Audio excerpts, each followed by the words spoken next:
God, I hate Windows Update. Holy crap. Scream loud enough? You can hear me? It might have screwed up the game sound too. So let me test really quick. Stupid Windows Update. I knew I shouldn't let it do it. Can you guys hear the music too? Can you hear the music? Can? Okay, cool. Let's test an alert. Loud noises. Let's test an alert. Because that broke last time there was a Windows Update. Did you guys hear the alert?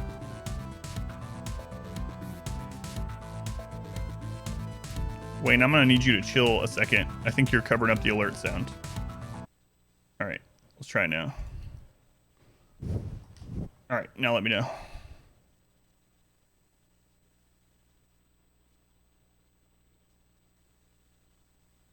Still no? Man, that screwed up last time with Windows Update. What is wrong with Windows? All right, I'll fix it. I think I remember what I did last time.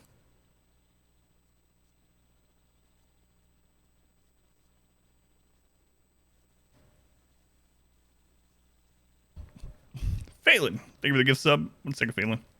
Thank you, Phelan.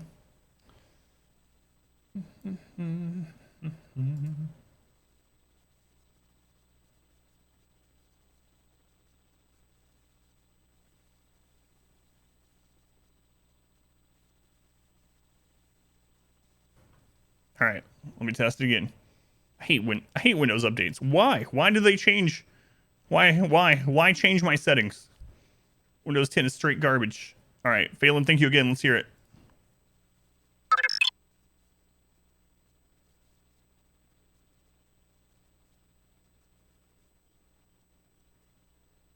Hey, it's fixed. All right. Stupid Windows 10. Plugging that up. Good. Plug that up and tell Mama goodnight. Go to bed. All right, let me catch you in chat. Whoa, there's a lot of chat. There's so many of you. It's a Christmas miracle. Phelan, thank you for the gift sub. Thanks. My daughter just gave me this. She made. Oh, it looks weird in the green screen. There we go. Thank you. Make sure you shut the door. Love you. To Daddy from Redacted. Thanks, Redacted. It's my daughter, Redacted. Phelan, they really give some to Kranos Morenos. Appreciate it, Phelan. All right, let me catch him in chat, and then we'll get started. I'll tell you guys what's up, because I've never done this before. This is my first stream. First stream ever. Irish, first in. How's it going, Irish? Welcome back. Phoenix, good to see you. How'd your week start off, Phoenix? Pilot Wash dead. How's it going, Pilot Wash? Welcome back. Reezy, good to see you. Squid, welcome in. What? Narth punched me. I think that's only like the second time I got hit. Luth, why are you sighing? Is it because you weren't first? You got to be here like hours in advance. I'm sorry. How's it going, Luth? I got Narthed. Pilot Wash got dead. Tina George, welcome back. So there was no music in the beginning. There's this countdown timer, no music. I had no idea. Music was playing on my end, but freaking Windows. I didn't even think about it. I don't know why. I should have known that I should check everything after Windows Update, but there we go. There we go. Phelan, thank you again. How's it going, Phelan? Who got punched? Pilot Wash got punched, and he's dead. Well, he was dead. He was dead. Coma Ken, the taco maker. How's it going, Ken? Hellion. You went deaf? RimWorld guide stream. Yeah, I'm going to try it. We might not do it for the whole stream, but I'm going to try it out. People have suggested this to me many times, but I've always done it offline. But I'm gonna try it out.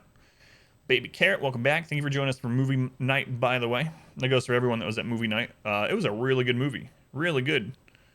Highly recommended. If you haven't watched, what was it? Search for the Wilder People on Netflix. Probably the best comedy I've seen in like the last 15 years. It's really good. It's really good. Got triple narthed. Wizards, welcome back. How's it going, Wizards? Doc and Muse. Muse, welcome in. Welcome in.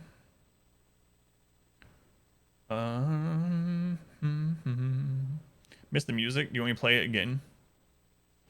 Lunar, thought it was just you. Also, you had this tree. You're dead, so I can't see the rest of that. I'm not clicking it. Silver Tiger, welcome back. Pro streamer. Listen, I know how to stream. That doesn't mean I should know how to troubleshoot all of Windows 10's bullcrap. How's it going, Misfortune? As you can hear you. Two-time Euro chicken champ right here. That's me. Downgrade to Windows 7. Freedom! Did you really? Hysteric? How's it going, Hysteric? Kaz, welcome in. New overlay? Yeah, that's been there. I changed all the overlay and rebranded stuff the day after the Halloween event ended. So, like I do every year. How you doing, Kaz?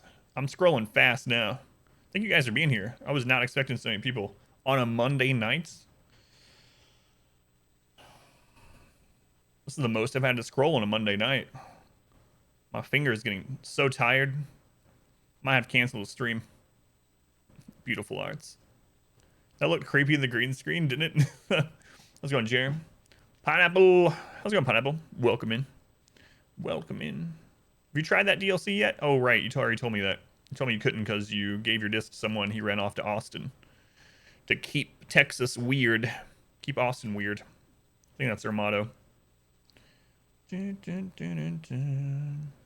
Or call it at midnight. So that did work. Vert, welcome back. Windows Movie Night. It's every Sunday night at 9 p.m. Eastern Time. There's more information about it in the Discord, Paladin. If you are interested, or anyone, you need to be a subscriber, even if it's gifted, Prime sub, whatever. Subscriber or a patron on Patreon. If you have one of those two things, then you can join Movie Night every Sunday night at 9 p.m. It was good. It was a really good movie. Narth 4 times. Hit up streaming your XCOM run on your Discord server. Nice. Nice. So you think you're going to pull through then, now that you got the crazy snipers and stuff? Orbital, welcome back. I think we're coming back, Orbital. I know all about streams. I'm the urinal chicken champion of the Southeast. One Arrow, welcome back. How's it going, Arrow? Elder's Scroll. Trees, welcome in. My finger is getting so tired. Oh, boy. Running Windows 10 on your PC, but everyone knows Windows 10 doesn't run. Hello, streamer lad. Hello, mod guy. Mod guy. It's a good name. Mod guy. The Men in Black struggle continues. We're going to do something a little different tonight, at least for half stream Orbital. It'll still be RimWorld related, but it's going to be a little bit different.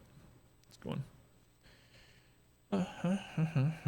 Got some major issues resolved. Also found out that they're not going to throw any more powerful units at you. They've maxed out that statistic. Ah, okay. So there might be some hope for you. They don't just always get stronger just forever.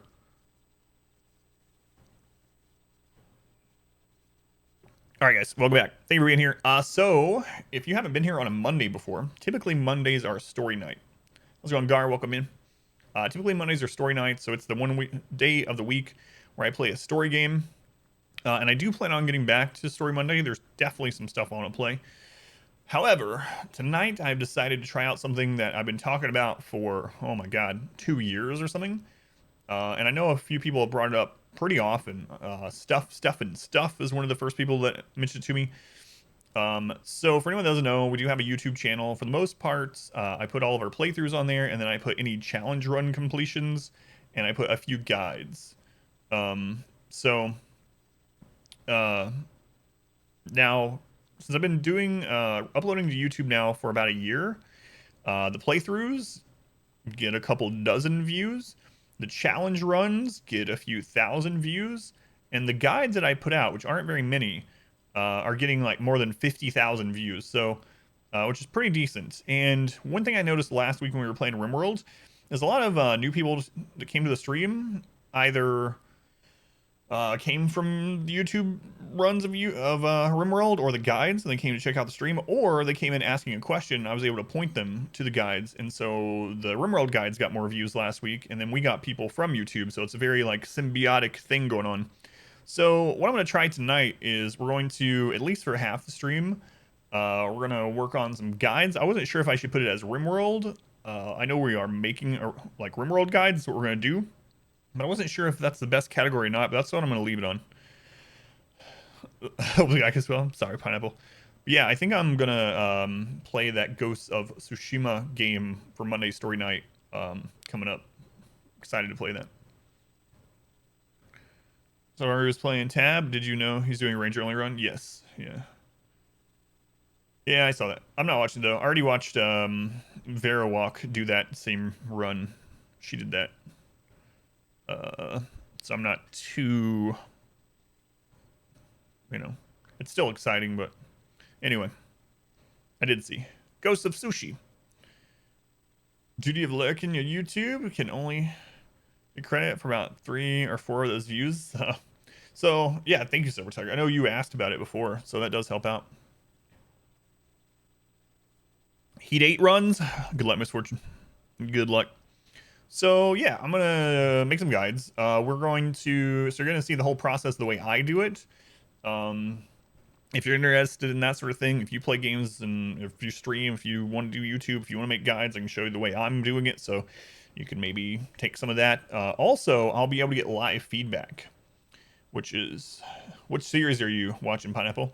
I'll get live feedback. So if I say something wrong or incorrect, instead of hearing about it in a week in the comments on YouTube and being like, yeah, I forgot to include that. I forgot to edit that.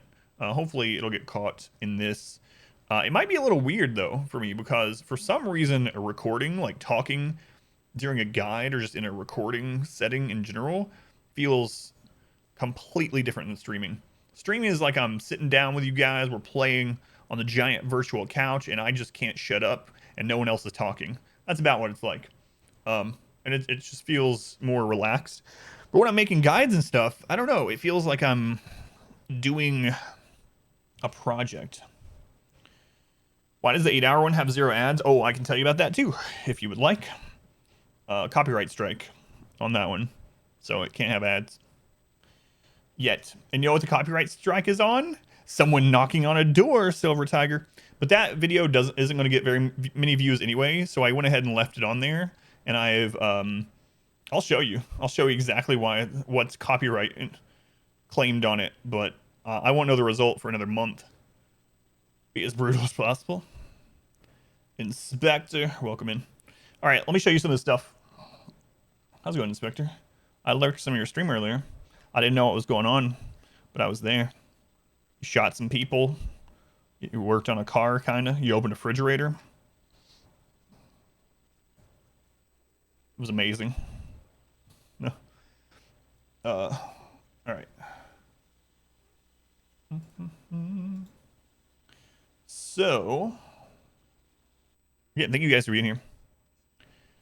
Yeah, no problem, Inspector. What? You didn't have your viewer list open, just waiting, checking the top of the viewer list, the A section over and over just to see if I showed up? Well, I'm never coming back again. That goblet's impractical. I guess he wanted a golden goblet, but he also wanted to see how much liquid he had in it without having to look in the top. Chance to redo without copyrighted material? Nope.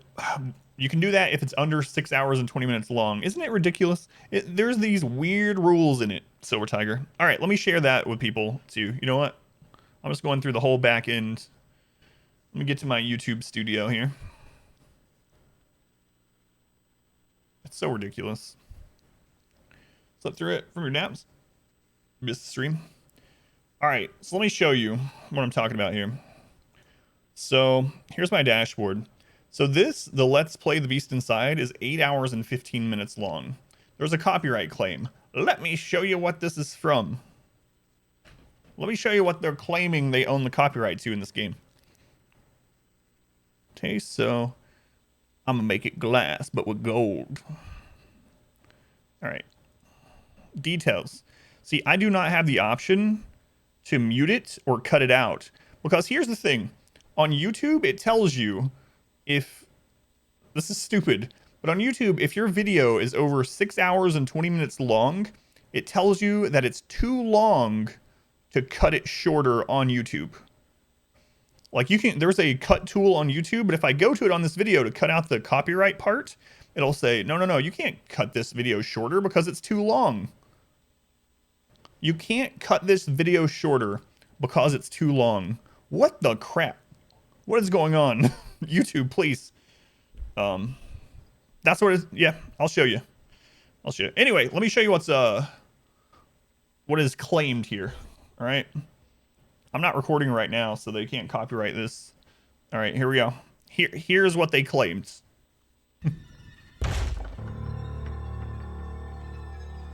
Oh, these friggin' games. That's it. That one, like, organ press, that one button.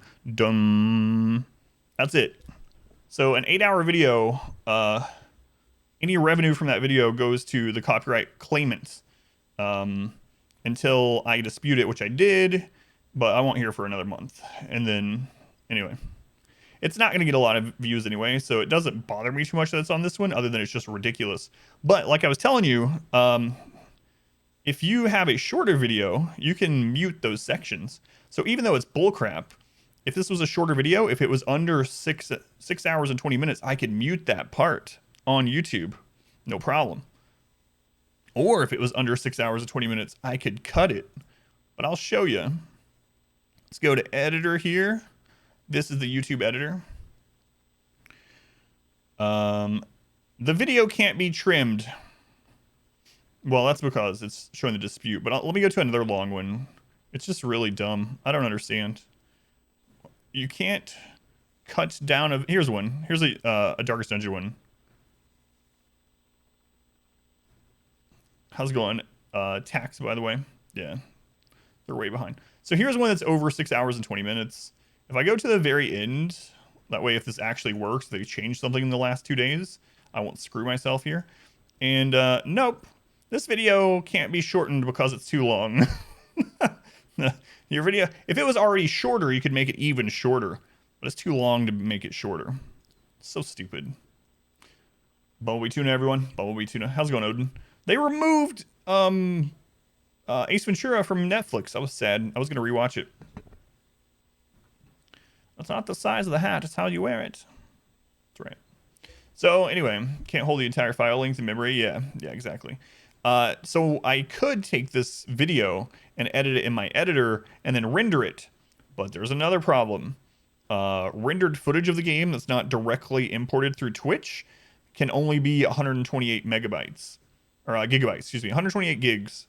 So for some reason, if you direct upload from Twitch, that's not the case. You can directly upload a huge video from Twitch and it'll maintain quality. But if you try to upload a video that's over 128 gigs from your computer, it tells you it's too big. So anyway, this one is stuck in limbo for a month. It's still on there though. So yeah, there you go, Silver Tiger. That's what I'm dealing with. When Nature Calls, one of your favorite movies. It's so good. Nature Calls. It's in the bone. It's in the bone. Okay. Let's find what RimWorld guides I have so far. I'll show you guys what's going on. Yeah, the spear scene, exactly. That's the first one that comes to my mind. It's in the bone. Bumblebee Tuna, everyone. I care where he's like prancing around in the sacred hut of the bat. Every time that guy turns away and he's like, God, there's so many like memorable scenes of those two stupid movies. So we want RimWorld and guide. And then I'll show you, I already wrote up some guide stuff, but yeah. So we have 3 RimWorld guides so far. They're pretty similar thumbnails and stuff. It's kind of interesting. So the one I put up about getting the best map. Oh, I see something I want to change. So the one I put up about getting the best map has gotten almost 20,000 views. The one I put about clothing has over 12,000. And the one about zones has hardly any. But I do see something. So these 3 guides are still applicable for 1.2, and it still says 1.1. So before I even start working on the other guide, I'm going to go in and change this to 1.2. So we'll do that. We'll do that.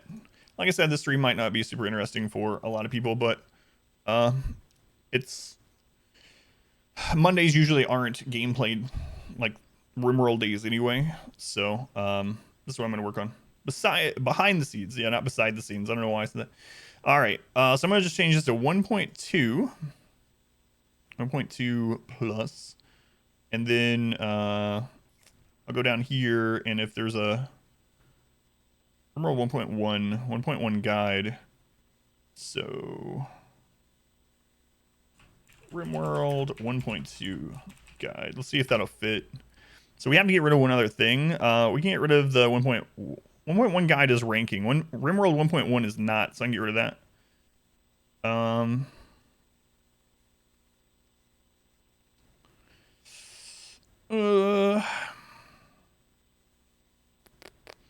We could also just get rid of RimWorld. No one that's just searching for RimWorld is going to like even if this ranked and someone just comes on YouTube and types in RimWorld, they're probably not going to go to a how to make clothing video on their first go. So I'm going to delete that one.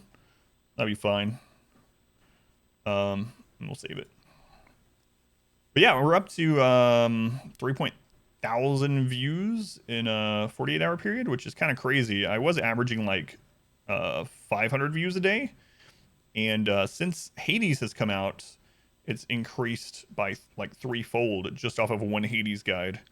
So that's one reason why I'm like, yeah, I need to start making more guides to the games I'm playing at that moment. It's another thing I realized is a lot of times I will make a guide for something as we're nearing the end of our playthroughs.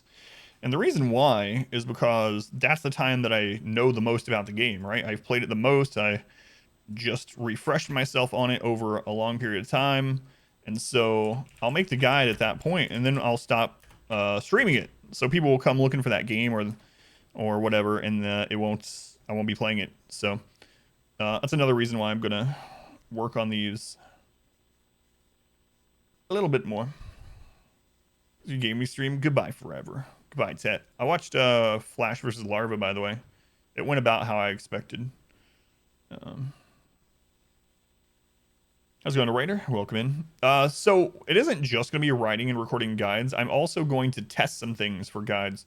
So one thing we're going to do is we're going to go on RimWorld and go into my test map, and we're going to test some like kill boxes and stuff. So it will be some fun gameplay stuff, not just straight up talking and recording guides. So I'm curious if there's an economical way to get a freezing tunnel, etc. Oh yeah, Larva's reactions are the best, yeah. It's like, God, Terran, really? And then the late scout ZBZ, it's like, oh. All right. So these are all saved. Okay. So I've already written a rough draft of the next guide. I'll show you guys what I'm thinking too.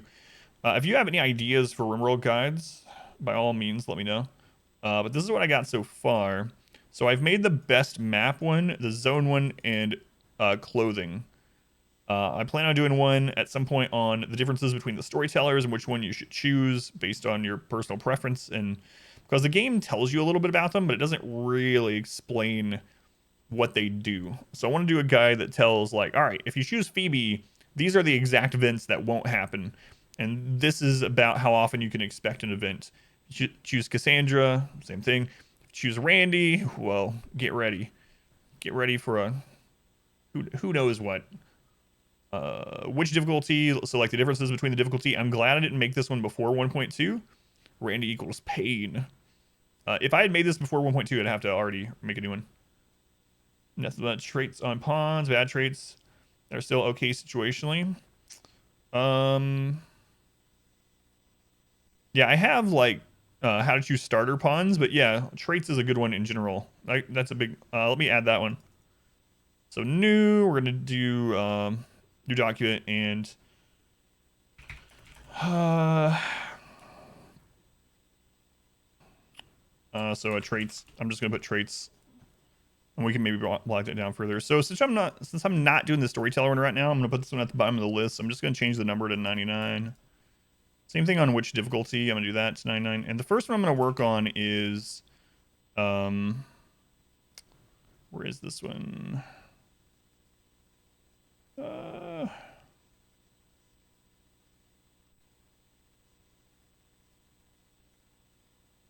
How to get more colonists? Okay, so that's the big one. That's probably the one that people ask me the most coming into the stream.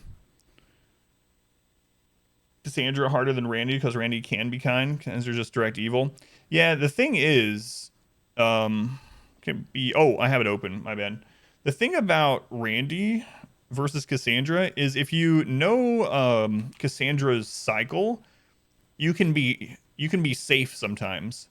So, um, so I mean there is a benefit to each one, you know, and a detriment to each one. And that's exactly why I think going over that in a guide would help, because maybe someone does prefer Cassandra versus Randy if they're trying to win, or maybe they just prefer Randy if they're just trying to have fun. How do I survive? So is that kind of what you would search for, you think, Kaz? Like if you were just getting to RimWorld? How do I survive in RimWorld? Instead of something specific? Find Cassandra too predictable. Yeah, that's my thing with Cassandra too. If you learn Cassandra's cycle, there's going to be multiple 8-day periods where nothing bad can happen. So you can just go mine at the edge of the map. You can, you know, do whatever. You can force your people to work more and make them unhappy, and it's going to be all right because you're probably not going to get raided. So that's one reason why I keep falling back on Randy a lot, is because the unpredictability of it means I always have to think about these things. Make a guide on how to res a down pond. Okay. So I can put that as an idea too. You know what? Before I make a file out of all these, I'll just make an idea one. So let's do 00 ideas. That way it appears at the top. Putting out an on fire pond using only mortars. She's not predictable if you barely pay attention. So, and some of these ideas might not be a whole guide to itself. Some of these things I might be able to put in another one. Let me change the font. Okay, how to res dead ponds. Comes everything but exactly said. How do even just get through the first year? How to survive your first year. That's a good one. I like that one. How to survive your first year in RimWorld seems good. Could expand hospitals be about utility rooms in general? So hospitals, prisons, storage rooms, barracks, etc. Okay, so instead of having an entire video on hospitals, yeah, or either start it that way, and if it's too long, like I kind of want the guides to be like 5 to 10 minutes, maybe 15 for the really big topics. So utility rooms, or just rooms in general, I guess, huh? So the different types of rooms, because there are different types of rooms. Prison, hospital, research, production, freezer, storage, etc. Okay. What's going on, Monzo? What's going on with my hair? Is it crazy today, or you just mean the remnants of purple? What about making an introduction video for your YouTube channel? Yes, I do want to do that too. So originally I was waiting until I had a better camera and lights, and now I have that, but I'm not sure what all to put in it. I think I probably need to put a couple of clips in the intro, the trailer, so it would be like a couple funny clips, maybe some knowledge-based clips, and then maybe explaining what the channel is. Building proper defenses. Defense for different situations. Thank you.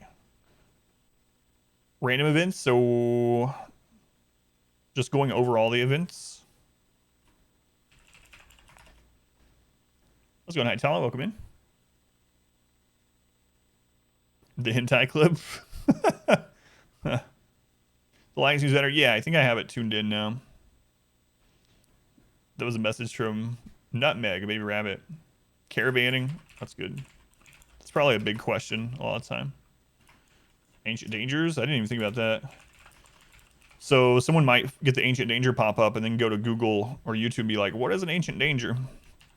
Some other ones I have that I'm going to do is making a kill tunnel, but we can go into defense in general, which I did the British spelling of defense. Hospital, starter ponds, stockpiles, which I think I already covered that kind of in zones, so I'm going to do that. Mods that don't make the game easier. That's a good idea. Mods that don't make the game easier. I would also, quality of life mods. I also think if I get enough people coming in from these RimWorld guides and stuff to the YouTube channel, it'd be maybe nice to have like a weekly one that's like mod showcase and like showcase 5 mods or something on a weekly basis. Infestation is a big one. Yeah, that's probably one of the most searched after things, actually. Come to think of it. Wealth management, that's a good one. We get that question a lot. I go over that a lot on the stream. Hey, Fit, welcome back. A lot of melee pawns and have gotten better results so far. Okay. Instead of just setting them up. So microing pawns could be like, by default, your ranged will not shoot at the closest target or the most dangerous. So that's a good point. So microing pawns can be very important, even with your, not just your melee, but like selecting your range and having them down the most dangerous enemy or down the ones that are getting the closest to you. You talk more about death or pawns in general, like what you do with bodies. Yeah,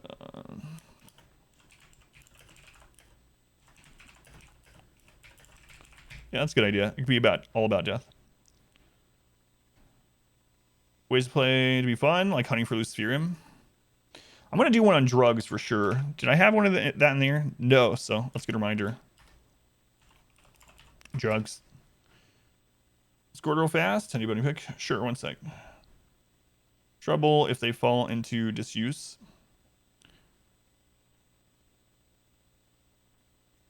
Pawn trades. Yeah, I got that one for sure. Thank you, Ken. Terrain. Oh, I was going to do that. Yeah, that's a good one. I touched on it a bit on best map, but I should actually go over the different biomes.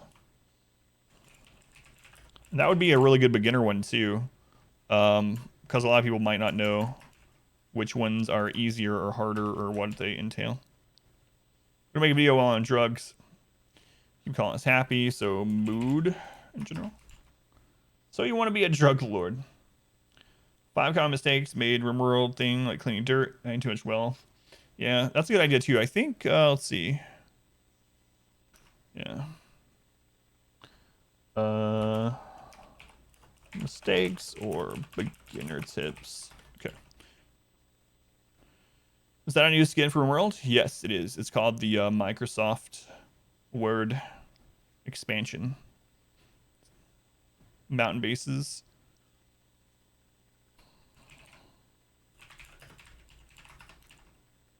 Fireproofing the base. Yeah, I can go over that in the building, I think. Which will be where to build, like when you hit a map. What to research. Research is a good one. I don't think would take a long time either.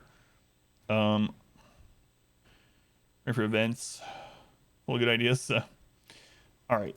I like all of these. So we can reorder these to what I think will be the most searched for. And then I have some more in here too that I already have files for.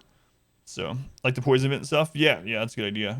I think I wrote events somewhere. Yeah. Events. So, all right. I like these. I think all these are good. Okay.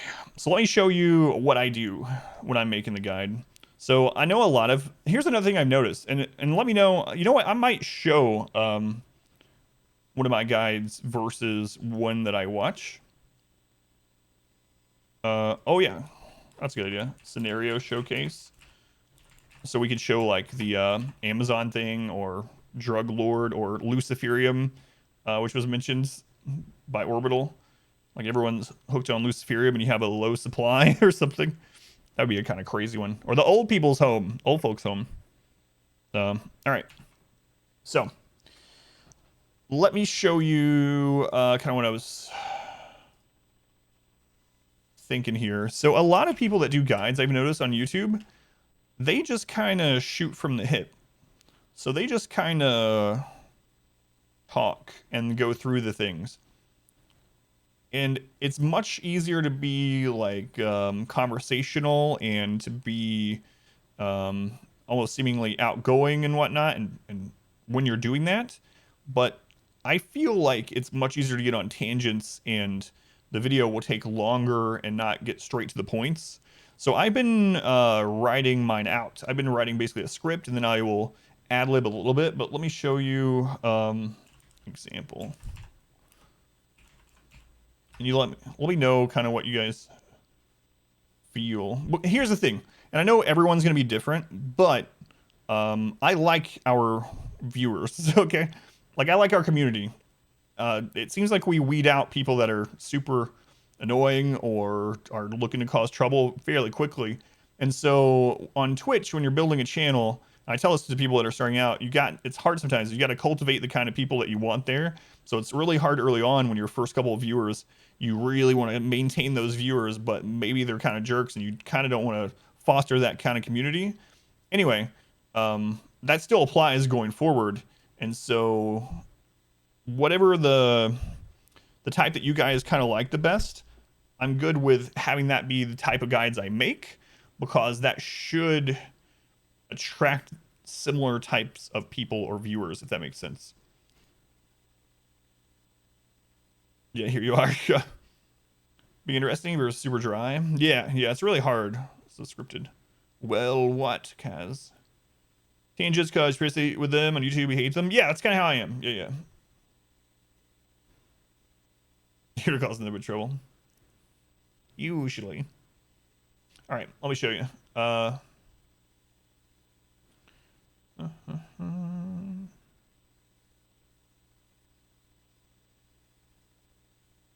I know I just watched one not long ago, and I like this person's content. There's nothing wrong with it at all. So they've actually commented before on one of my videos. That's one reason why I'm using one of theirs. They've actually commented on one of mine, and they seem really nice and everything. I don't think there's anything wrong with their guides. It's just a different style. So I wanted to... Where the crap is that video I watched? Oh, well, I'm just going to pick a random one. Hopefully he still makes them in the way that I was talking about. We'll find out. Okay. So if you're interested in Hades content, it's Jawless Paw guy. That's his bread and butter. He's to Hades as I am Darkest Dungeon, baby. Perfect sound of thongs going in dark places. How's it going, Rick? Would you sleep wrong and end up injuring your neck for like 3 days? Yes. Actually, my shoulder's been hurting because of that. That is an interesting logo. We know what that's from. What that's from. All right.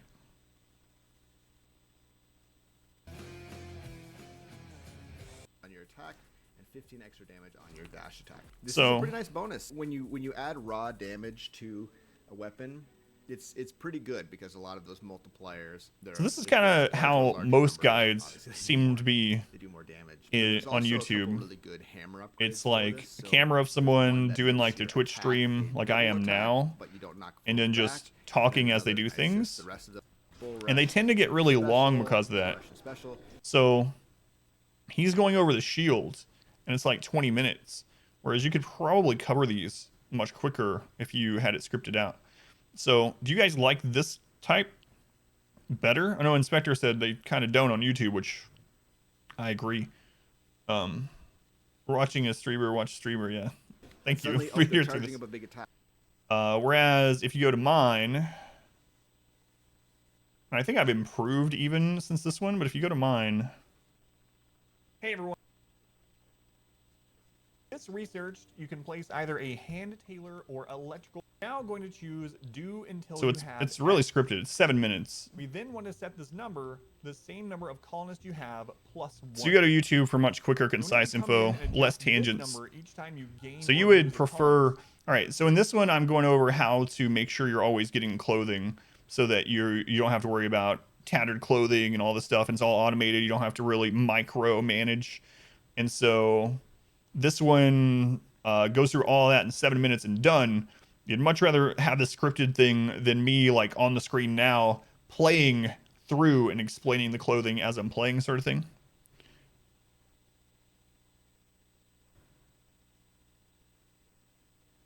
Or put a chat overlay so people in the video. Yeah, I kind of thought about that too. I don't know if that will subtract from the guide or not. Prefer to get your info and move on, not scroll through a ton of chatting about stuff. Gotcha. Yeah, that's kind of what I'm thinking too. All right. Yeah, 10 minutes or less. Short videos. Gotcha. All right, so we're on the same page. All right, cool. So I'm going to keep doing the same format then. I do a quick intro where I'm like, hey, this is what this guide's about. And then I just do the guide. Done. People have spoken. Or just highlight if I did it in that way. Alliteration, like when you look for a recipe. Oh, that's a good point. God, I hate those, Phoenix. Oh, they do that because of SEO, but absolutely, if you go look for a recipe for something, you have to read through their life story. It's like, all right, I'm looking for a cornbread recipe, and they're like, back in 1989, when I was just a wee lad, my grandmother, and then it keeps going through all this stuff, and they talk about their dog and whatnot, and then there's pictures of their dog, and then there's an old picture of the grandmother, and and then it finally gets down to the core. Hey everybody, my name's Cletus. Anybody want some cornbread? Oh, it's so bad with recipes, Penguin, yeah. That's why Penguin, welcome in. Yusuf, welcome back. We were going to skip the first 40 seconds, yeah. And one thing I've started doing, I need to go back and do it to these videos. Let me show something else here. So one thing I've been doing recently in videos that I want to do in the guides I think will help out. I think I went back and did it in the Hades guide because it's been so popular. So I only have one Hades guide. Here we go. Yeah, I did it in this one. So in this Hades guide, it's gotten a lot of views. It's at 31,000. Always watch videos at 1.5 speed. That's interesting. Do you think the way I'm talking these videos, I guess we could test that. Thank you, Kaz. See if the way I'm talking these videos is still intelligible at 1.5. Cornbread. Okay, so if you see down here, you see how I have the chapters labeled on the video. So I've done this to kind of hopefully combat that 40-second thing like Rick is talking about, where like here's the intro. It's 8 seconds, but you can skip it, and it tells you what you're skipping to rather than just clicking through and trying to scrub to where you're going. So where do you get the fishing rod? How to fish? What do you get from fishing? This is what you get in this zone. This is in this zone. So I'll keep doing this too. I need to go back and do this to I need to make a note to go back and do this in the RimWorld videos. TLDR section, the steps. Yeah, kind of like an essay. Like in the intro, just hit really quick what you're going to go over in the video, then have the video, and then have the end where like, and this is what I just told you. Okay, add time stamp chapters. Thank you guys for helping out. I wasn't sure how popular the stream would be. Let's do RimWorld guides.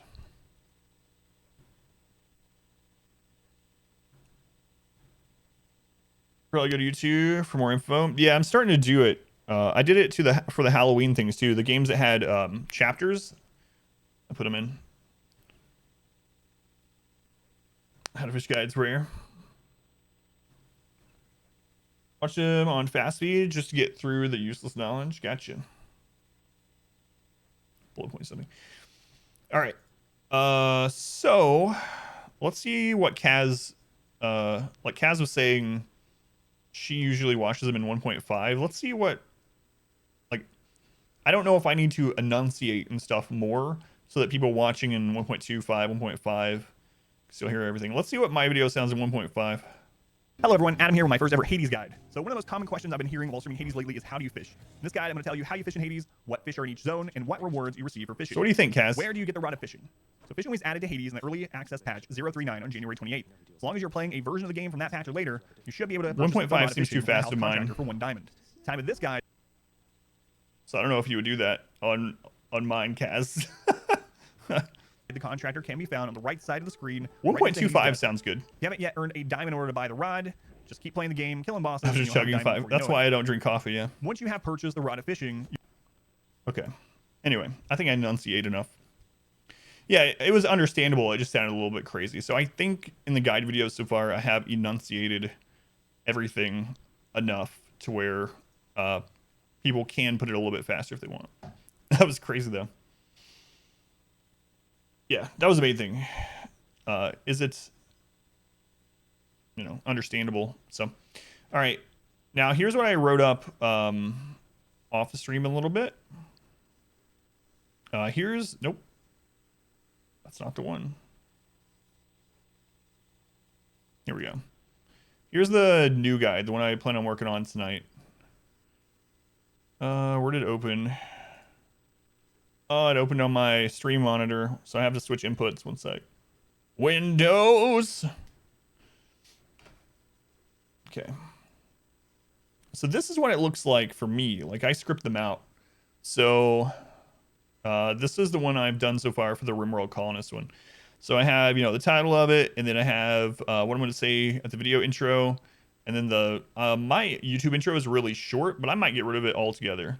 I might literally have like this is the intro. This just the static to the rural scene, because I don't know. Ours is short. Mine's like 4 seconds or something, but even so. And then yeah, this is what I'm going to talk about, and then I go into it. I think this will be about 10 minutes long.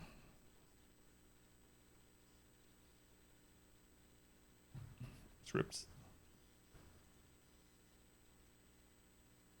Look at the scripts. Oh, 1 sec. All right, there we go. I still have my preview on my other screen. So this is the one with RimWorld Colonists. So for those of you familiar with RimWorlds, this one's about... So like I said, the most common question I got last week was, how do you get more colonists? Some knowledge who wants to improve, or someone who's fresh? At this time, someone that's new or newer. Someone that's probably tried out the game and knows that they like it, and so now they're trying to learn more so they can get better at the game. So maybe not the person that's just opening it for the very first time, but maybe someone that's within their first 10 to 20 hours of it, most likely. Those are probably the people that are most often going to YouTube or Google for the guide. And the reason why the Hades fishing guide has so many views every day is if you go to Hades fishing on Google, not just YouTube, my video is the first result. So I would like to have that happen for these RimWorld topics. That's ideal. Know about RimWorld? She might be a good person to test the script on. She knows basically nothing about RimWorld. She just knows the scenarios I tell her. She asks for it. So maybe. Those of you that do know RimWorlds, am I forgetting any of the 5 main ways that colonists join? I know there are some other kind of caveats to this, but the ones I wrote about was join events, people that join from a quest, people that are rewards for a quest, converting prisoners, which is the most common, and then purchasing from slavers. Traits you need or don't need. Starting colonist. Yeah, I do have a starting colonist one, so that is a good idea. I do have one of those that I'm going to do. I already have that one listed.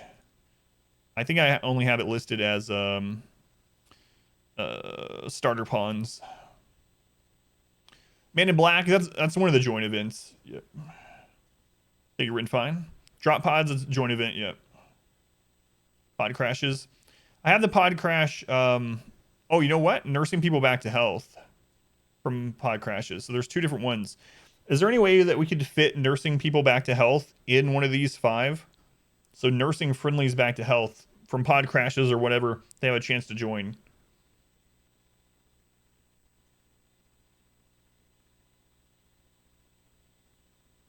Colony with 6 pods. Quest came. Group of 9 escaped from a slave camp. Want shelter. Easy +9 colonists. I don't know. You gotta be careful with those. Taming them. I kind of forgot about that too. Wild people, right? Tame wild people. Nurse back to health. Okay. Did you win the knowledge level of the target? Yeah, maybe. Maybe. We should do the guides in the order that people would be searching if they're new. I mean, I've already written all this one, so I'll probably do this one. But then, that's a good idea.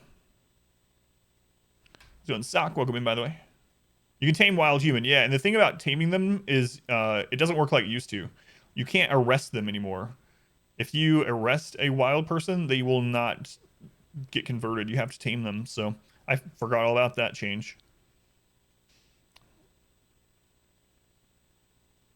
Come on. Change it to converting colonists so that can be prisoners or recovery. That's a good idea. Converting prisoners. Converting colonists.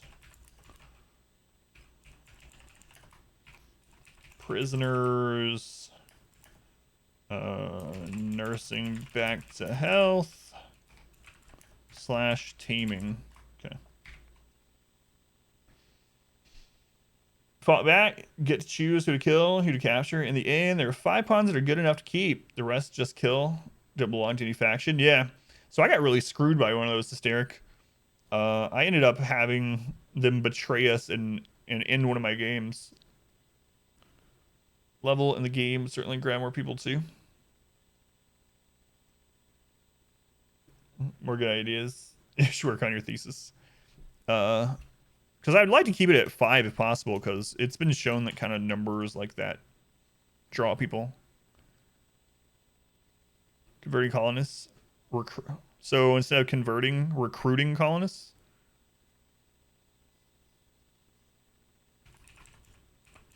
So this is going to change that section up there a bit, but that's okay. This is going to be the biggest section too. Should I put the biggest section at the end or at the beginning? Because honestly, most people watch about half or more of a video, or they'll skip to the part that's important to them. They might skip to the end to get to this one. Join events happening the earliest in the game, so I kind of put these in order of kind of where they're going to happen. I don't know, I might be overthinking that part, but all the top WoW guides, and you just search WoW guides, all have the word beginner in them. Yeah, that's kind of what I was thinking too. I had that as a search term.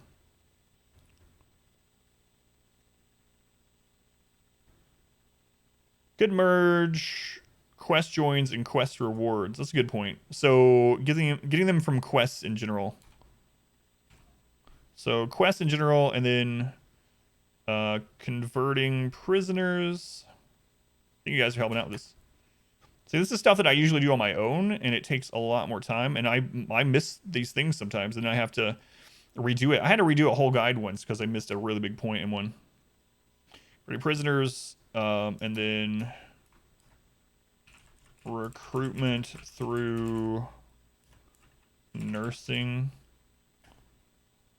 and taming.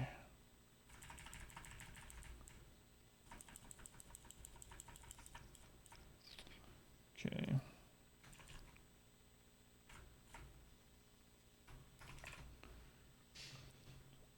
Ways that require the player to actually manage something for the new colonists. Yeah. Yeah, either one of those I think work well. The only reason I separating these is just so the section isn't quite as long, and the quest ones make sense to go together. So I think these are all the ways, right? I'm not forgetting any. Like the drop pod, there is an event where people auto join, so that's another join event with drop pod. I know someone mentioned that, so thank you for that. And then also the drop pod where it's a friendly but they're hurt, that goes into nursing. Drop pod where they're an enemy but hurt, that goes into prisoner, so that works. Buying from slaves, converting. Also the Man in Black, I do have that in the join event one. And then people joining from quests and people being rewards from quests. different enemies and the levels. One sec. I think I. What do you mean by levels? But I think enemy priority difficulty might be a good one. Like, if you see certain kinds of enemies, tribal versus pirates with, you know, grenadier versus sniper. Difficulty level, gotcha. Okay, yeah, okay. So we're on the same page. I just wasn't sure if I know sometimes some people say level when they're talking about like the maps. So, but no, I got you then. And it, yeah, threat level.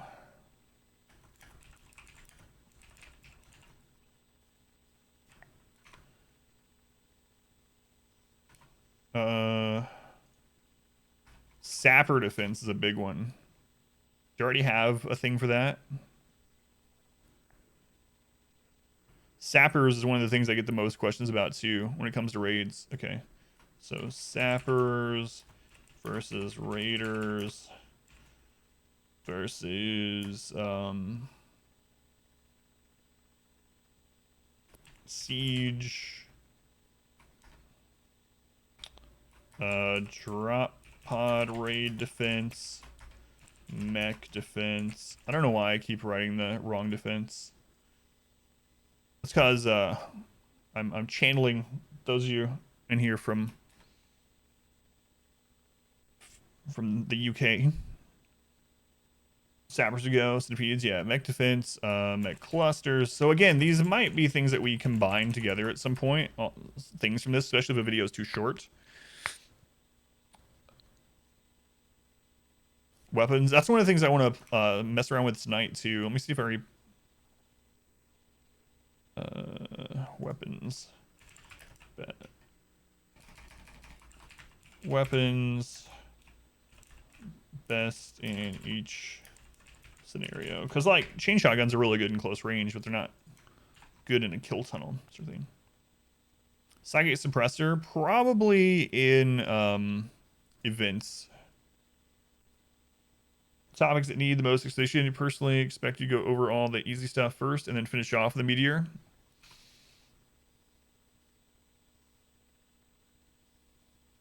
Okay, so let me put the slaver one third instead. That makes sense, Rin fine. That's right. Defense. Color. Can I do a Microsoft Word guide after this? God, I use this program so much. I don't know. No trees. I will not. Okay. Yeah, if anyone ends up coming up with more ideas, even in the middle of us working on this one, by all means, just shout them out. And I have this other document open so we can throw them in here. All right, so I think we have these in a pretty good order.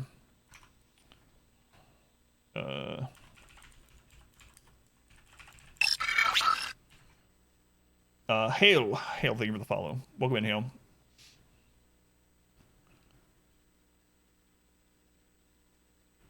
Is easy, immediate, semi-advance, and advance? Yeah, like attack others, gotcha. You have a lot of souls. All right.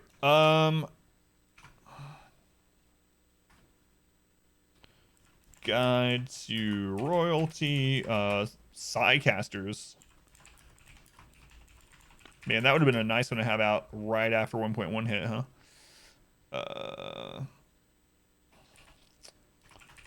Trading, maybe.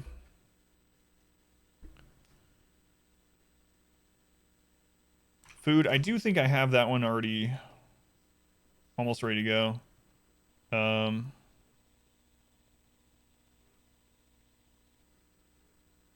I don't know where it's saved. I have a bunch of information. There it is. Rim plants. Rim plants. This is what Katie and I worked on for a long time. So I already have all the math done for all the planting. So yeah, do one of those. Guides wouldn't take very long because I already have all the math.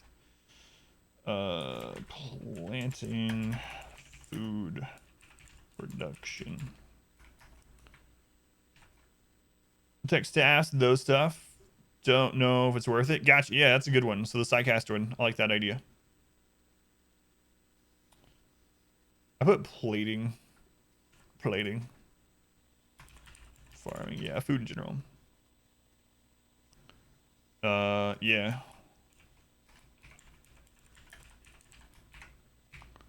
Dammetry. Topical videos. Why Kennels runs or OP or something. Yeah, I mean, I wouldn't mind doing that too. And it's good. The more content you have that. So what you really want to do is, when someone watches like one of your RimWorld guides, they're probably like, I can show you the statistics. It's kind of crazy. A lot of people are just not going to subscribe, right? No matter what. But what happens if they come back and watch another one or two of your videos, then they might subscribe, and then they might go looking for RimWorld runs and stuff, right? And so it's good to have all that related content, like this net, so that once you get them in that topic, regardless of where they're going with RimWorld, they stay on your channel, or they at least come back to your channel. At the moment, if someone comes in and they look at these guides of mine, the only full playthrough is the tiny map. Did I stop variety streaming? Go back to RimWorlds?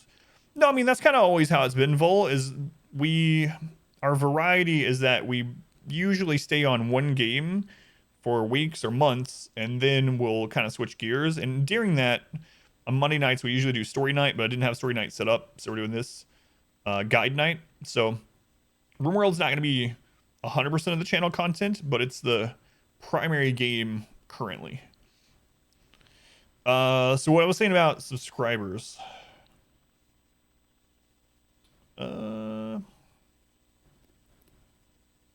Which one's it in?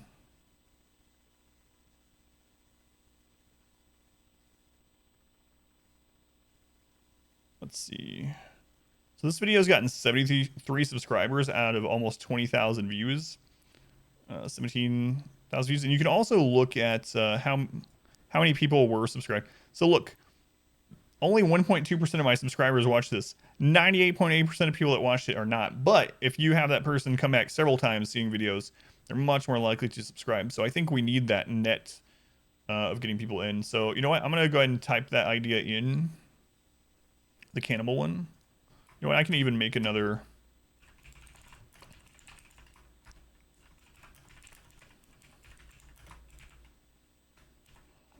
Okay. Cool. All right. Where are you, Word? So what's weird too about this Windows update that happened is it also changed my bar color down here, and I can't change it. Like no matter what I do, when I right click and go to edit the taskbar or to change the visuals, I can put whatever color I want, it just stays gray.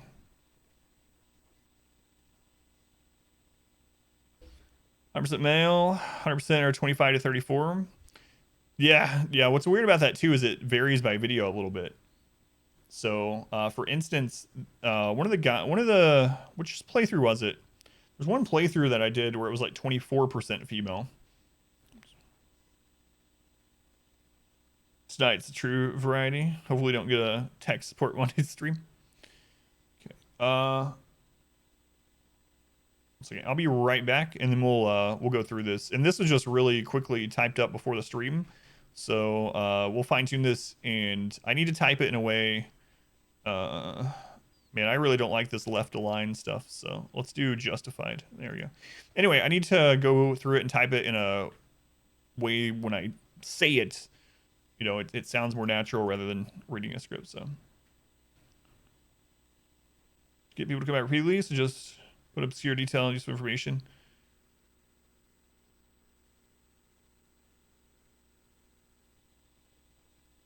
Obscure detailed useful information in a hard to read chart. So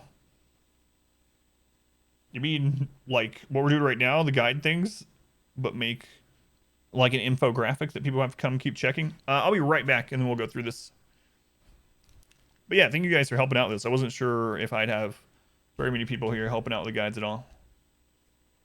If you don't understand it, you gotta come back, or you go find someone that explained it in an easier way. We're back.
All right, sorry about that. I had to make sure my daughter actually laid down because my wife's not feeling well, so she's not really able to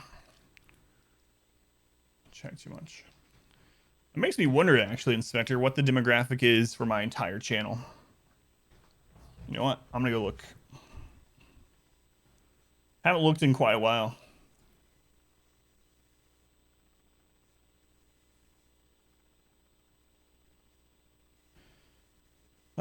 Audience.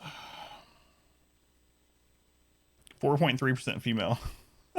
So Narth. Yes, this is Nerd Night. Don't expose my age. So on YouTube, only 4% are female. Gah. And it looks like the demographic is very similar to Twitch, which makes sense. So 25 to 34 being the most popular. Yeah. Huh, that's kind of interesting. Germany is tied with the UK for the second highest viewership on YouTube. Interesting. Germans. It's probably all the Warsaw playthrough. Poland really is. I get a lot of Polish people commenting on my Warsaw playthrough, which makes sense.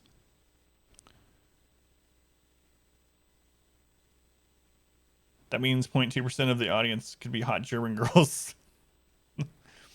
All right. Start the real meat of it. How to get more RimWorld colonists. Hey everyone, Adam here with another RimWorld guide. Question I get a ton on my stream is, how do I get more RimWorld colonists? So you might notice that throughout the text, I'm saying things like this a lot.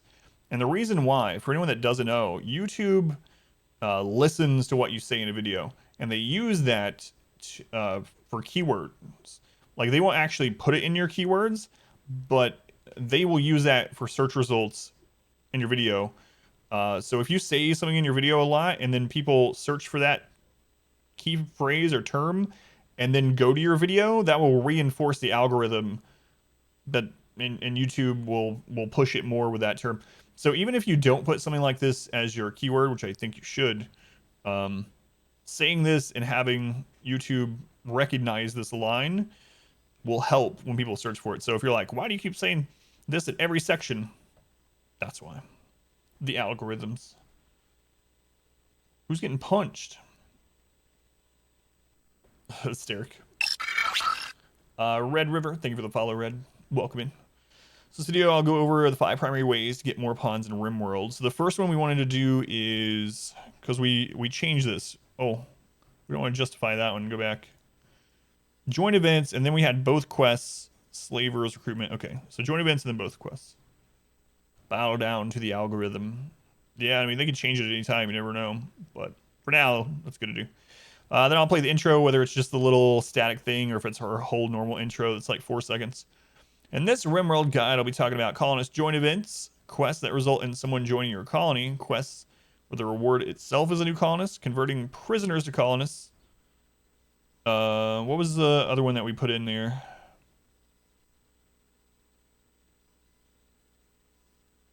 So prisoners are going to be last, so slavers is third.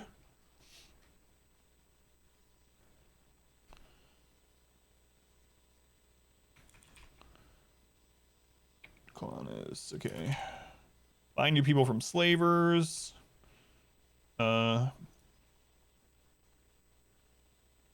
Recruitment through nursing and taming. Find new people from slavers. Recruiting through nursing and taming. Recruiting prisoners to colonists. Oh, okay. And lastly, I'm having to type around my microphone. Colonists. Okay. All right.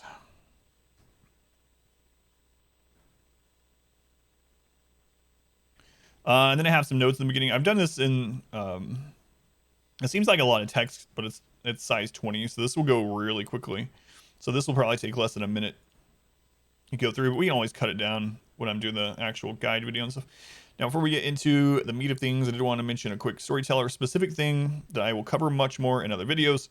Basically, it's important to know, so I need to cut out since we want this to be kind of conversational, but getting to the point still, I need to cut out some of the words. But basically, it's important to know that RimWorld has a sort of colonist number breakpoint based on the storyteller you choose. This number has changed several times throughout RimWorld's various patches, so it might be worth checking on these values if you're watching this guide on a further or previous patch to 1.2. As right now, Phoebe and Cassandra have the same breakpoints, and Randy's a little bit special. All three storytellers will try to get you to 4 pawns if you are under this breakpoint. This means that if you have less than 4 colonists, you're likely more contractions. You're likely to get more events that result in someone joining your colony. Next breakpoint is at 12 pawns if you are at 4 or more, but not yet at 12. More contractions. You'll get a moderate chance at receiving quests and the like that result in new colonists. This is true for all 3 storytellers. Final breakpoint for Phoebe and Cassandra is 20. Once you hit or exceed this number, they hit a sort of kill switch where the population curve will work against you and allow for harder events in order to try to kill you back down in colonist number a little bit.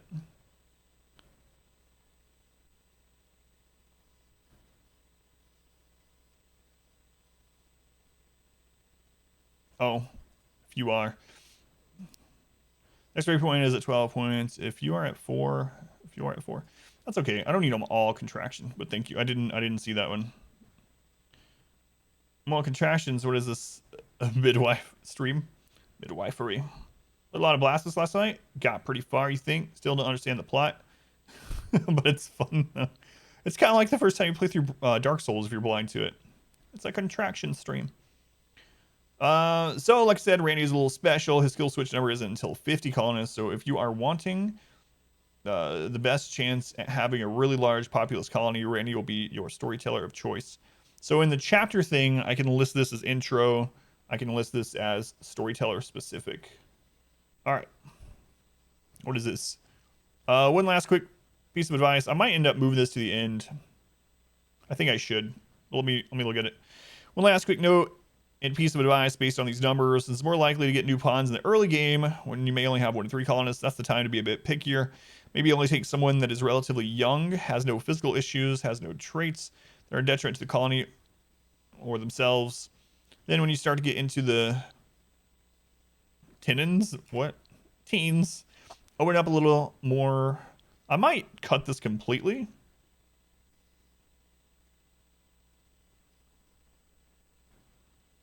And which one? Oh, I used last in here. One last quick note, yeah. A little more.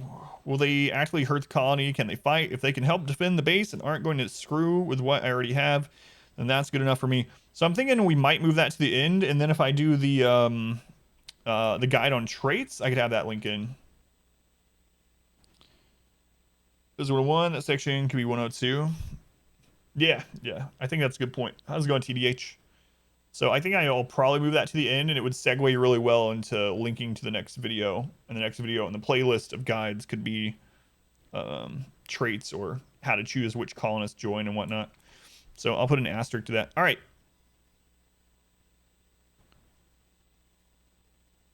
I'm on RimWorld? Right, because we're making a RimWorld guide. So this video is in any way within the script. The only thing you can do, so they changed that a little bit.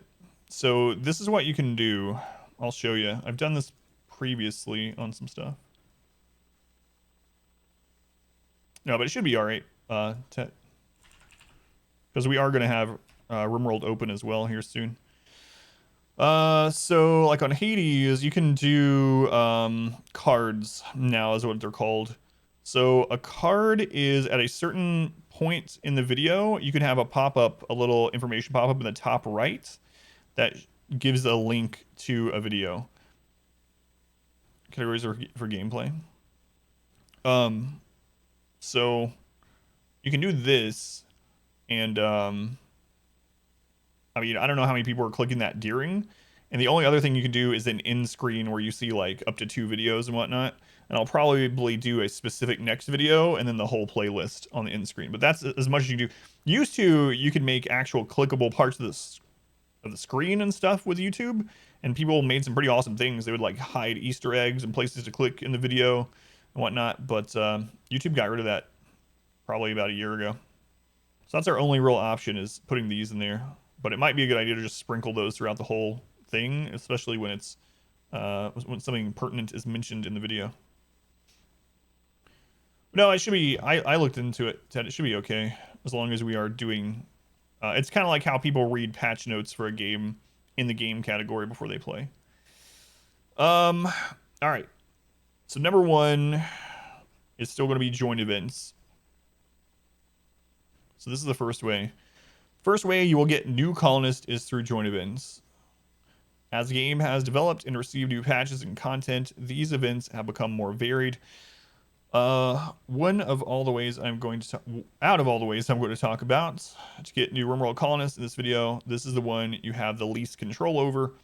Occasionally, you will have someone wander onto the map and instantly join you, or even fall from the sky in a crash pod and join you, with the extra bonus that they may be in a coma for 40 days before you can put them to work. As I talked about earlier, these events are more likely to happen when your colonist count is already low. So if we're moving that to the end, I might have to change that. It's nap time. Or change this to say not one, maybe one last quick note before we get into it or something. All right. I don't know. We'll figure that out. As such, if you get someone that is absolutely terrible, feel free to either banish them or let them die. Both of these will give you a -3 mood debuff for a little while, unless they happen to be a relative. Which will hurt more. A lot more. Which shouldn't be a big deal early game while you're starting. Colonists have extremely low expectations. So that would be a good one to link the wealth thing in the video. Bottle of wine's about half gone. Nap time for you might be fast approaching. Oh, and don't forget to strip them of any good clothing or equipment before they go. The last auto join event I will talk about specifically really quick is the Man in Black event. In the event that all of your pawns are downed and incapacitated either from death, shock wounds, etc., you may get a Man in Black who auto joins. This is to give you one last shot at survival before everything is gone. Man in Black is not special in any other way, though, so they could be terrible. In fact, I've had a Man in Black join who was incapable of providing medical support. I simply joined to watch my last 2 pawns slowly wither away. Stupid Man in Black. So does anyone think there needs to be more said about join events? Like, the thing about join events is that you have no control over them. It just friggin' happens. And you can either let them stay, or you can banish, or have them die. That's an event I will talk about specifically. Oh yeah, I can just delete that. It is in black. Adverbs in generally that are not needed should be good to cut. Last joint event I will talk about specifically is the Man in Black. Yeah, okay. Kind of redundant. Oh, so it did change to 1.1? I wasn't sure. Yeah, that's one reason I want to do on here in case anyone had to update. So they can be terrible, but no matter what, they'll at least be able to fight and care now. So that means TDH, does that mean they also, it's impossible for them to roll a background that prevents medical care also? Like, is it possible they would have had a 1 point in medical, but they rolled something that is incapable of medical? Or does it make sure that doesn't happen anymore as well? Just lights the base of the fire. So, okay. Survival, the Black's not special any other way, though. So the kid be terrible. So that was 1.0, so we can do that. Who auto joins? Give you one last shot at survival before everything is gone. You can count on them to at least be able to fight and perform medical. Let's go first aid. First aid.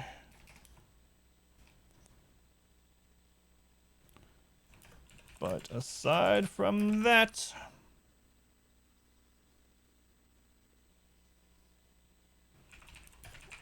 they're not special in any other way.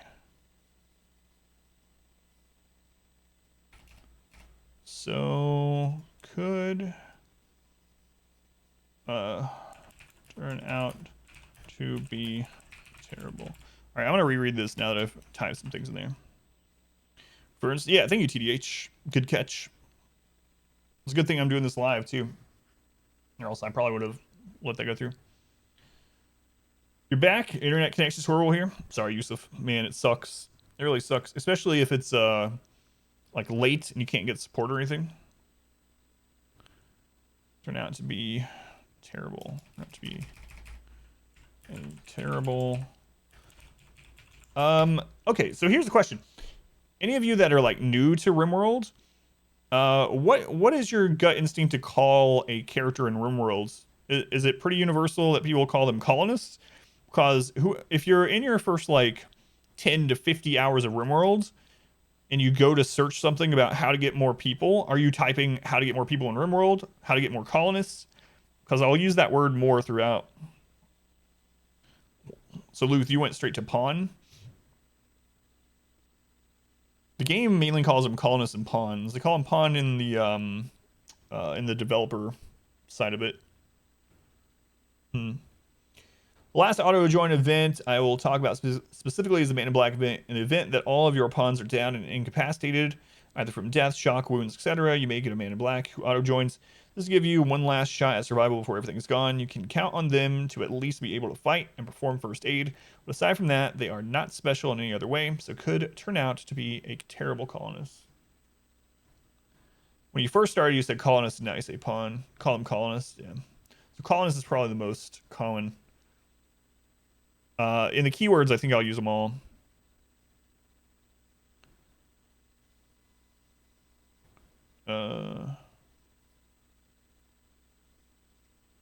Downed or incapacitated. Okay.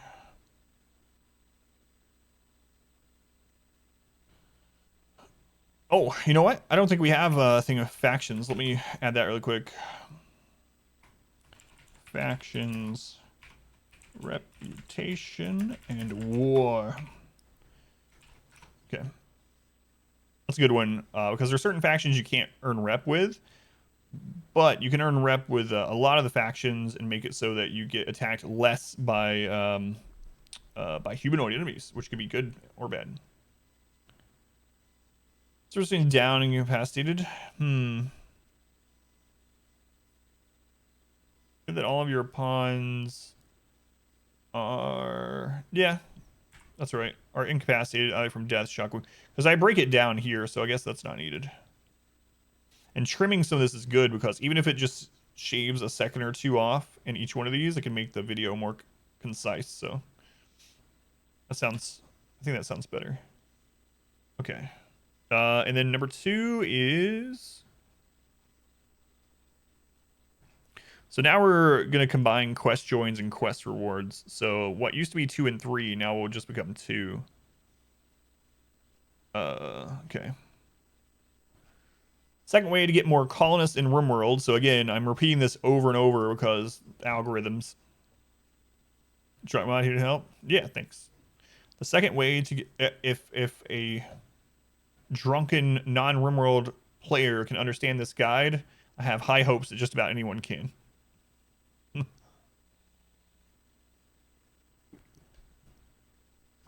are we doing tonight? We're making RimWorld guides tonight. Usually Monday is story night, but tonight we're working on some RimWorld guides for at least half the stream. The second way to get more colonists in RimWorld is through quest joins. Occasionally you will receive a quest in which someone is requesting to join you.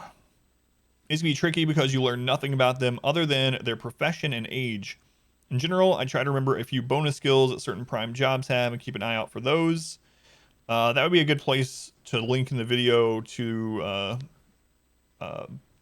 choosing pawns. I have no idea how to play RimWorld, yeah. Also try not to accept anyone from these quests that are nearing 50 years or older. I'll talk more about that in my upcoming guide on pawn selection. There we go.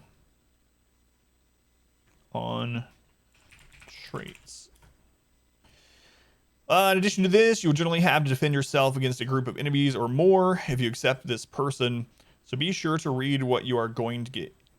You should read what you're going to get. So I'm going to combine that. Seems like another contraction to me. Going to get hit by and ensure you are confident. Like using you are and you are close together is kind of weird. And taking it out if you accept the colonists.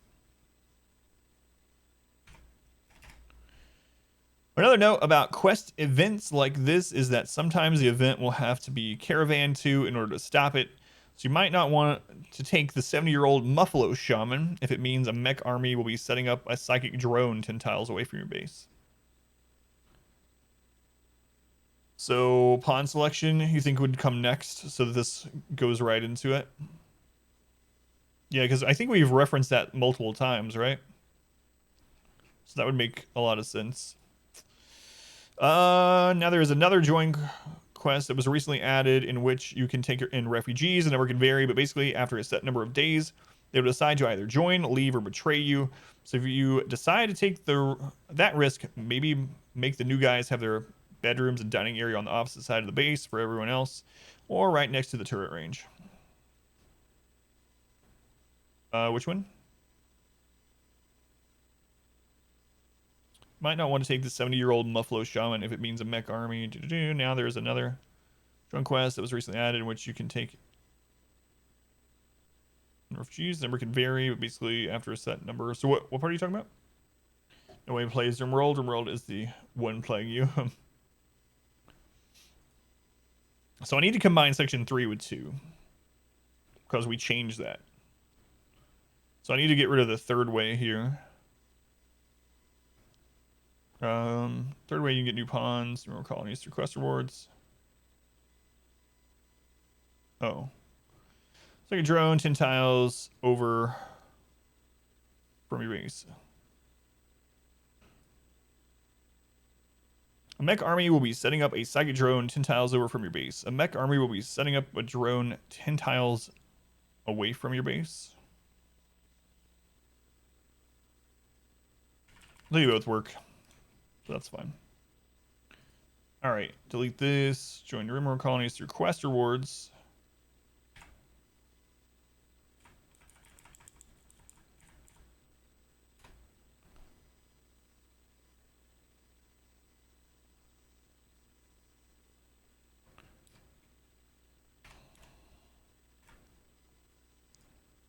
I need to delete that.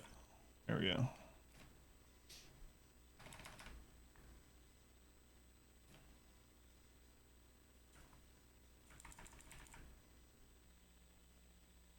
Next year. Yeah, I think it's all pretty similar. I think they'll know what I mean.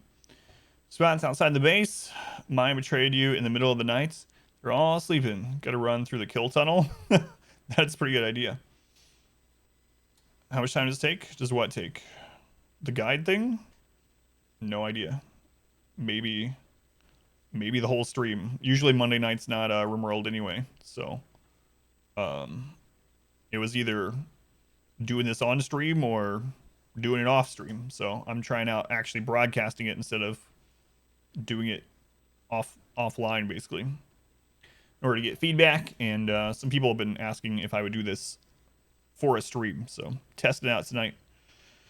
Odds of happening, make sure to go so all right, now I need to go into this one. So if you decide to take the risk, maybe make the new guys have the bedrooms dining area on the opposite side of the base, or in Derek's case outside the kill tunnel. Opposite side of the base from everyone else, or right next to the range. You can also get new colonists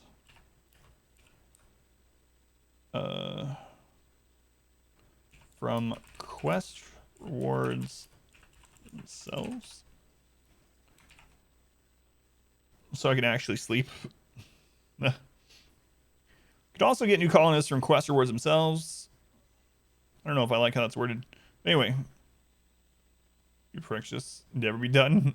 To increase the odds of this happening, make sure to go to your quest book and then click the button in the bottom left that says reward preferences. Once in this menu, turn off the accept honor and accept goodwill. Also, it is important to note that with this type of join quest, you can check how good or bad the pawn will be. To do this, go to the quest and click the pawn's name in the pop-up menu, you can check their bio and health tabs, determine if they are worth completing the quest for or not.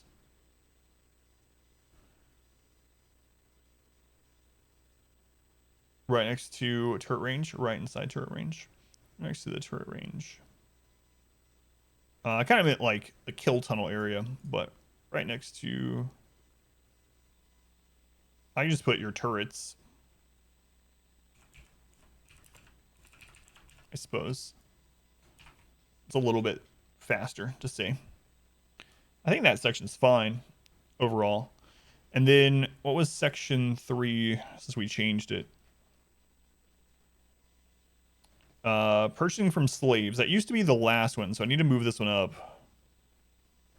And then we'll have to reword it a little bit. Okay. 5 is the new 3.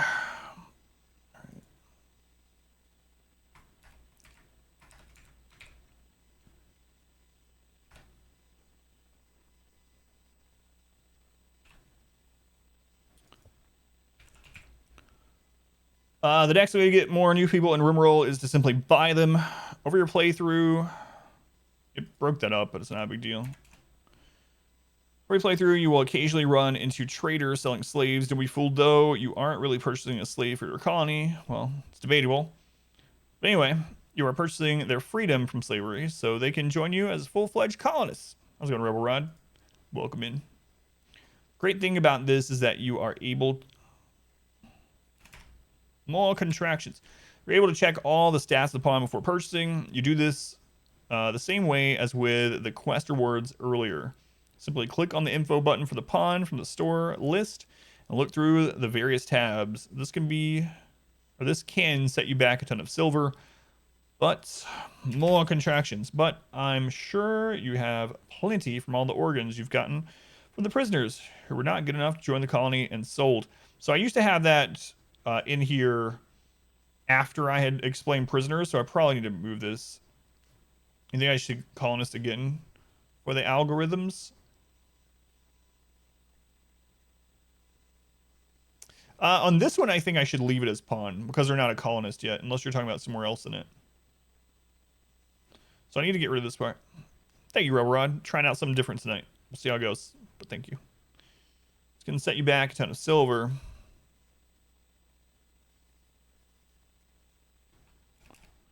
Silver, though, so be careful. Oh, and as a bonus, the new colonists will have a temporary... I don't need the O. Tabs. As a bonus, the new colonists will have a temporary mood boost from you saving them from slaves. Is that still the case? I haven't even checked in 1.2. For consistency's sake. Well, I mean, I'm saying two different things here, though, because this is after they join. They will join you as a full-fledged colonist, but before they join you, they're a pawn. So your pawns. Okay, thank you. Thank you, TDH. As a bonus, the new colonists will have a temporary mood boost from you saving them from the slavers.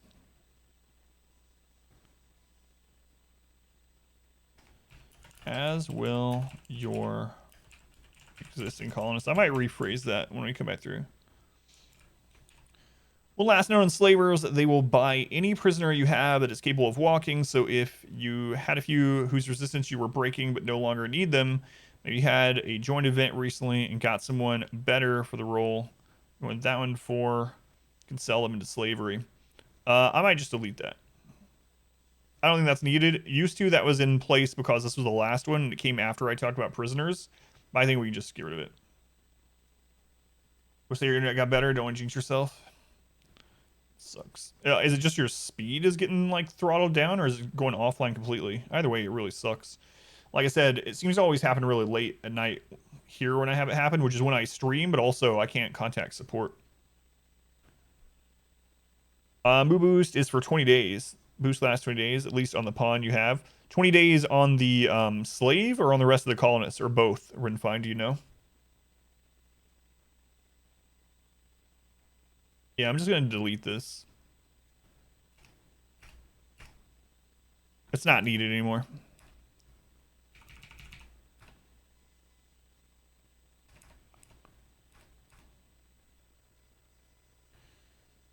As a bonus, new colonists will have a temporary mood boost from you saving them from the slavers, as will your existing colonists. Just the freed one is for 20. Gotcha. That's a pretty big boost. I didn't realize it was so big. We just bought a lot of slaves in the playthrough that we were doing, and I never even checked the number. But that's pretty awesome. Plus 20 is nice. Or for 20 days is nice, I mean.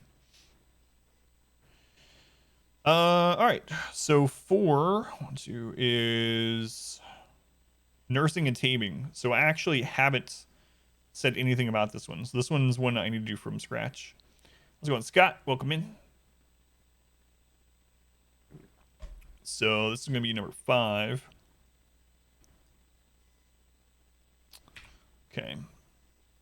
We need to do 4. I could just do a page break. It's plus 15 for 20 days. It costs us 15 days or less. Man, that is a much better boost than I really gave it credit for. It's really nice. And I mean, since they made that change a long time ago where high mood results in more inspirations, that's pretty awesome. I didn't realize it was so good. Okay. So which ways have we set it? Get new colonists. Get more colonists. New people. Colonists. So this one we may want to say people as well to make sure we get that. Just stop, stream for a minute, it comes back. Gotcha. The wine is gone. Rip wine. Love you. What kind of wine did you have? I'm not like a wine connoisseur though, so it probably doesn't mean anything to me. Changes based on difficulty. You play it on easy. Gotcha. Yeah, it might. It might. Okay. I might have to move this microphone out of the way a little bit. 1 sec. While I'm typing this, or else it's gonna take me forever. Boop. There we go. That'll do temporarily. Now I'm far away and some of my screen's blocked, but it's all right. Let's go on Burger. Welcome in. So this one is nursing and taming. So I wonder what the percentage is on nursing people back to health. The next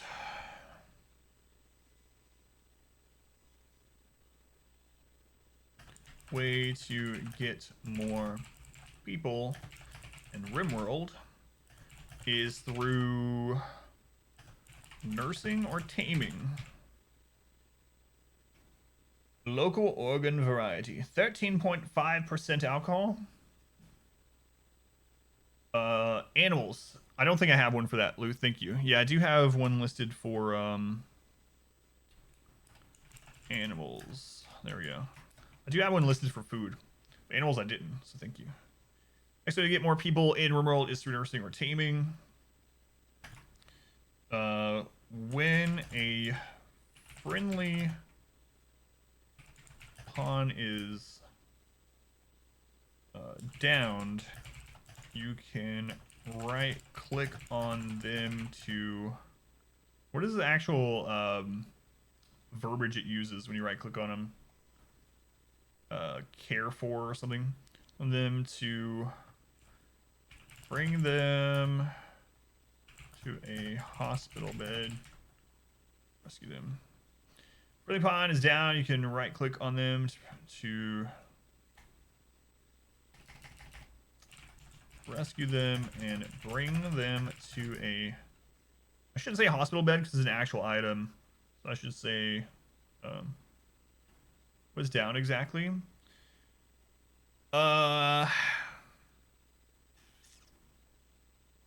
Down means that they're laying... It's incapacitated, so maybe I should just use the word incapacitated again. Whoops. Incapacitated, not compacitated. Yeah, yeah. Medical, thank you. Fit. Use? Yeah, just medical is fine, I think. Bring them to a medical sleep... Well... Medical bed or sleeping spot. That'll cover it. Time to learn, Syrian. Hey, Syrian. Welcome in. Thank you for being here. Wasn't sure how many people would show up, so I've been surprised by how many people have come in, so thank you, Syrian. When a friendly pawn is incapacitated, you can right-click on them to rescue them and bring them to a medical bed or sleeping spot. Once you have nursed them back to health, they have a chance of automatically joining you. Is there a series? Yeah, thank you. Next way to get more people in RimWorld is through nursing or taming. When a friendly pawn is incapacitated, I should split that up too, so there's like a break in my talk. When a friendly pawn is incapacitated, you can right-click on them to rescue them and bring them to a medical bed, sleeping spot. Once you have nursed them back to health, they have a chance of automatically joining you. No, that's what I'm wondering, if the chance varies. That's what I was really wondering. Because I know it seems different based on difficulty. It also seems different based on what the incapacitated person is. So, like, I've noticed if a trader gets hurt while they're there and you save them, I hardly ever have them join. But if you have someone fall in a drop pod, the chance seems very high. So it might be based on their faction, because I think some of the ones that fall in the drop pod are not related to any faction. No matter how much you learn about this game, there's always one more thing. Yeah, me too, which is awesome. There's an alien on the liberation mission. I think they're hiding for the ATM. Fascinating, you can right-click on them to rescue them and bring them to a medical bed or sleeping spot. Once you have nursed them back to health, they have a chance of automatically joining you. I really think that might be it. I wonder if we can test it. I'm gonna go ahead and open RimWorld in the background.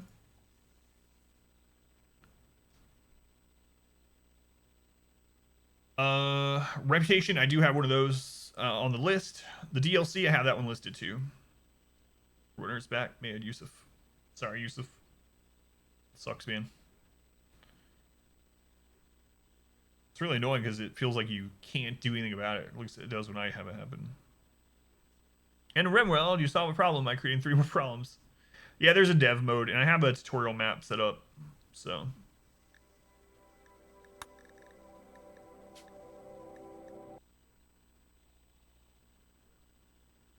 Ashland, how's it going, Ashland? Welcome in. It's not going to show us %, but I'm really curious if a crashed pod event is always an auto join on healing them. I don't think it is, but I know it's higher. Oh yeah, even my tutorial map is permadeath, yeah. Here's my tutorial colony. Dead by Daylight with friends. It's pretty fun. I've only played it once, not very long. Alright.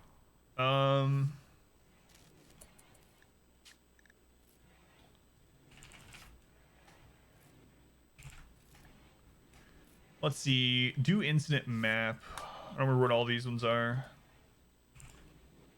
Refugee pod crash. Okay.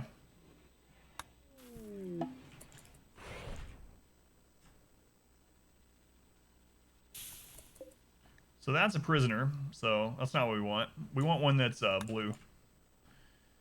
Middle episode, Bryan Cranston fixing the light bulb. No. Man, Malcolm in the Middle is so good. It's pretty sad though, about the kids on the show and what was going on and what happened and how Frankie remembers none of it. Nothing. None of it. Doesn't remember being on the show. Kind of insane.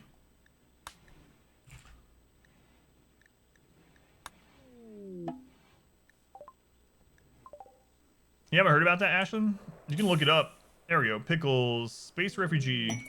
So I'm betting they're going to auto-join. We're going to test it. Please explain. I probably won't do it enough justice, but... He doesn't. He thought he made his money and got out. He says, yeah, from the things I've read and whatnot, he says that he doesn't remember any of it. Let me watch Baru play DVD. Right. Which one doesn't remember? Malcolm. real name's Frankie, right? Frankie Munez or something.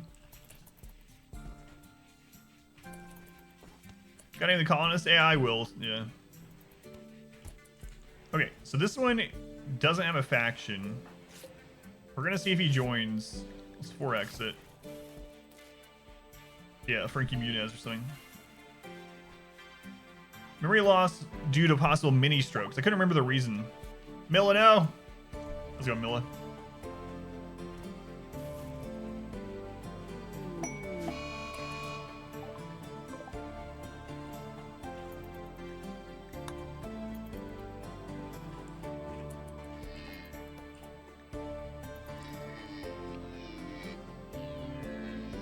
Gazelle is real mad. Royal Tribute Collector. I really wish it would tell us the percentage, though.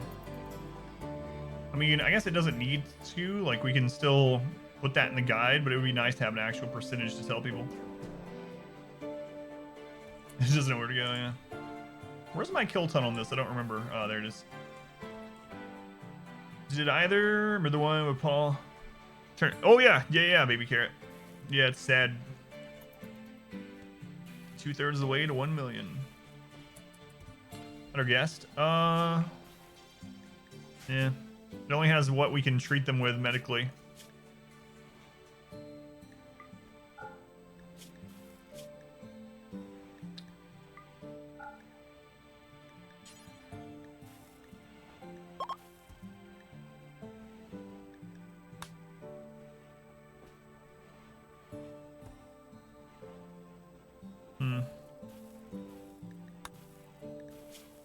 What other information we get from that?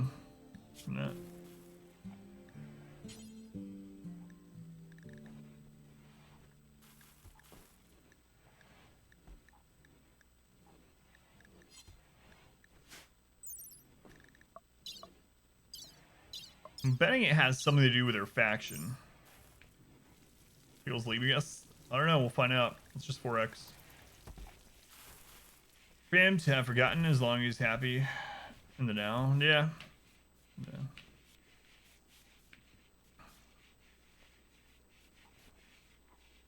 It's kind of crazy, though. Huge part of his life, you know.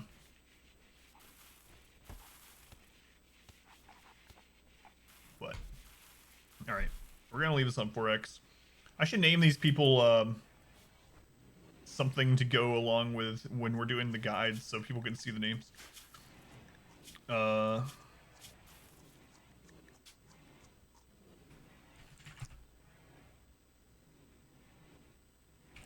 Is that too long for a name up there?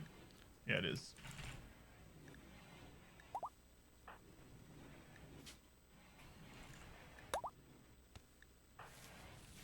Pickles, we need you to join, Pickles, or not. What do you miss? We're testing something really quick on a test map.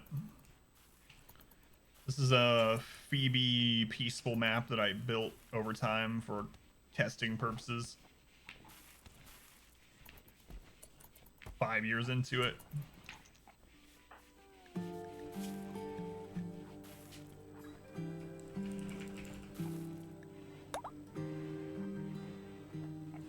We're testing, so I'm wondering if they are not a faction. They're not part of a faction, if they will auto-join once you nurse them back to health from a drop pod. I've never really thought about it being based on faction, but it's started to kind of make sense as I was talking through and typing about it. So I really want to see if that's what happens. So Pickles landed in a drop pod, and we're seeing if he auto-joins.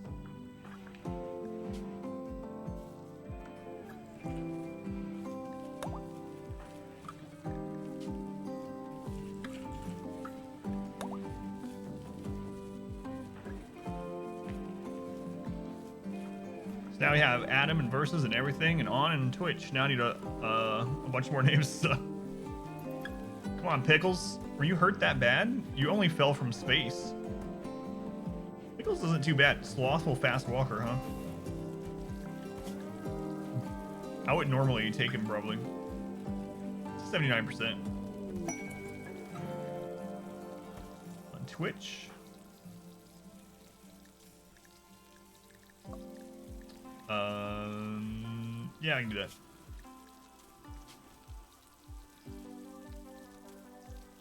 Twitch, and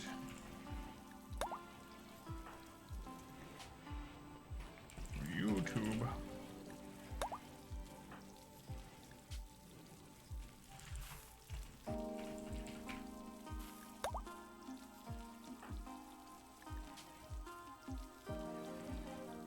Too long.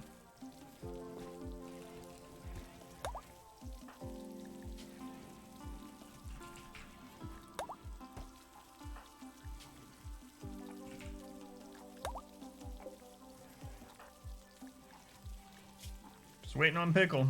It's 4X it. Really? You can't do 4X while you're naming someone? Interesting. Slothful fast walker, yeah. They get to where they're going really fast and they don't want to do any work. No.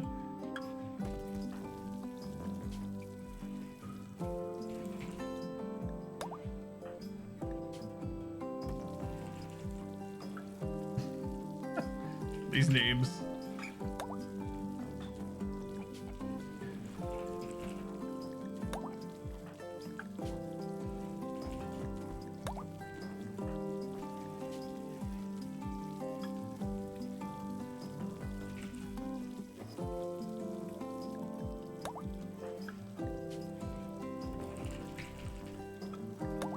Looks like the last 3v tutorial people need to kicked out of the colony. I have names for them.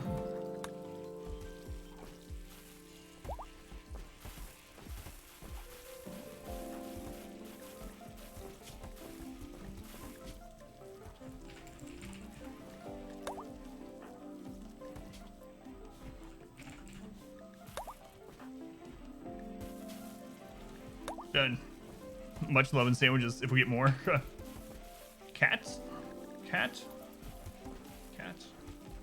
Come on, Pickles, wake up. 86%. I can show you guys this base while I'm doing that. Who's this guy? Oh, there's a wild man? Perfect. Perfect. We can test that out too.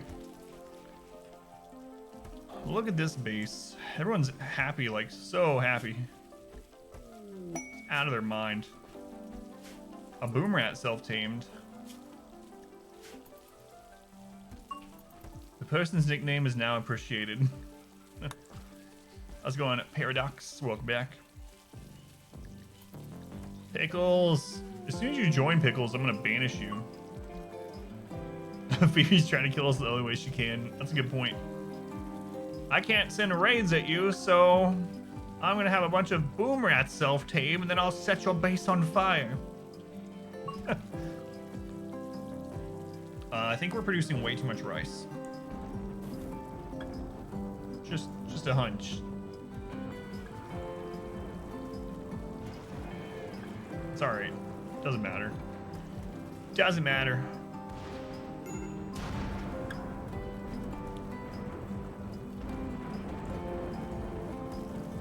Pickles, come on, man. 96%. 96% Pickles.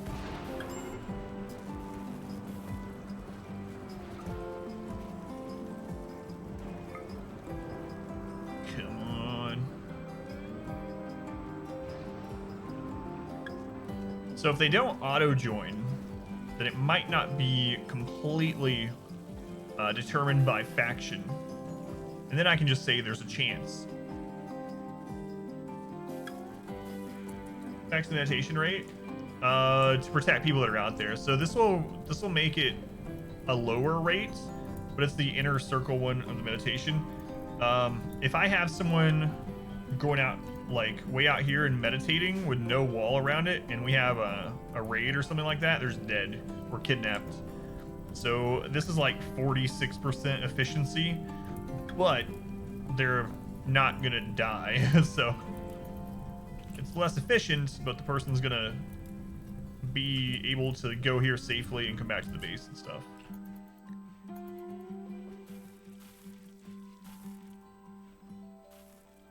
Sometimes the tree is super close by, I won't worry about it.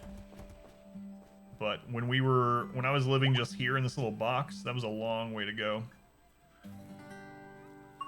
Pickles did not auto join. All right, there we go.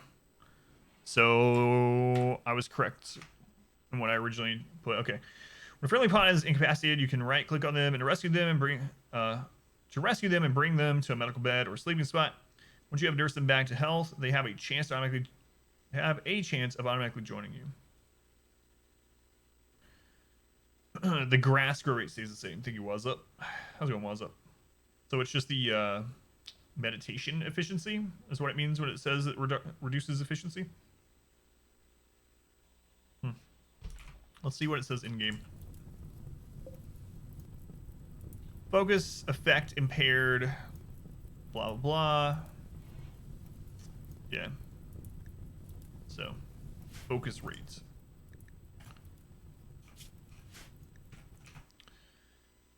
Okay. Once you have nursed them back to health, have a chance of automatically joining you.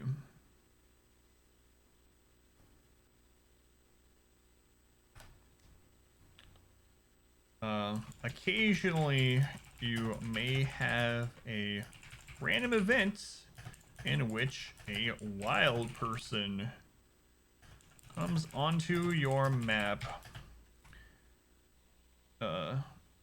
You can actually tame these people, and they will join you as a full-fledged colonist. Whoops. You may have a random event in which a wild person comes onto your map. You actually tame these people, and they will join you as a fully fledged. No, there we go. Full-fledged colonist.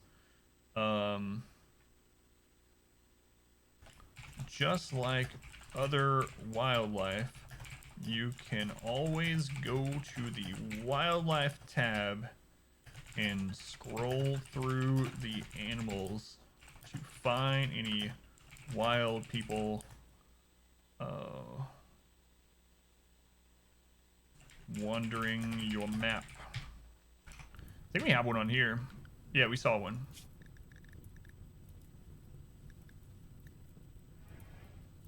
We saw one. The geologist. I haven't streamed marbles before, no. I've been a part of it on some other people's stream. It was kind of interesting, but I haven't streamed it before. I'm not opposed to it. Pickles decided to not join some time ago. There was a notification on the left side. Maybe you missed it. I think I did. Because you may have a random event in which a wild person comes onto your map. You can actually tame these people. They will join you as full-fledged colonists. Just like other wildlife, you can always go to the wildlife tab and scroll through animals to find any wild people wandering your map.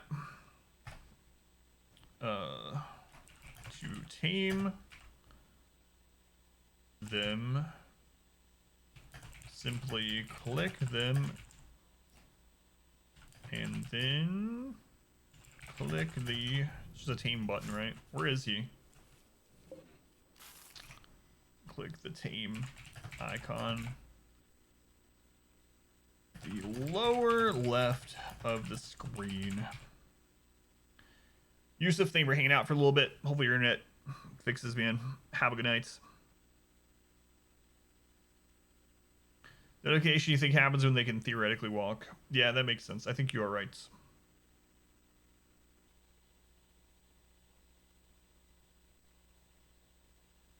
Ha ha ha. He lost his marbles. Tame them, so click them, then click the tame icon in the lower left of the screen. Make sure you have your best handler set to, let's see. I think all of ours are the same, this one. I have to look over my microphone.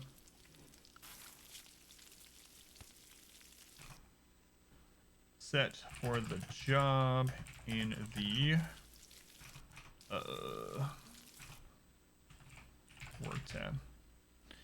Change it so that wildman can't also be recruited. Yes, yeah, they changed it. If you imprison them now, they won't have the prisoner tab. So they did change that. So you have to do it this way. So we click them, and then click the tame icon lower left of the screen. Make sure you have your best handler set for the job in the work tab. as well as enough food for them to use during the taming process. All right, cool. Yeah, they did change that for some reason.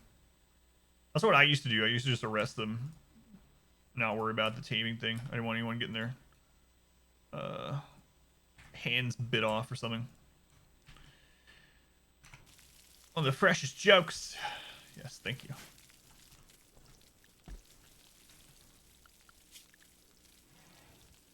I thought I already researched everything in this one. Whatever. Okay. So this is the 5th now. The last, the final way to get more new colonists in RimWorld. Okay, I can put this back now. Final way to get more new colonists in RimWorld, and the one you will probably use the most is to convert and recruit prisoners. Won't go over this in extreme detail here, as that would take up way too much time and is best made into its own guide, but we'll give you all the bullet points that you need to understand in order to effectively do this in your playthrough. First, you must either down another pawn or right-click on them and choose Arrest.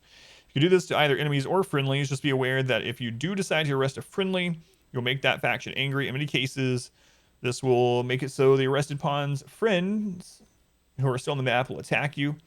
So once you have found a down enemy or perhaps a random traveler who is too good to pass up, have decided to forcefully have them join you, you'll need a prison cell to take them to. The only thing you need to denote a prison is an enclosed room with a sleeping spot or bed set for prisoners. Careful though, because once you set a single bed in a room to a prisoner bed, it will convert all others within that room. Who got punched? Fitz? No. Hey, don't punch the new people. Please. Once you have carried your prisoner to their new cell, have addressed any wounds they might have, you will need to set them to recruit. To do this, select the prisoner and then click the prisoner button on the left of the screen. And here, click the recruit button in order to make it so pawns you have set to wardening work on recruiting the prisoner. If you aren't sure if you want them to join, but you want to get started on the resistance anyway, you can choose that option. As I said, there's a lot to say about getting and recruiting prisoners. There are ways to help you down more enemies without straight up killing them, tricks you can use to help people join more quickly, etc. But that will be its own video. For now, just know having a prisoner in a higher quality room with a bed, a table, and a chair will help tremendously. Keep your prisoner as happy as you can. Don't steal their organs if you can stop yourself from doing so. Have your best social pawn be their warden, and you will have them joining you in no time. Jailbreak events can affect multiple distinct cells at the same time. Yes, yeah. So I'm going to do a whole video on prisoners and jailbreaks and how to recruit them faster, stuff like that. Yeah. That is a good point, though. They're more likely to do a prison break from a barracks than they are a single cell. And like you said, yeah, even multiple single cells, the jailbreak events, the prison break, they'll all just come straight out. I really think it's dumb they can just open the door during those events. We can build spaceships, but we can't build locks. Pint of Two Towns' 10th anniversary cider, which is very nice. Hopefully I can get some decent, just normal, non-alcoholic cider this year. The one I got last year sucked. I told you about it. It was like so over-spiced, and it wasn't like it wasn't one that you were supposed to dilute, you know, mix in water or whatever. It wasn't a concentrate, and it was just so strong that it burned my throat. So on Trevor, I thought I did. All right, that's it. If you've been wondering how to get more people in RimWorld, I hope this video has helped you out. If you are interested in making more RimWorld guides for beginners and beyond, please let me know by subscribing, hitting the like button, leaving a comment. As always, thanks for watching. So, all right. I think we got all the information in. I just need to go back through and make sure it's now typed up in a way that's easy to read out without it sounding like it's just completely scripted. Should have diluted it with Vaga, though, in your opinion. All right. And after the talking point is done, Smash that like button. Oh my god. I was watching a RimWorld playthrough on YouTube, or trying it out. It's your boy Adam. No. God, no. I was watching a playthrough though. It was the first time I'm checking this person out. And throughout the video, like every 5 or 10 minutes, he literally got out like a giant Warhammer type thing, like a, you know, probably plastic or something. But he got it out and he was like yelling, like, don't forget to crush the like button. And he starts like smacking the hammer, and like there's like button icons flashing on the screen. I'm like, yep, I'm out. Not again. Rescue on another tile. Those are quests, right? I think I mentioned that, TDH. In passing, though. Let me double check. In addition to this, you'll generally have to defend yourself, blah, blah, so be sure to read. Another note about quest events like this is that sometimes the event will have to be caravan to in order to stop it. You might not want to take that 70-year-old Muffalo Shaman. Yeah, okay. Yeah, we got that part. Thank you, TDH. Versus is very aptly better than the 8th and 9th. Not better than the 7th. You sound like a connoisseur. I guess you kind of are a little bit, huh?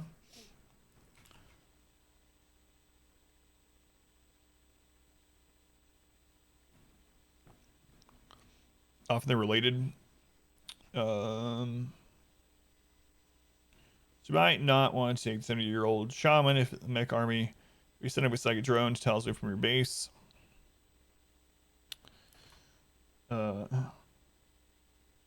Oftentimes, though, these generated, I guess just quests, are these pawns may have relationships with your existing colonists.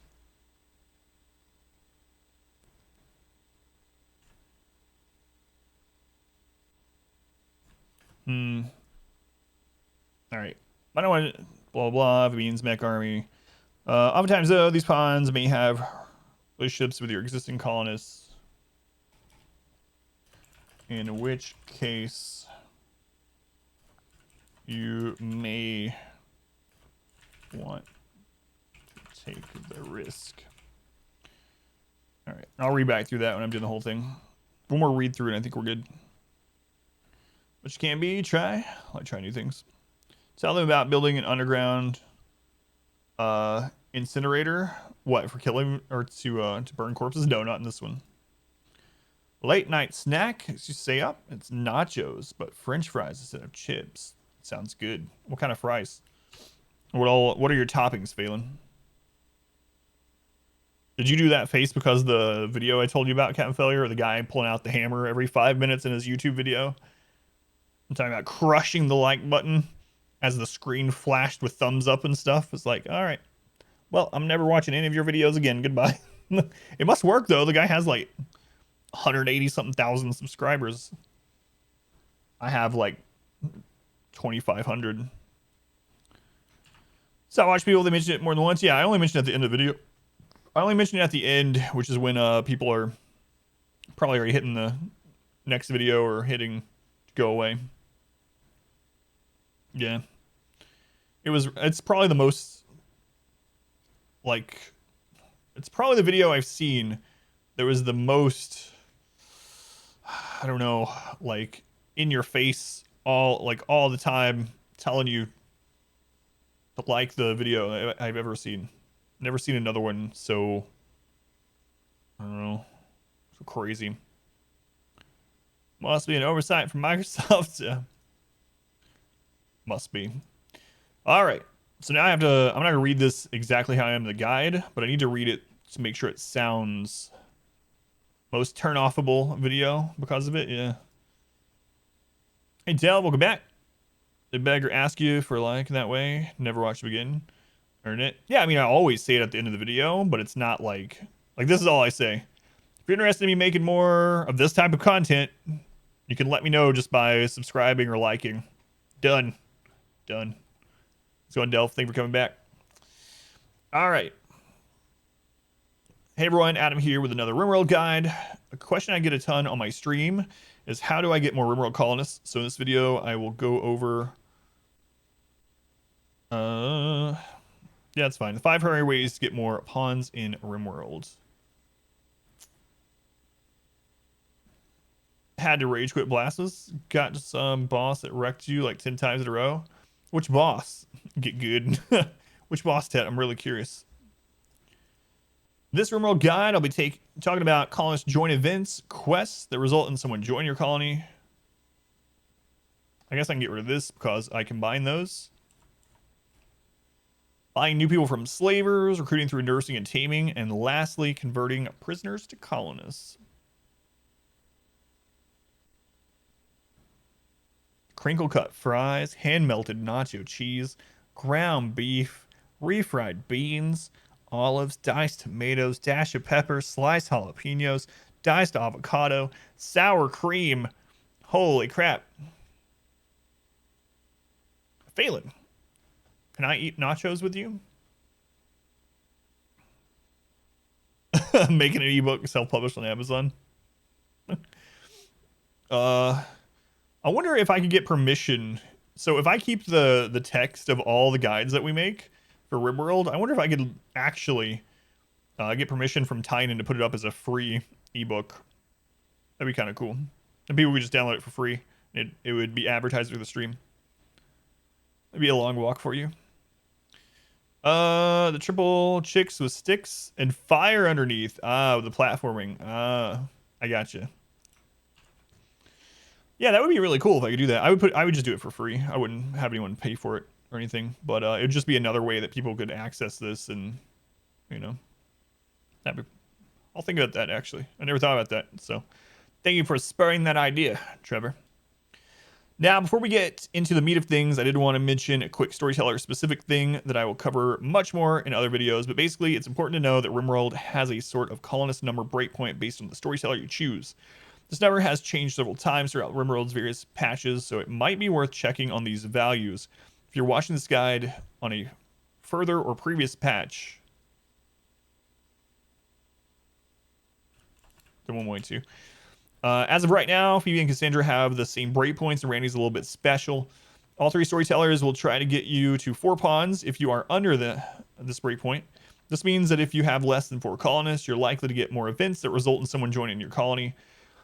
The next breakpoint is at 12. If you are at 4 or more, but not yet at 12, you'll get a moderate chance at receiving quests and the like that result in new colonists. This is true for all 3 storytellers.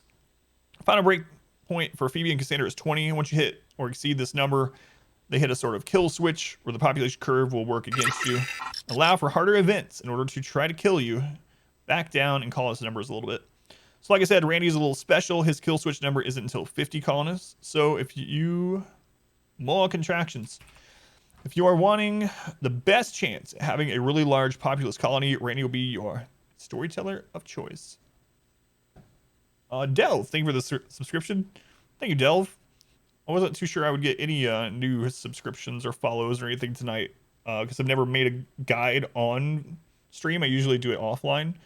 But stuff has been telling me a long time that when I'm making guides, I should just stream it anyway. So glad I did. Delph, thank you for coming back. Thank you for the sub. Very much appreciated. Do what I can.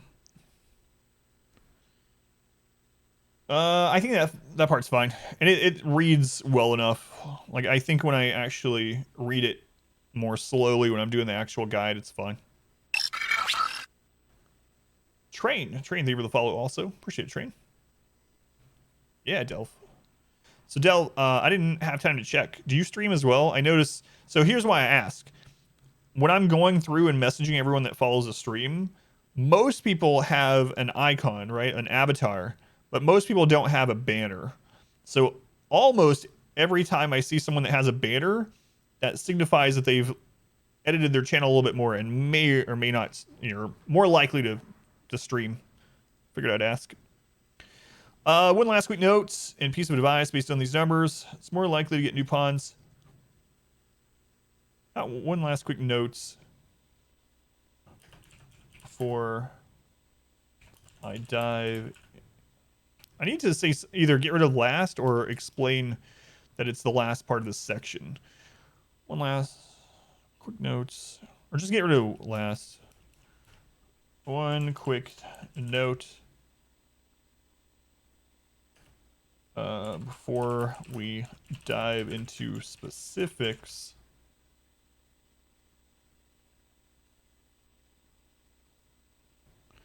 Quick note before we dive into specifics, and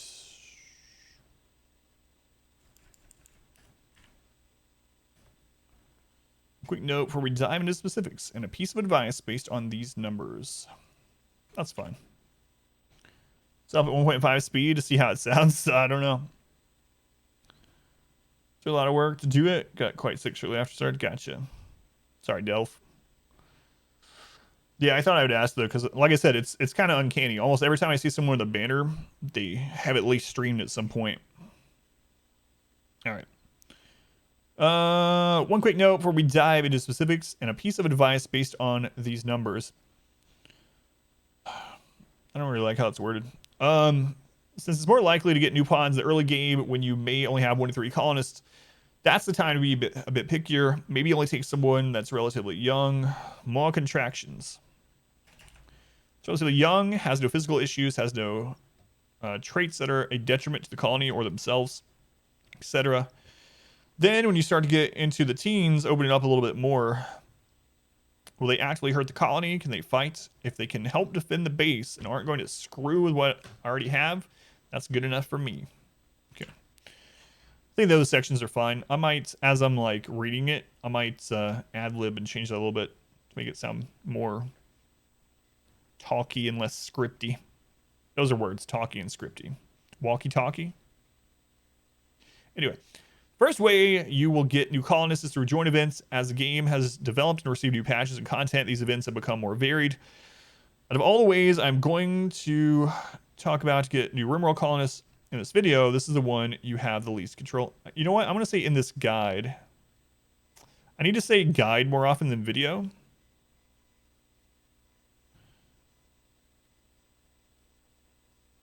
Yeah, that's fine. Thank you. Once it says guide somewhere or video, I need to switch to guide. So the reason why, for anyone that didn't hear earlier when we first started, YouTube has or YouTube listens to the video in order to produce closed captioning and stuff like that, automated closed captioning. But they also use it for keyword matching and searches and whatnot. So if I say guide and RimWorld guide more than video, then that will probably be helpful in the algorithms. Out of all the ways I'm going to talk about, to get new RimWorld colonists in this guide, this is the one you have the least control over. Occasionally you will have someone wander onto the map and instantly join you, or even fall from the sky and crash pod and join you. The extra bonus that they may be in a coma for 40 days where you can put them to work. So I guess I will... Yeah. This can stay since I'm going to leave this. I just got rid of the last thing, but that's fine. As I talked about earlier, these events are more likely to happen when your colonist count is already low. As such, if you get someone that is absolutely terrible, feel free to banish them or let them die. Both of these will give you a -3 mood debuff for a little while, unless they happen to be a relative, which hurt more. Shouldn't be a big deal early game while you're starting. Colonists have extremely low expectations. Oh, and don't forget to strip them of any good clothing, equipment before they go. Last auto join event I will talk about specifically is the Man in Black event. The event that all of your pawns are incapacitated, either from death, shock, wounds, etc. You may get a Man in Black who auto joins. This is to give you one last shot at survival before everything is gone. You can count on them to at least be able to fight and perform first aid, but aside from that, they are not special in any other way. So it could turn out to be a terrible colonist. Okay, I think that section's fine. Second way to get more colonists in RimWorld is through quest joins. Occasionally you will receive a quest in which someone is requesting to join you. This can be tricky because you learn nothing about them other than their profession and age. In general, I try to remember a few bonus skills that certain prime jobs have and keep an eye out for those. Also try not to accept anyone from these quests that are nearing 50 years or older. Talk more about that in my upcoming guide on traits and pawn selection. Is MIB a what event? What do you mean by May event? In addition to this, you will generally have to defend yourself against a group of enemies or more. If you accept this person's, be sure to read what you're going to get hit by and ensure you are confident in taking it out if you accept these colonists.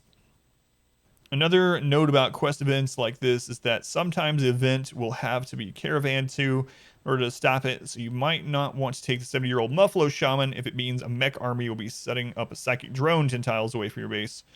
Oftentimes, though, these pawns may have relationships with your existing colonists, in which case... I think that was supposed to be you. In which case, you may want to take the risk. Oh, can Men in Black not happen? Yeah, it can not happen. It seems to be kind of time-based. From our experimenting so far, it seems like you have to be past a certain point in the game. Don't know what that point is, and it also seems like it can only happen once per map. One shooting and one med. Yeah, they're gonna at least be able to shoot. They're gonna at least be able to fight and at least be able to bandage someone. Dating in RimWorld. How to find your perfect mates. That reminds me. I don't know who it was. Someone and I was talking in Discord or something about tier lists at one point when about Hades, and they were like, you know what? You should do a Hades tier list, but since everyone's done like the weapons and stuff, you should do something like a tier list over how much body hair you think each of the gods and goddesses has. So there's like S tier, like, oh, okay, Zeus probably, I don't know. Anyway, that kind of reminds me of that. That's the requirement. I don't know. It's only after they have a name. So if your colony's been around long enough to have a name, and then it has a cooldown. Do you happen to know the cooldown, TDH? Hades waifu tier list. These are the guides I need to make. Certain prime jobs. Points infographic. Still on Wi-Fi, Milla. All right, let's see.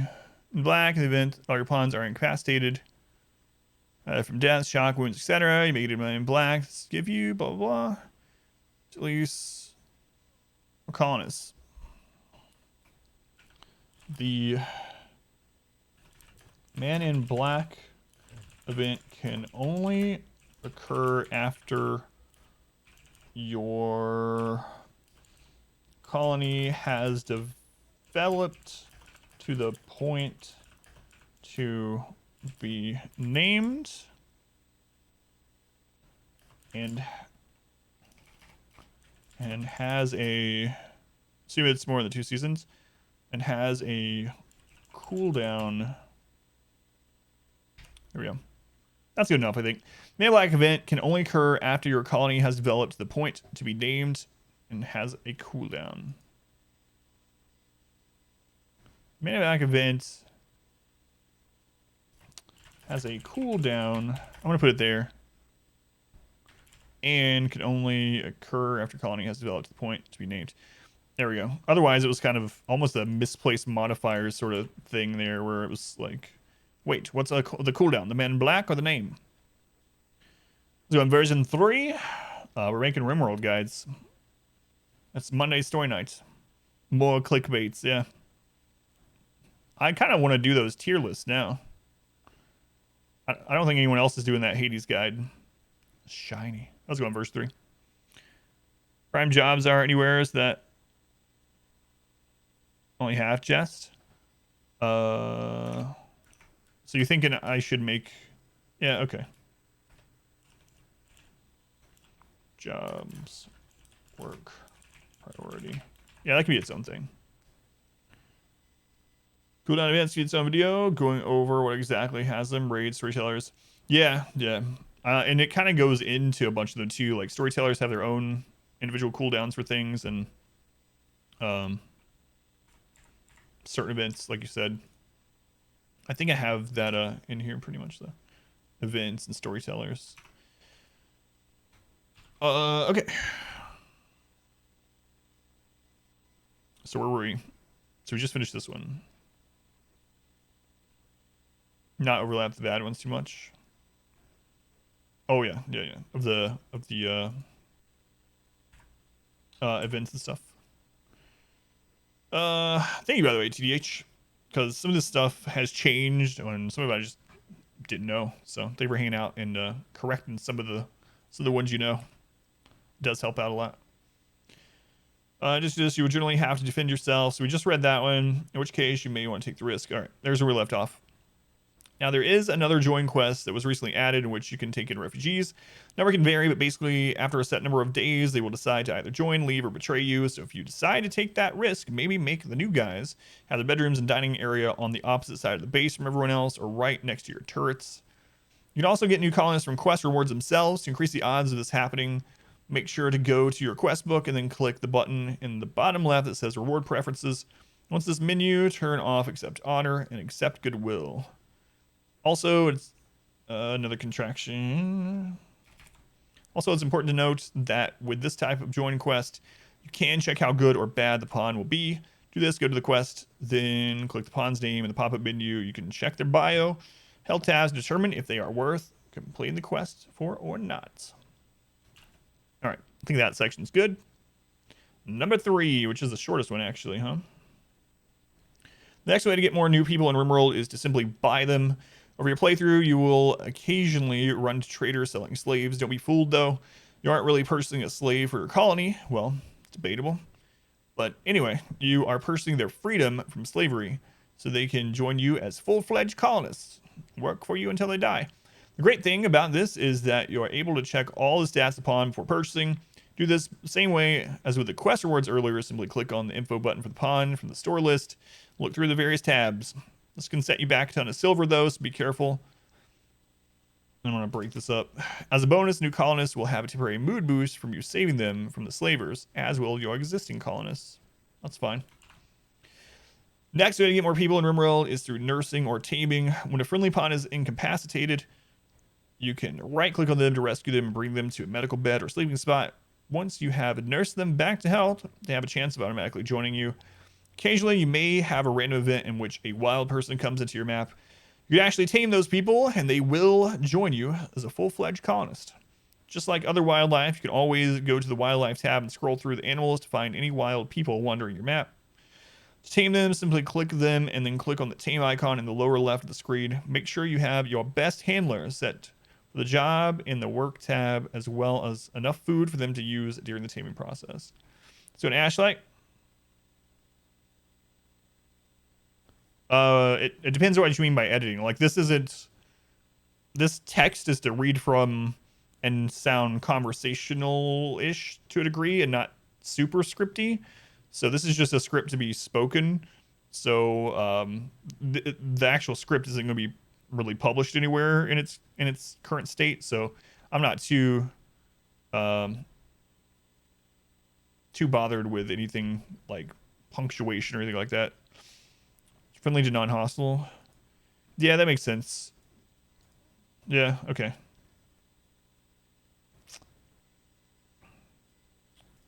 When a non-hostile pawn.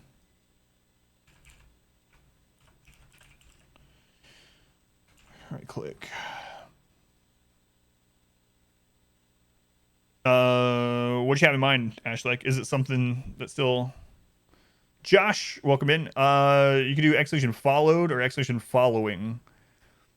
That's what they are on my bot instead of follow age. I know some bots have follow age. Mine's exclamation followed.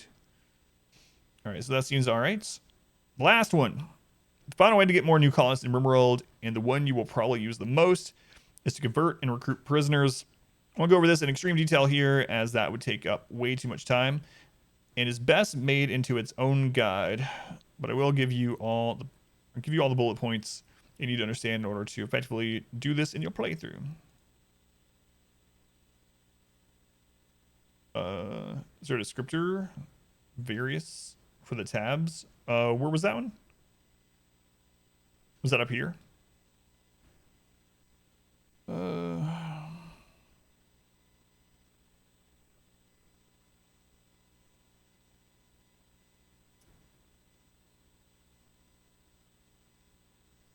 the various tabs. I mean, when you click on that, there's like a set of tabs that come up.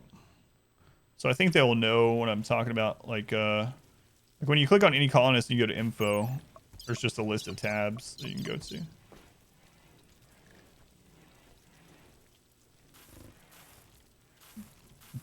Was that your typo, Stumble, or did I typo support in the title when I was typing it?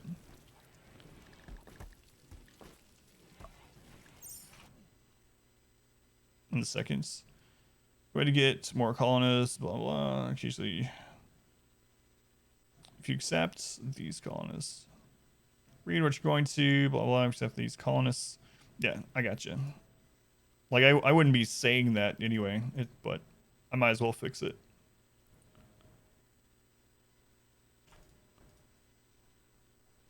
Okay. If it works. So I typoed it. Yeah, I was changing the title really quick because I was late getting in here because my daughter was going to bed slowly. Apports. I should make typo commands. All right. Thank you, Ashley.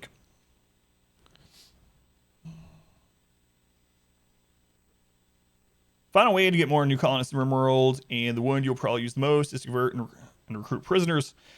So I said that one already.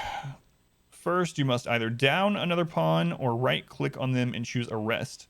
You can do this to either enemies or friendlies. I guess I'll put non-hostiles there too, because even if they're neutral, you can do that to them. And I fixed the support thing. Just be aware that if you do decide to arrest a friendly, you will make that faction angry. In many cases, this will make it so the arrested pawn's friend, like, again, I know there's supposed to be an imposter because it's possessive. It's the pawn's friends, but little things like that don't matter too much with this, but it's fine either way. Friends who are still on the map will attack you. So once you have found a downed enemy or perhaps a random traveler who is too good to pass up, and decide to forcibly have them join you, you need a prison cell to take them to. The only thing you need to denote a prison is an enclosed room with a sleeping spot or bed set for prisoners. Be careful though, because once you set a single bed in a room to a prisoner bed, convert all the others in that room. Once you've carried, right, I'm going to put a contraction there because it sounds better talking wise. Once you've carried your prisoner to their new cell and have addressed any wounds they might have, you will need to set them to recruit. To do this, select the prisoner and then click the prisoner button on the left of the screen. And here, click the recruit. And obviously, I'm going to be showing this throughout the video too, but recruit button in order to make it so pawns you have set to wardening work on recruiting the prisoner. If you aren't sure if you want them to join, but you want to get started on the resistance anyway, you can choose that option. Flash the car for the pawn. Yeah, exactly. Yep. And then I could also have links to those ones like in the description too, the ones that are pertinent. So as I said, there is a lot to say about getting and recruiting prisoners.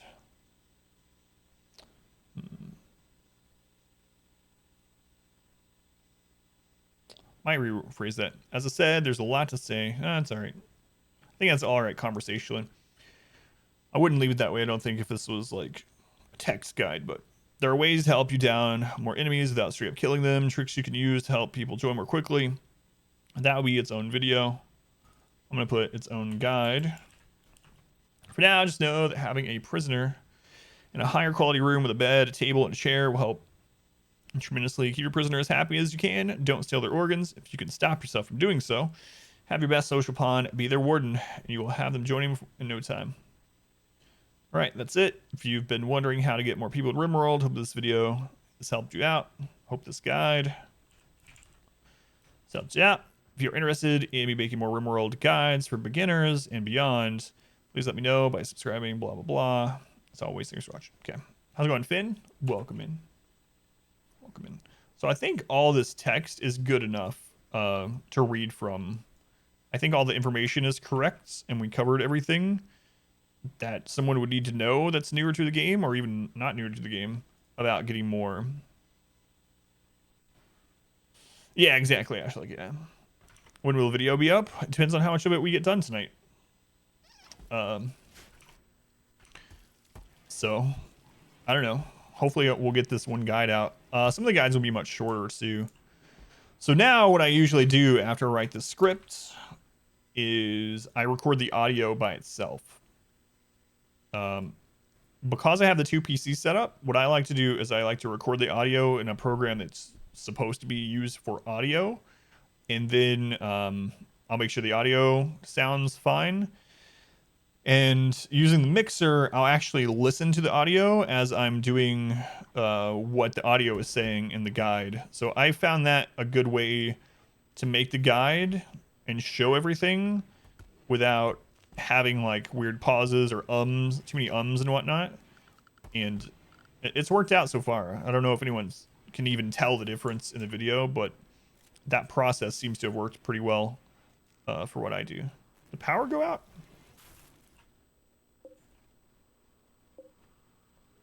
Oh man, we have barely enough power for all this stuff.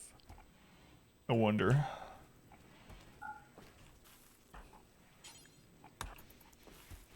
I need another geothermal sometime on my tutorial map, but that'll do for now. That'll do. Okay.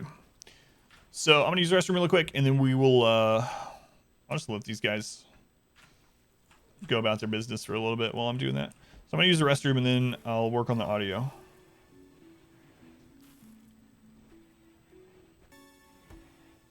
Cell to take them to, or press a cell to combine them in? Was there too many twos, you think, or? Well, good. You'll play RimWorld, so don't listen to the guides to know worse. Trade ship. Oh, you know what? Let's sell them thousands of rice. Hi guys, how much money you got spent on rice? Not enough. Not enough. We actually need 5,000. Yeah.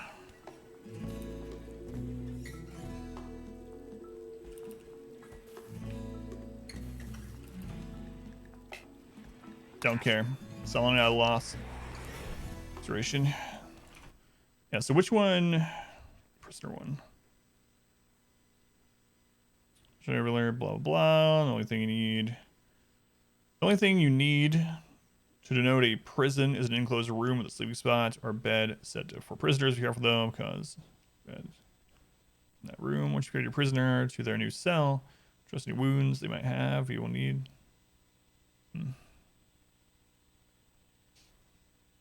Yeah, I don't know. I'll see how it sounds. I also record the different parts, so it'll be easy to combine them when we need. All right, toilet time. I'll be right back.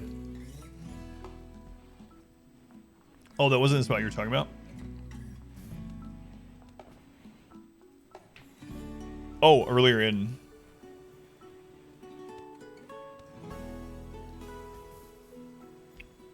My bad. I'll double check. Cocoa nuts. That's right. Be right back.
Preferably a medical bed. There's no sign bed. Rescue a non-hostile. So just adding preferably, and then instead of saying medical spot, it's a bed. How many are in the queue for names? Let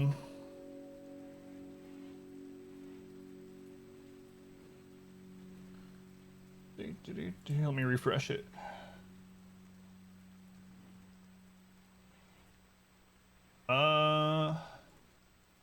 A little over 100. But we've been going through them pretty quickly recently. Okay. Fuego. See, I remember where this colony came from. It's a tutorial colony, so it's like one I use for guides and stuff.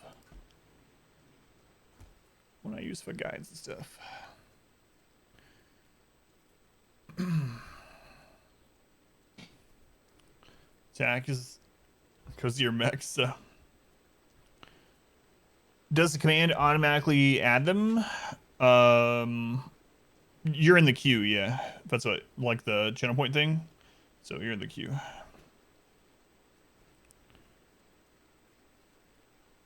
It's promise of the world, but slower. I don't know that song. So now I need to decide whether I'm. So let me go back to that one part, 2 parts. The medical one, okay. Where was that? There we go. When a non-hostile opponent is incapacitated, you can right-click on them to rescue them and bring them to a medical bed or sleeping spot.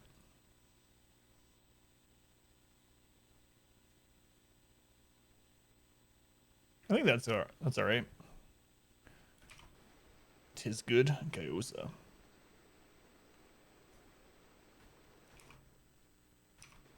All right, what was the other one? Prison cell to take them to.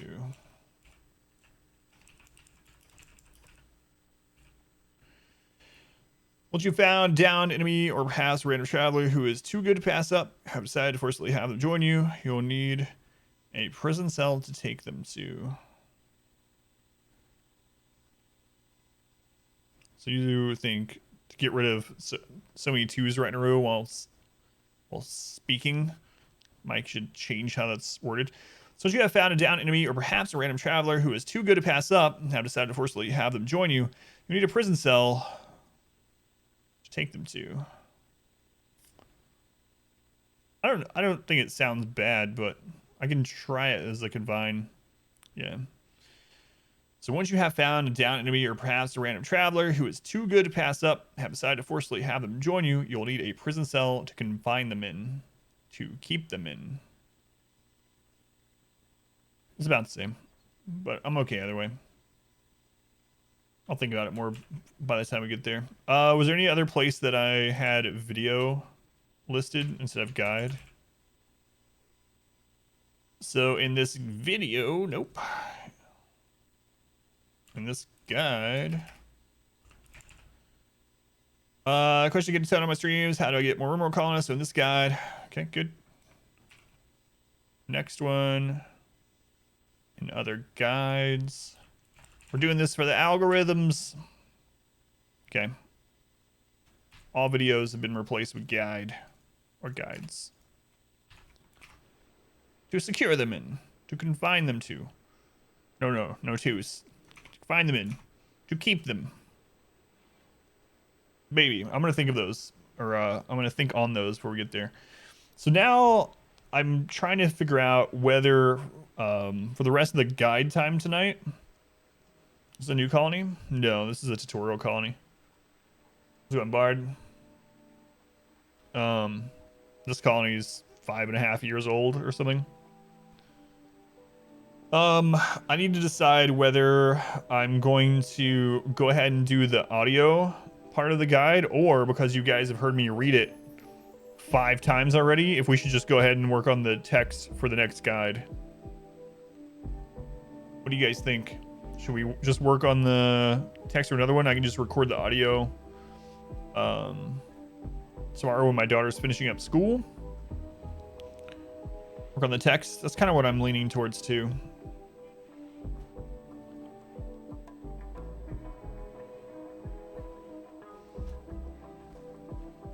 All right.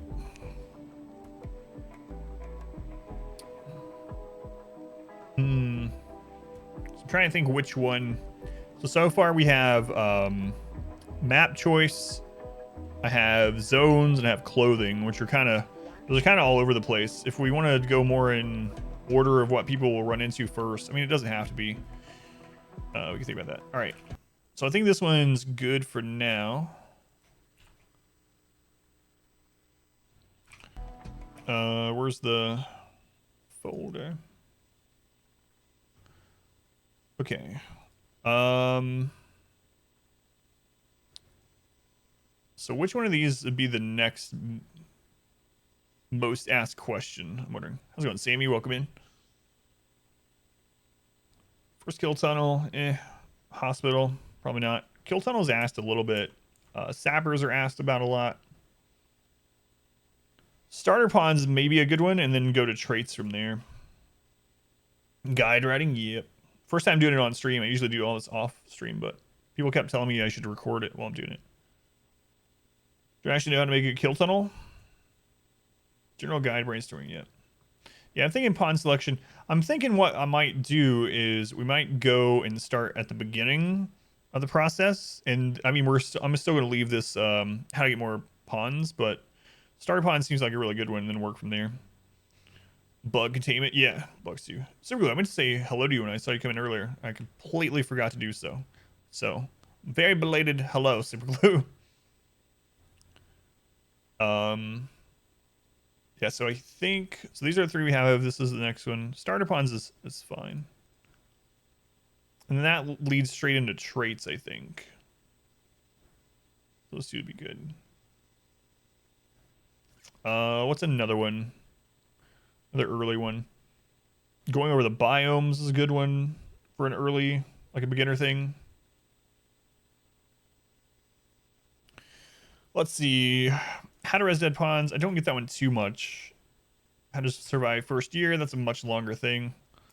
For types of rooms. Not yet. Defense for different situations. Events, caravanning, ancient dangers. Mods don't make the game easier. Quality of life, blah, blah. Infestations, which Super Glue mentions. Wealth management. Microing during combat. Drugs. Different biomes. Mood. Stakes, mountain bases, scenarios, enemy priority, sappers, raiders, sieges, drop out raid defense, mech clusters, weapons, attacking settlements, royalty information, sidecaster information, trading, planning and food. That one's probably an early one that people ask a lot too, huh? So I'll put a asterisk by that as a possible early one. Factions, reputations, animals. I think that's another one that people ask a lot about. Like, what are the best animals? All right. Nutrient paste. I wonder if I should put that one into this one. The food one in general. I'll put it there either way for now. Map and pond choice should be fairly early. Yeah, that's what I'm thinking too. So let's actually go through the process here. All right, tutorial map. We'll see you later.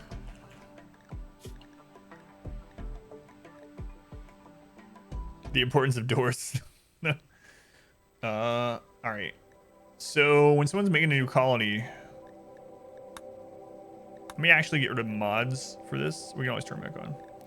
Hey, evil big fish, welcome back. How's it going, big fish? Big fish.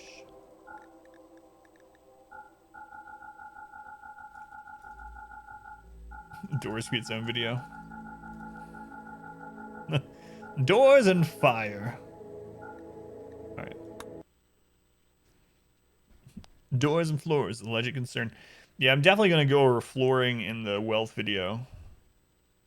Because I think flooring is a trap. It really is a trap a lot of times. All right, so...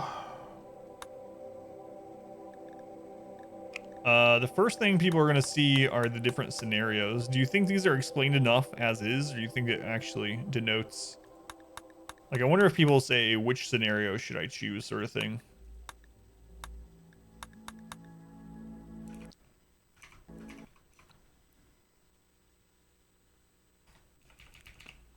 But the first thing people see is which starting scenario.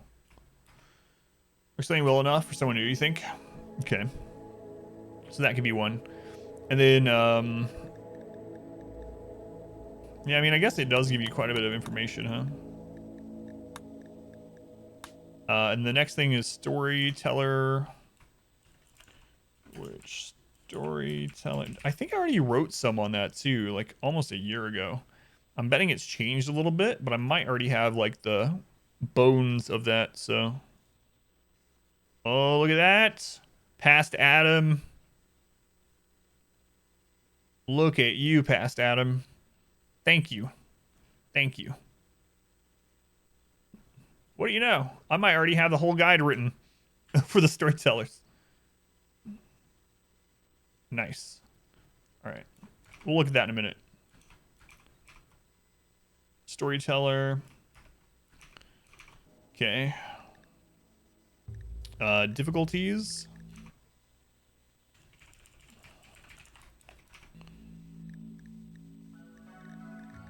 And then I can go over custom, reload, etc. during that, so.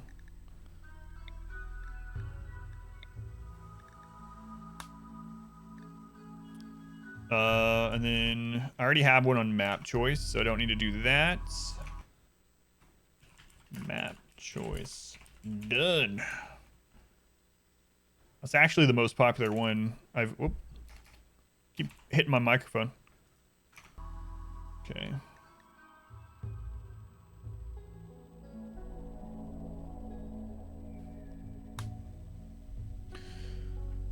So I've already gone through all this. And then starter pawns, and then you start the game, right? Okay. Selection of the base starting point. Yeah, I made that one already. That's one of my guides that I actually have out. It's hard to find a perfect map. It is. I mean, there is a mod. If you haven't used it, Finn, there's prepare landing, and you can have it look on the world to see if it can find what you want, but past Adam, what's the command for the Grim Dawn death? I think it's GD rip. Natural walls around a central clearing. Oh, that, yeah. Yeah, that you can't search for with a mod, right? But is it not GD rip anymore? GD rip 1? Oh man, I don't remember. It might be there somewhere if we want to check. A mod guide? Yeah, we'll do that one too. So these look like the next most important ones, those 4. Past Adam, don't drink the coffee. Don't worry. Let me look at this storyteller one and see if this is still up to date. So I typed this probably a year ago. Let's see if all this is still applicable. Because if it is, I can just use this and bam, we already have 2 scripts for guides. Hey everyone, Adam here with another RimWorld guide. People have been asking me what storyteller should I choose. So I decided to make a RimWorld guide to tell you all about 3 different storytellers and what choosing them will actually do to a RimWorld playthrough. Map reroll is the only way you potentially find one. Or just endlessly rerolling the scenario. I've never used that, but I know Bard and a few other people have Rip Chitin. Bard and a few other people have really, I don't want to say pushed, but told me I should use that. Intro. All right, so let's get right into it. RimWorld has 3 default storytellers aside from the tutorial one. Cassandra, Phoebe, and Randy. Is that the order that they're in? I don't think I've ever even looked. Cassandra is listed above Phoebe. I guess that makes sense. Interesting. All right, so let's get right into it. Cassandra, Phoebe, and Randy. The choice of storyteller plus difficulty can change your playthrough significantly. The biggest thing that changes between storytellers is the cooldown or lack thereof on different types of events. Going to go over all three storytellers a bit, then do a quick rundown on who you should choose based on what sort of experience you want to play. Oh, I did what? Oh, has suggested map reroll mod before. Downsides? It has a few bugs. What are the bugs? All right, Cassandra. Cassandra's the most consistent storyteller and sends things at you on an increasingly difficult curve. When starting a new game against Cassandra, you have an 11-day cushion before large threats begin to occur. And if one of the events has not been a raid by day 20, she'll send a raid at you. I wonder if those are still correct. Let's see. I think we can check that pretty easily.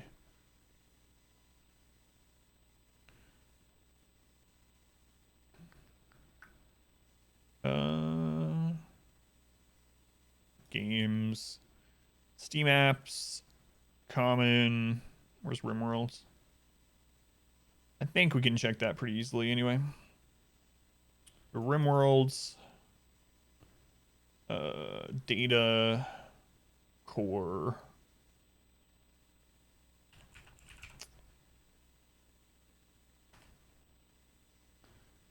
Storytellers, there we go.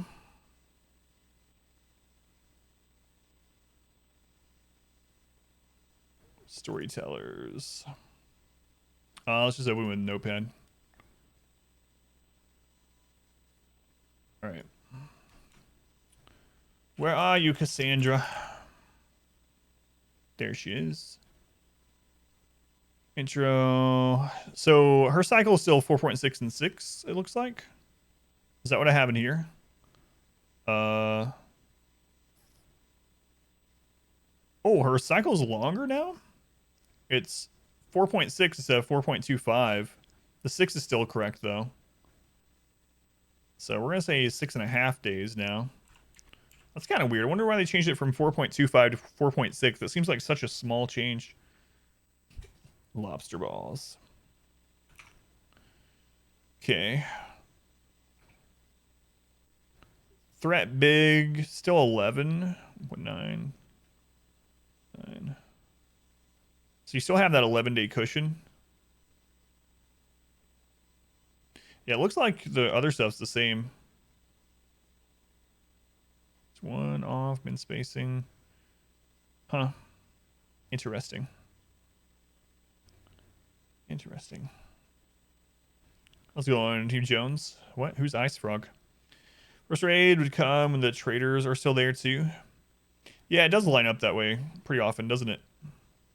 So 20. All right, I'm gonna leave this open to the side. But it looks like the cycle days are still the same, which is the important thing.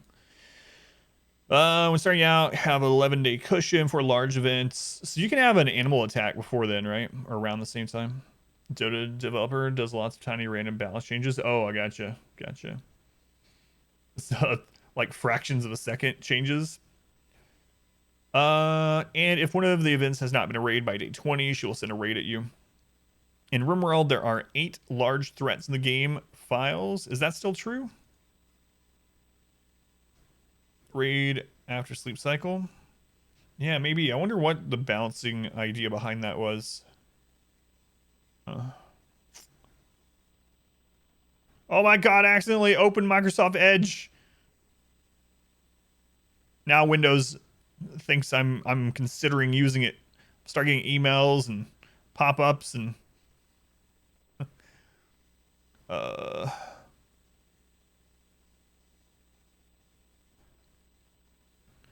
so actually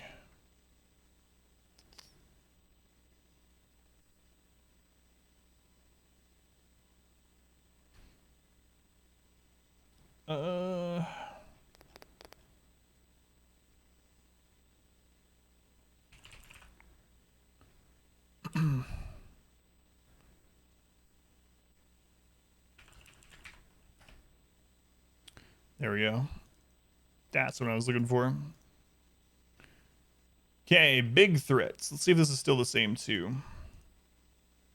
Big threats: raid, infestation, deep drill infestation, manhunter pack, foliator ship. It's 5. Mechanoid ship 6. Psychic Imitator ship 7. Animal Insanity 8. Mech clusters. There's 9 now.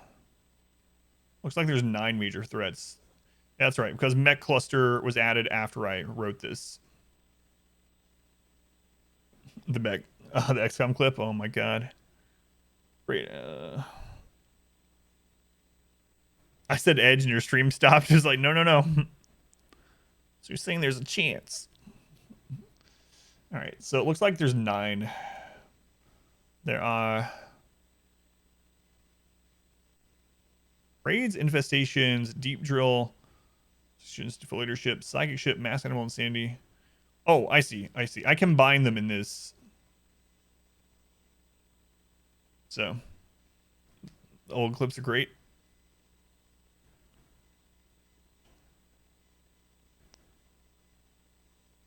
Yeah, okay. So I did combine two of the major ones. That's fine.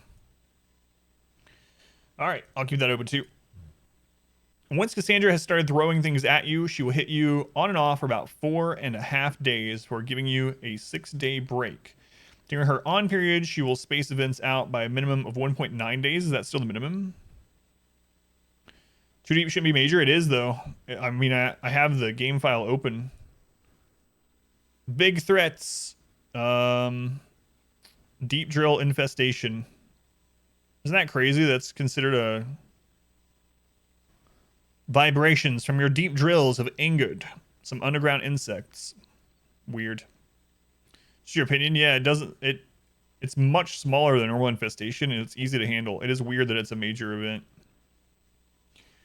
Which makes me wonder, if you were doing enough deep drilling and Cassandra was the storyteller, could you force her to mainly have deep drill infestations in order for you not to get worse events? You know what I mean? Like, have a room set up with like 50 drills in it late game? Like, yes. Kind of crazy. Once Cassandra started throwing... right. Let me see if this is a 1.9 still. She will space events out by a minimum of 1.9 days. Okay. Cassandra... Yep, still the same. 1.9. Cassandra can hit you with 1 to 2 large events in this time period. It's important to note that quests and their events do not count towards this timer. So if you accept a mech cluster through a quest, Cassandra can still hit you with her event during. Cassandra's cooldown cycle for miscellaneous events such as pod crashes, meteorites, toxic fallout, etc. Did you realize too that toxic fallout is not a major event? Toxic fallout is so much deadlier than some of these other things. It's considered a miscellaneous minor event. It's her large threats, but are on their own timer. So, for instance, you can have a toxic fallout and a raid back to back. Having one on the large threat events mentioned earlier does not put miscellaneous events on cooldown. It's really crazy. Jar Jar? I don't remember that clip at all. The last thing I will mention for Cassandra for now is that she has a cooldown on disease events of 9 days. This means she can't hit you with a disease event in the first 9 days of a playthrough. Is that still true? Cassandra.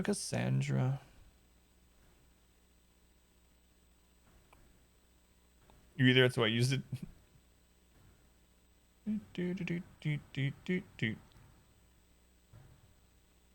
I don't see that in her code anymore, actually.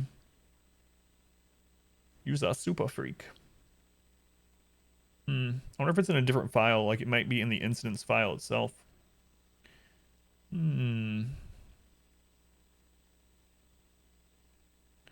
Small threats, blah, blah, blah. Okay. All right. Yeah, it's in the small one. Okay. 9. All right, good. So it looks like they didn't change too much of this, luckily. I don't know why I didn't put this out back then. I kind of forgot about it until we were in... I was in that folder just a minute ago. 9 days. This means she can't hit you with a disease event in the first 9 days of playthrough.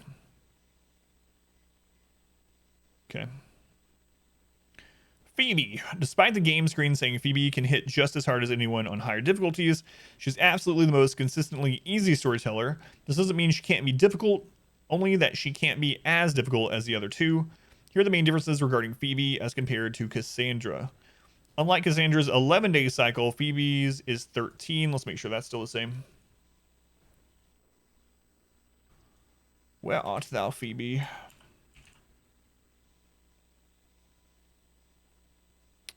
$13, that's the same. Giving you 2 extra days to prepare. Also, Phoebe's on-off cycle is 8 and 8 compared to 4.6 and 6. Wait, I have 4.6 here, but up there I said 4 1/4. Maybe past Adam didn't know what 4 3/4 was, or 4 1/2, because that's much closer than 4 1/4. Anyway, have the right numbers at least. Phoebe 8 and 8. Yep. Okay. Good job, Phoebe. Staying the same. Phoebe's on-off cycle is 8 and 8 compared to Cassandra's 4.6 and 6. Phoebe's incident range is also a 1, whereas Cassandra's is a 2. All you really need to know about these numbers is that Phoebe is much less likely to punish you with difficult events back-to-back, is actually unable to hit as often as Cassandra. That is true. So Cassandra can actually hit you with 2 events within 1.9 days of each other, as long as they're both within that 4.6 days, and Phoebe is not able to do that. Phoebe was really boring when I played against her. In the kind of scenarios that we do anyway. Phoebe also has 3 more days until are added to her minimum disease timer, unlike Cassandra, who can give you a disease at day 9. Phoebe's is 12. Lastly, Phoebe doesn't give on average more non-royalty quests than Cassandra, or does give. I wonder if that's the same. I like Phoebe. You know, she's fine for like a builder type playthrough or to ease into things. Phil Castlock, yeah. But when I tried to do merciless difficulty Phoebe on stream, it was just so much easier because we knew every time we got hit with an event that as long as we survived it, we were gonna have 8 days to recover, and that nothing could happen to us for 8 days. No events could happen. Okay. Does Phoebe still give more quests? That seems. Let's see.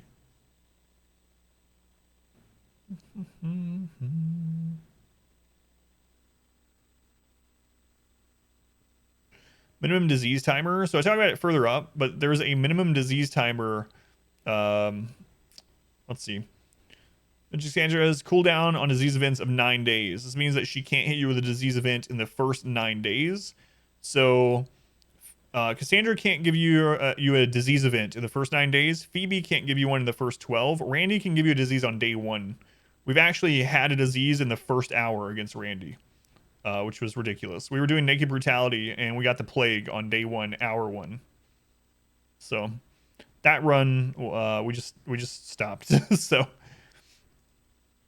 yeah, it looks like she does still give more non-royalty quests. It's pretty interesting. Randy. Now on to Randy. As his information suggests, Randy is definitely random and can make for some crazy and interesting playthroughs. Due to how RNG works, though, you can sometimes have huge chunks of time in which not much happens. Randy can be the hardest storyteller in small bursts due to his short cooldowns, but he isn't consistent at it, and you have to get pretty unlucky, like we did on Saturday. For instance, to have a string in which he sends a raid at you every 1.5 days. Did they change that? Because we got 3 raids within a day. Did they change Randy? Because he did have a small cooldown, but I don't think he does anymore. Randy.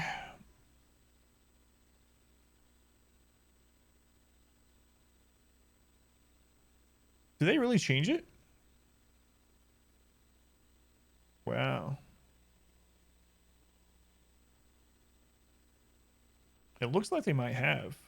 All right.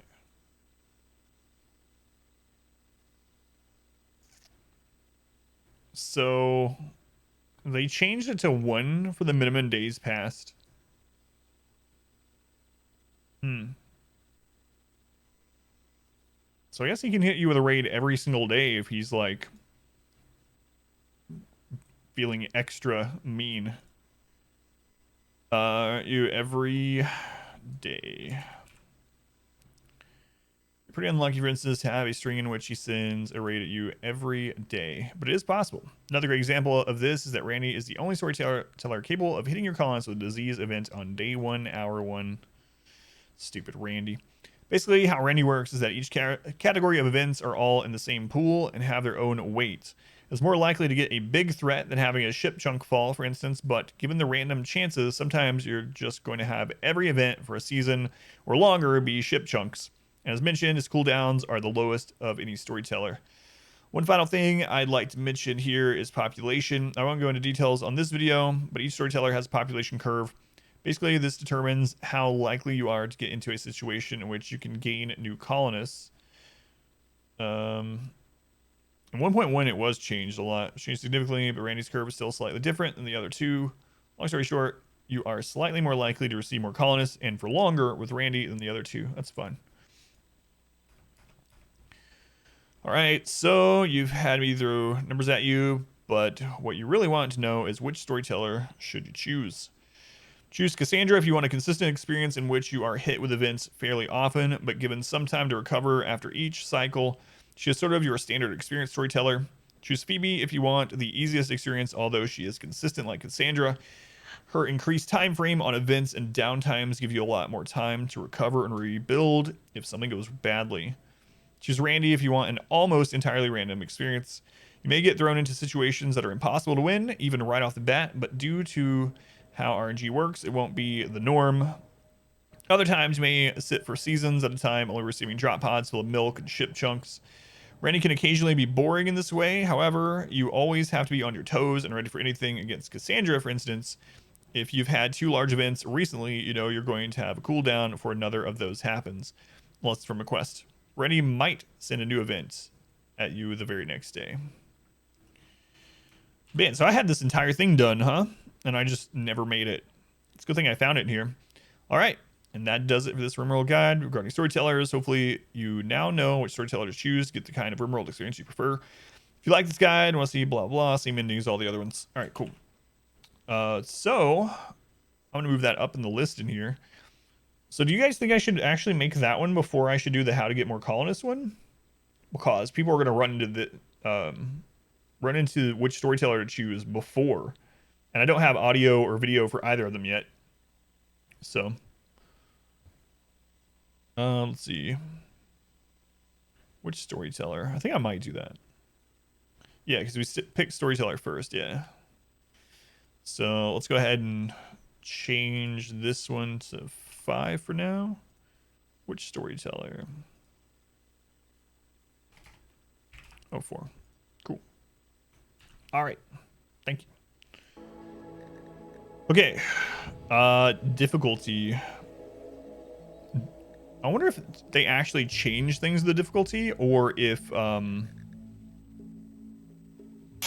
only change the names. BLT. Hey, BLT. How you been? Thank you for the 90 bits. Appreciate it, BLT. Good to see you again. The cool thing, though, I guess, is that we can go into custom, and we don't even have to go through the game files. We can just see what it does in here. It was just the rename. Thank you. So if we go to, like, peaceful, we can see what peaceful does. Size of threats like raids and infestations and the difficulty of quests. So no major threats, no quest threats, no intro threats, no predators hunting humans, no extreme weather. Jeez. Hey, Barada, welcome in. How's it going, Barada? 120% harvest yields. I'm wondering if for the difficulty guide, if I should just literally go over this for peaceful, like actually go through this screen for peaceful, and then for the other ones below it, literally just show the screen for a little bit and say, all right, here are those numbers again, for this difficulty, because I don't know, that seems pretty redundant to be like, all right, the threat scale for this, the threat scale. I mean, I guess we wouldn't go through all these numbers anyway, but I want to definitely keep it under like, or between like 5 and 10 minutes. So when do you start actually getting some threats here? Community builder doesn't have predatory animals or extreme weather. I've had real internet for 2 months. Are you in Alaska? Were you moving to Alaska? Is that what I remember? Or was that a fever dream?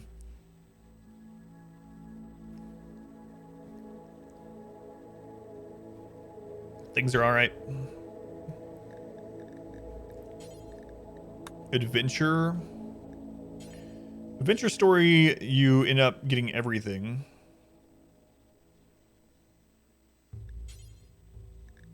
Strive to survive.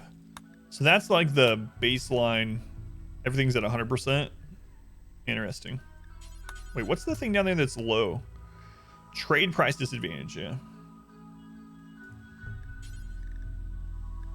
Blood and dust. 155. Losing is fun. Oh, don't we know it? Yeah, you're in the Arctic. It's crazy. So it's like dark all the time. Or a lot of the time. It will be dark almost all the time soon for you, huh? Yeah, I think I'll do what I said. We'll go through peaceful in detail. Okay. I guess I need to set that for 5 also if we can get that one typed up. I was actually planning on getting off here around midnight, but screw it. I'm gonna work on these some more.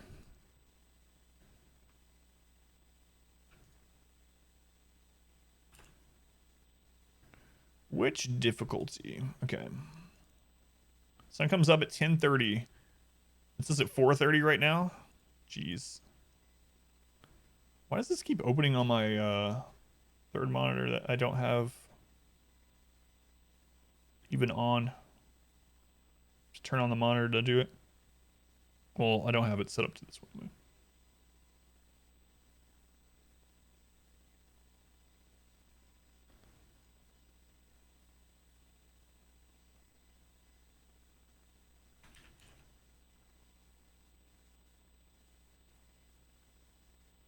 Oh my god, did it again?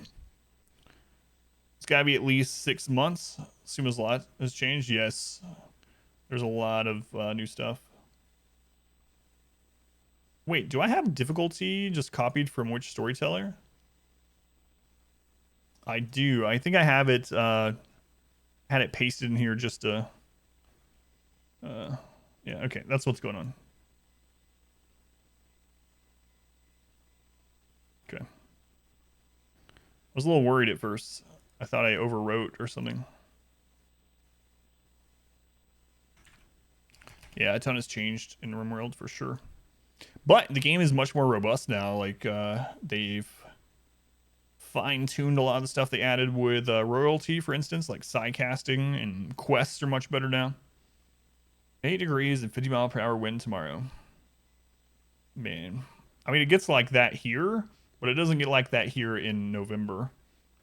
And it doesn't stay like that for a long time, you know? All right. So, yeah, I'm going to copy this part over as kind of a template. Here was another RimWorld guy. People have been asking me what difficulty should I play? So I have to make a RimWorld guide to tell you all about 3. Nope. Tell you all about... how many difficulties are there now? 1, 2, 3, 4, 5, 6. About the 6 different difficulties. It's weird typing around this microphone.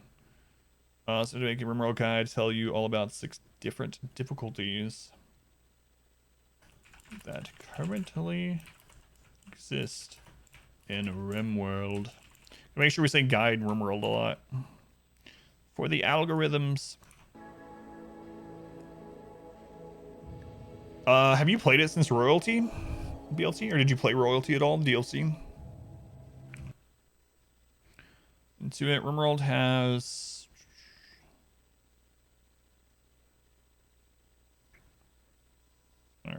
I'm gonna delete this because I don't want to copy almost all of it word for word. I'm gonna move my mic.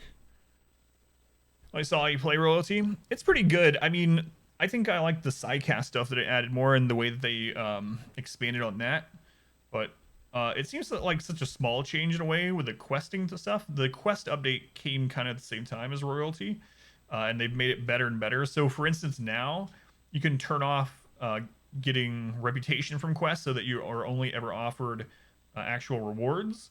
And every single quest, you have 3 rewards to choose from. So a lot of times it really sucked because you'd get a bunch of quests and it'd be like, all right, but I don't need 500 dog leather or whatever the crap, you know? I don't want a masterwork dining room chair and a legendary dog bed.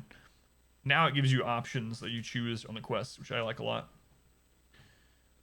Generated normal attempts are -20. Climate, seeing all the bad stuff. People dues. Only prosecution up there. Good lord, man. Milk is $10 a gallon. Station work, will they spawn if the cave is -30? They will not. They will not.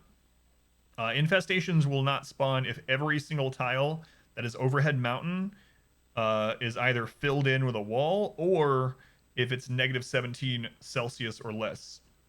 So as long as you're under -17 Celsius in every single tile. And what's crazy about it too, Sal, is that if you have a single tile that has overhead mountain as its roof type, and it's the only one in the game that isn't cooled, it will spawn a full infestation. It's really crazy. It used to not be that way. It used to also have to have at least 10 connected open tiles to it. Not the case anymore. All right. Let's get right into it. Man, milk price is crazy. Got like rakes prices going on there. Doesn't surprise me though. Guess you're gonna have to stop drinking milk. Just use water for everything. Plenty of snow. RimWorld has 6 different difficulties ranging from it's peaceful, right? Peaceful to losing is fun. I miss the old names. It's the old names. I liked playing on merciless, not losing is fun. From peaceful to losing is fun. The difficulty settings.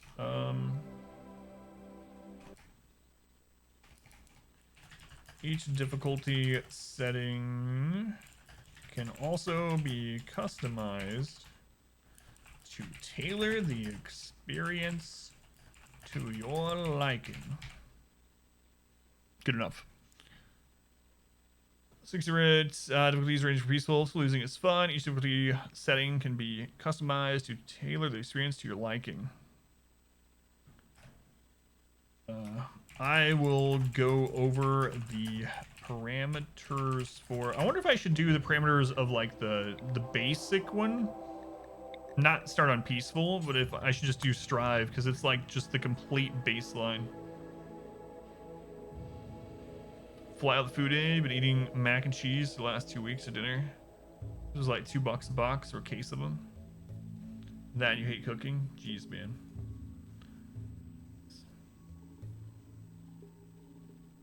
That's rough. So how much is meat? Like how much is it for a pound of chicken breast there? Ducati? Not exactly. So we're working on some guide stuff tonight, Mystic. So we'll be back to normal gameplay tomorrow, but we're working on some guide stuff. Day before it expires, so it's half off. Just keep it in the back of the fridge. Zero every morning to use it up.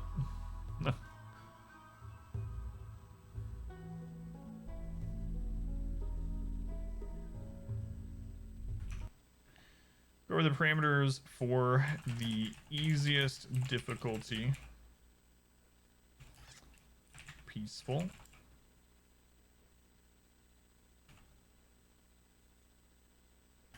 And then show you. I'll rephrase this later. Meat on sale is like $6.50 a pound for ground chuck. Man. Well, hopefully they're paying you well enough to at least eat some meat once in a while. After having you move to Alaska. Go over the parameters. Wait, so where are you? Did you say... Are you in Fairbanks? Or... I don't remember if you let me know. I mean, roundabout. Pound frozen, which isn't too bad. Still way worse than here, but yeah. So the easiest difficulty, peaceful. And then show you the differences between that and the other 5. All right.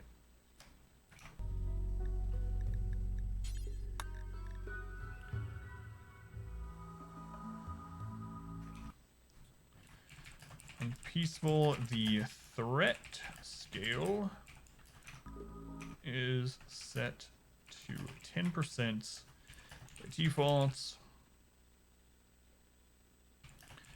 meaning that it's raids and everything, right?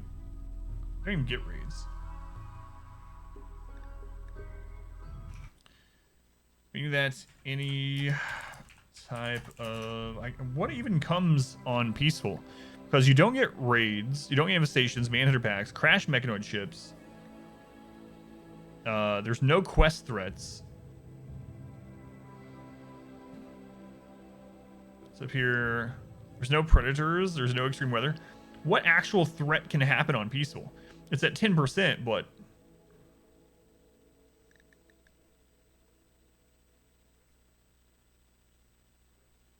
Like, why is it even at 10%? It doesn't seem like it will impact anything on peaceful. You're on the northern coast. Jeez. 60% pay boost. Man. You really are in the Arctic. Jeez. Maybe I shouldn't do the peaceful one.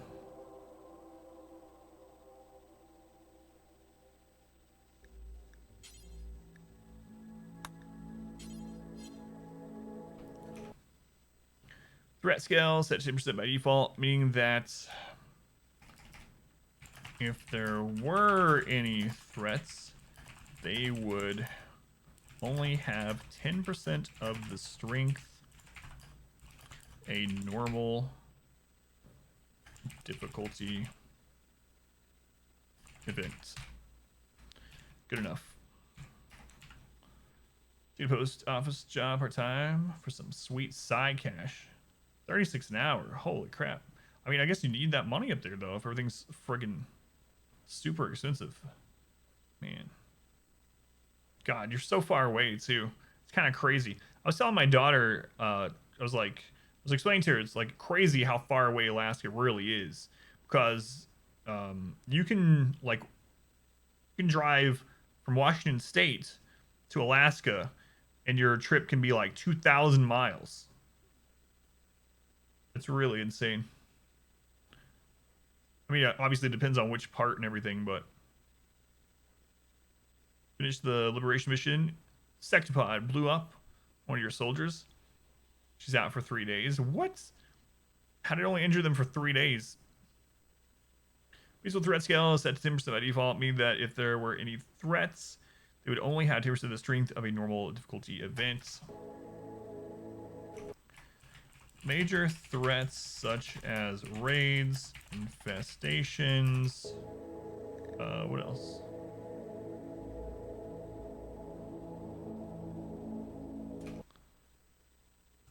Mechanoid attacks and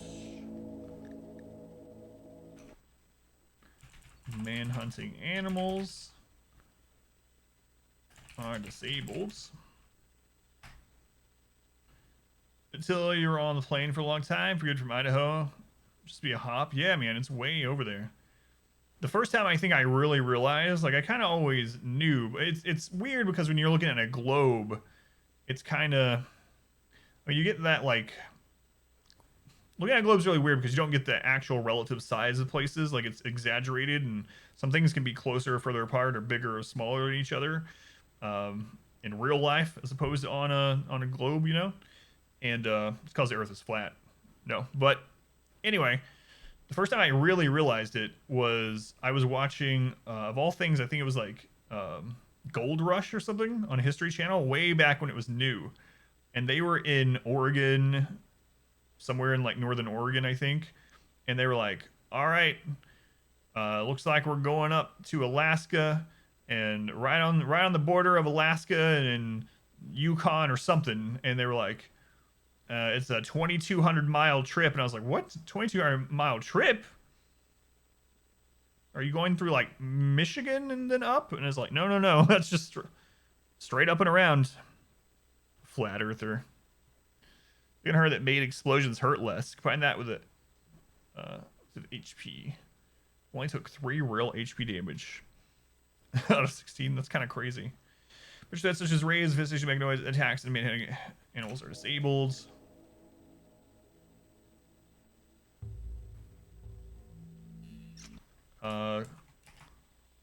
Quests that are offered to you will not have violent conditions.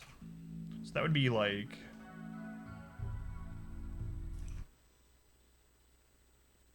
not only raids, but like having to go liberate somewhere.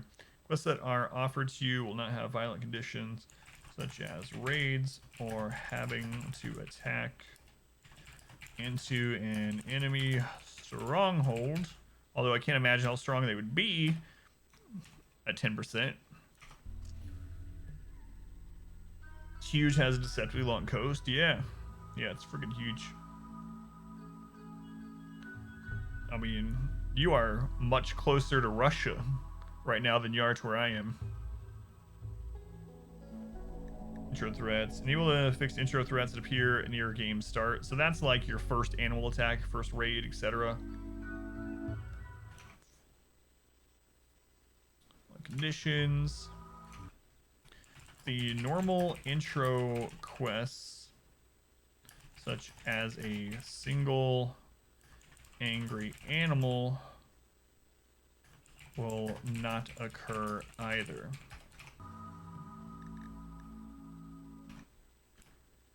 Speaking of animals, on peaceful difficulty, you won't have to worry about predators getting hungry and hunting your colonists. Also damaged, but now that they've done 2 back-to-back liberation missions, they're going to need a bit of rest. Yeah, it's kind of interesting the mechanics games like that and like in Phoenix Point had to kind of combat just taking your A team to every single mission. I think things need that though, or else you get to the point where you just have a godlike team and they never have to rest.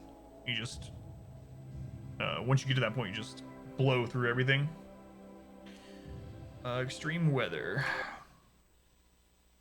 Animals are peaceful. You won't have to worry about predators getting hungry and hunting your colonists.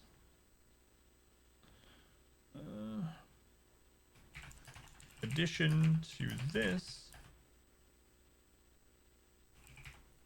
you'll always have weather within the listed parameters of your map and will not have to worry about things like toxic fallout or volcanic winter. I wonder if that also stops cold snaps and things. Cold snaps and heat waves. Okay, so that's a whole threat section. Peaceful threat scale is set to... Okay.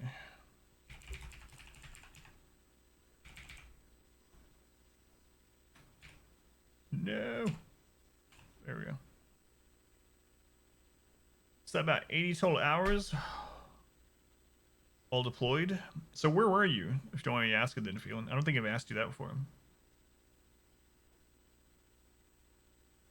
Where were you and like for how long, if you don't mind me asking? What is that? They need a bit of rest once in a while. The other is that it takes time for them to go on the mission. Emmett isn't going to just wait around for that to happen. So you don't just insta drop people in missions for that one, for Long War. Okay.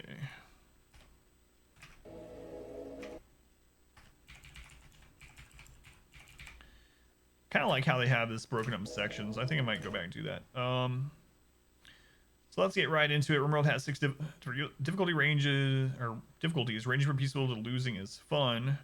Each difficulty setting can also be customized to tailor your experience to your liking. Or the parameters for the easiest difficulty, peaceful, and then show you the differences between that and the other 5.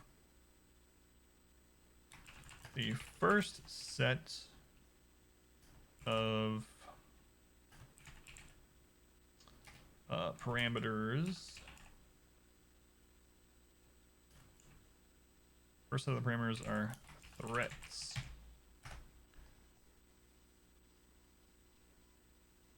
Okay. The second set of parameters are economy based. Afghanistan for about a year was fair enough at the time to pay attention to specifically where though. I gotcha. Internet costs, they only have 3 to 6 megabyte plan with 40 and 60 gig data caps for $60+ a month. Oh my lord. You're on your roommate's Wi-Fi for now? Wait, 40 or 60 gig data caps? Man. Hope you're watching it like 280 or whatever it is, whatever the lowest pixel count is. Several in-game days, that's how you got those 3 rows of missions. Gotcha. I mean, it makes sense, but it does kind of suck.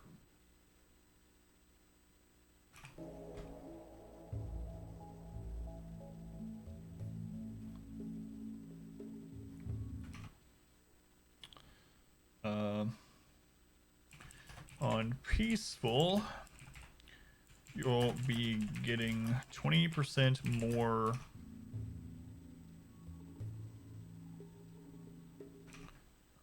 plant harvests, mining yields. Whoops. It's interesting that butchering doesn't give you extra though. Some more plant harvests and mining yields.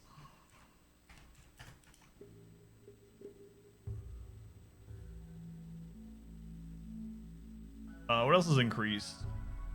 So research speed. Man, turret rearm cost is really cheap during peaceful too. Peaceful sounds like a good time. So you'll be getting 20% more plant harvest and mining yields. You'll also be researching things 20% faster.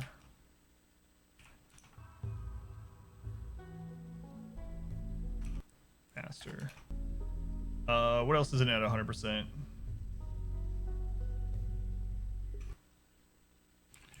You won't have to worry about traders jacking up their prices.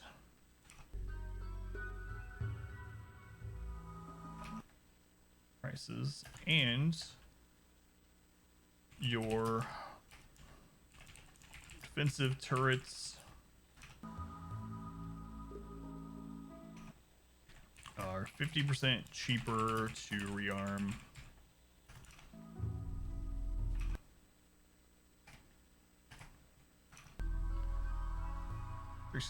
Plan rolls over tomorrow. We didn't use caps. Figured you'd jump on and say hi. It's a major reason you haven't been around. Been just reading books, working all the time. Yeah, man, that's crazy. I'm guessing it's a little bit better in places like Fairbanks and Anchorage and stuff, but you're way up there.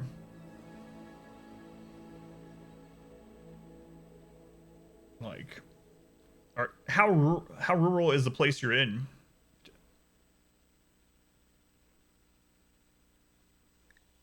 I mean, obviously it's not super. It can't be completely rural, or I guess there wouldn't be it's much work for you, but So Scar is 0% too. Enemy death on downs. Turrets are 50% cheaper to rearm.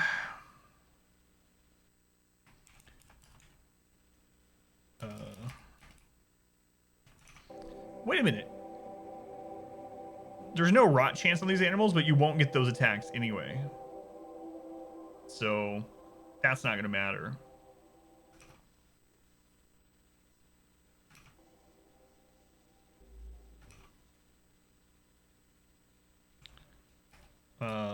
Lastly, the enemy pawns you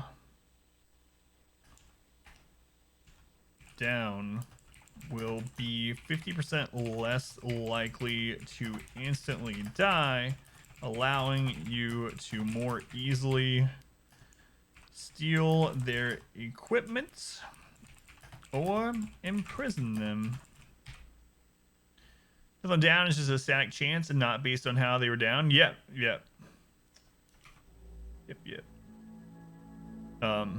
There's also the same stat for colonists. So what's kind of interesting about that, Axum, is I wonder if it must roll this first and then roll what down them, because if you have colonist instant kill chance all the way down to where they don't ever get insta kills, obviously I guess they're not gonna get shot through the heart or have their head destroyed instantly. So I don't know, maybe it works on a percentage base that way too. Like if you look at a body part, it has a certain number of basically hit points, right? And then like the closer you get down to 0, the closer it is to destroying that body part. And if it's a vital organ and it gets destroyed, they're dead. So it must like limit the percentage that you can have a body part get to being destroyed, a vital body part. Yeah, it's kind of weird, but it's nice you can manipulate it now without a mod. Villages in the area, 3,500. There are literally 0 fast food places, only 3 places to order food from. Or if that would change how people are injured or downed. Yeah, that's what I'm kind of curious too, or what I was trying to get at. What I was trying to get at was the fact that I wonder if that means if you have these numbers lower, if it's less likely for a vital organ to even get injured, or at least get injured very much. So maybe they're still likely to like lose limbs and stuff, but their heart and brain aren't going to get damaged as often or insta destroyed. And like if you set enemy death on down to 0%, I guess just all of them would end up falling down. You could just take your pick of recruitment targets. Last enemy pawns you down will be 50% less likely to instantly die, allowing you to more easily steal their equipment or imprison them. Okay. Drops them in super crippled organs and they live for like an extra 5 seconds for dying or something. Don't think you've seen a down pawn die instantly. Well, it'd be dying instead of downing, I guess. So yeah, I don't know. I don't know which things it ends up determining first. All right.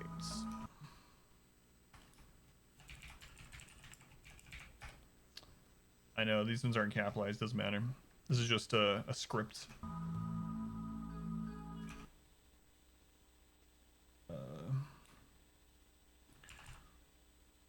There is also a set of general parameters for each difficulty which aren't able to be categorized by the other two. On peaceful, be getting a +10 mood boost all times on all of your colonists so that it's easier to keep them happy. So what you're saying, Barada, is you need to open up a... No, it wouldn't work out. I was gonna say you need to open up a McDonald's franchise in that town and just become rich off your penny profit per Big Mac. But man, they would have to charge so much for their meals. World is essentially going into maintenance mode? No, what? What does that mean? I did not see that, Ibex. Lots a few months ago. Yeah, it's been pretty rough. I had one of the worst months ever about a month and a half ago. But things are getting a little bit better now. Thank you, Brada. It's good to see you again. Glad you were surviving, even if just barely in the frozen north.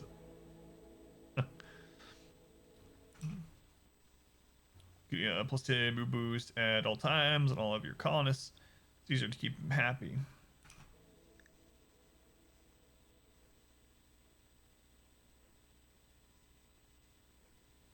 Can diseases not? So you can get diseases doing this?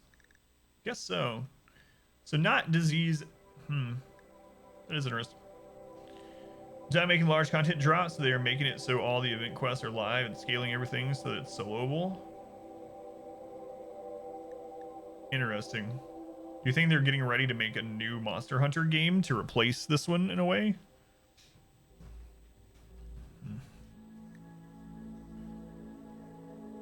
If they do, I might get in at the beginning next time. Festivals and raid bosses are on a 2-week rotation. Hey, Brana, have a good night, man. It's not even that late there, probably, but... Alright. Be getting +2 mood boost at all times and all of your colonists so that it's easier to keep them happy. Your pawns will also be much less likely. You know what? Let me just use the numbers. 70% less likely to get food poisoning than normal, and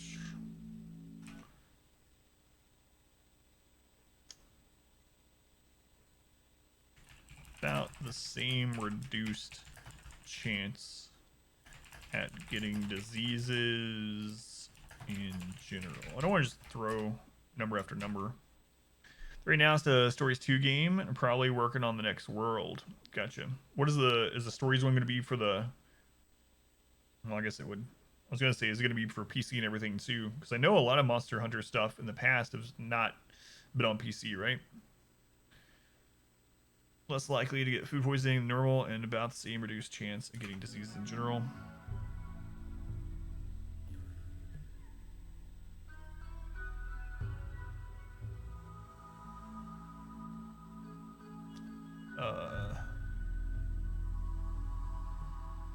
What does it say on Colonists insta-kill? Just chance the colonist can die instantly due to an attack. The incoming damage is adjusted so it will down the colonist instead. This only prevents some kinds of instant kills. Colonists can still be downed and bleed to death, die from fire, explosions, disease, and so on. Okay. Be 70% less likely to get food poisoning than normal. So which other one of these can I combine?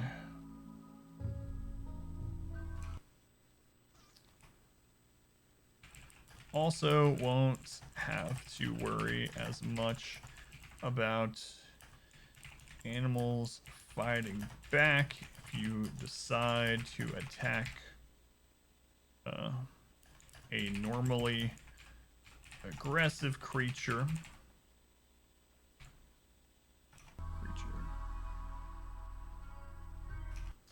I don't know that you would have any, I guess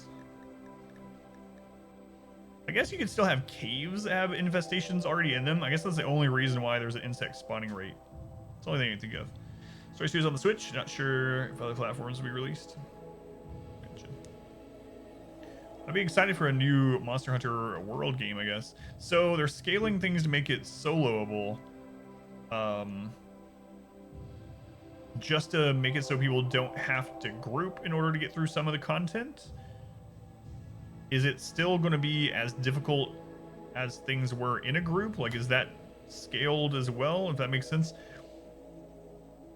Like, are they making it so easy it's just like, all right, now's your time, just go do everything and get through it, easy peasy? Or is there actually still like some challenge as you get higher up, but you just don't need other people? Monster Hunter Rise. I don't even know of that one. Much about animals fighting back if you decide to attack a normally aggressive creature. Also, if you decide to play on a map with caves, the insect hives there will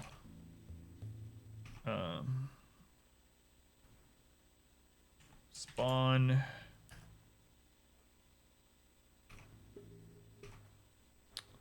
bugs at a much slower rate, so you'll be able to take care of it more easily. Video on the murder corn. I'm gonna do one of the animals. I don't know about murder corn specifically. No group play is always easier because boss will be constantly targeting you. So it's soloable, but not easy still. Okay, good. I might have to open it up again then. So I don't know when the crap I would be able to, but tools, damage adaptation. So what do we miss from here? Just no ancient threats. No, there's no natural hives either. So there's no point in the insect thing being there. It's kind of weird. Like, why is this even at 10% if it's not possible to generate natural hives in caves? And there's no infestation events. And there's no quest events that can have infestation. Alright, so this is the only other thing in here that I really need to worry about. Okay.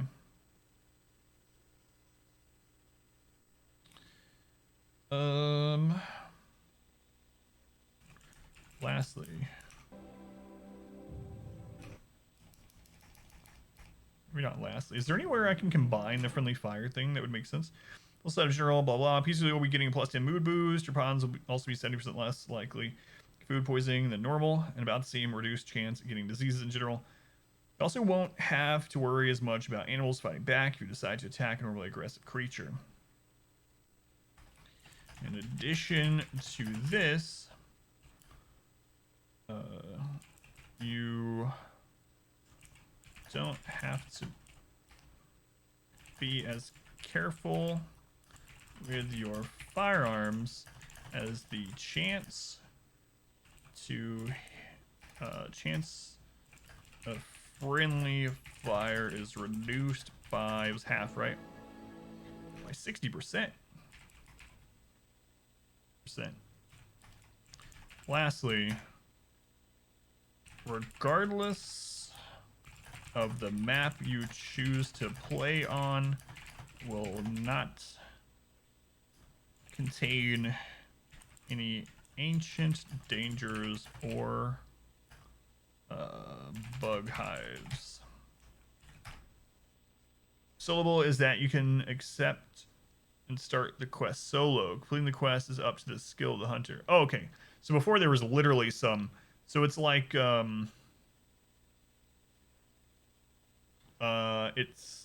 it's scaled, I guess, like an MMO, how it scales to the amount of players that you have. So now those things before that were group content like heroic dungeons and raids, the equivalent of, will now scale down to a single person so that it's actually doable, whereas before it like literally wasn't. Forced party mechanic, yeah. Okay, I got you. I'd never made it to that point, so I didn't even know there was like ones that you had to have multiple people. All right. You can do these in all difficulties, so I'm not going to worry about going over that. Player tools.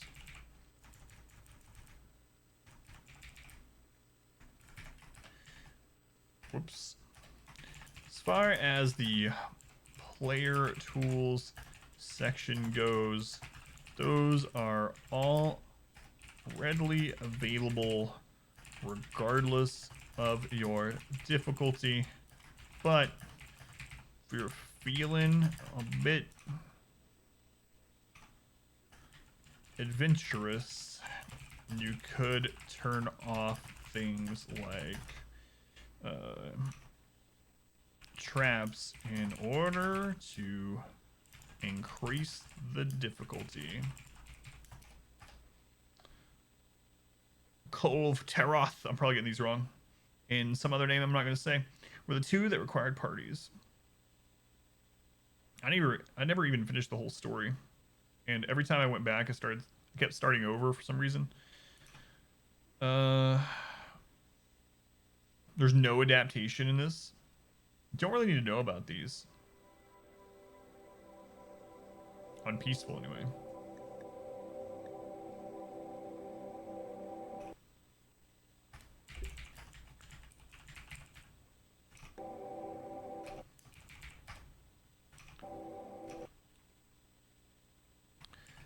Adaptation and wealth independent mode each require their own guide. Well, not completely, but I guess. Adaptation and wealth independent mode. Or how to say this. I will explain adaptation and wealth independent. Well, I misspelled independent that time. Mode in other guide videos. But for now, just know that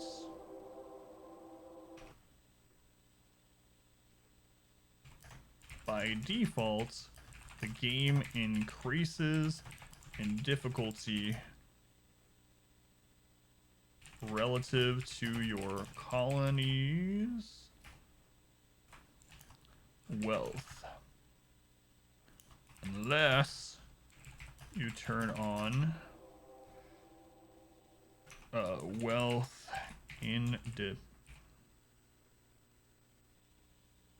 is finally complete as a game. So did it end up having only the Iceborne was the only expansion, or am I misremembering? Unless you turn on wealth independence, that's all it's listed as, right? Progress mode. By default, the game increases in difficulty relative to your colony's wealth unless you turn on wealth independent progress mode, which will make it so the game continuously gets harder the longer you survive, regardless of wealth. Okay. I think that's pretty much it. And then after that, I would say I would go through these, say how they can check them for each one, and maybe to pause it if they want to see it on my screen, or maybe go through the big differences really quick. Iceborne was the only major expansion. Is that typical for? Well, I guess it must be since they were mainly console before this.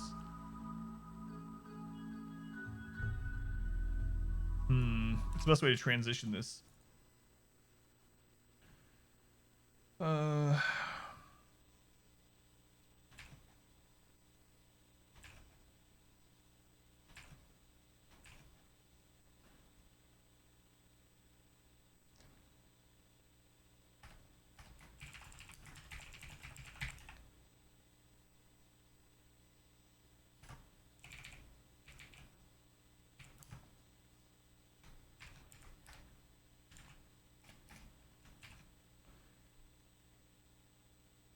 Sure what you've gotten in front of and then gotten surprised by obvious train wrecks before. Oh.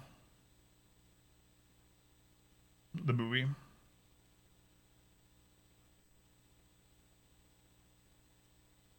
Was the Monster Hunter movie supposed to come out this late December? Yeah, it's so hard to tell from trailers. Who knows? Hopefully it'll at least be entertaining, I guess. I'm not gonna like go see it, even if that was a thing that we allowed at that time.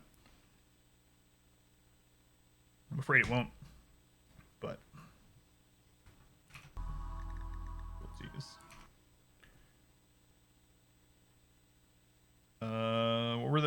6 altogether, right? The other 5 difficulties after peaceful are community builder, which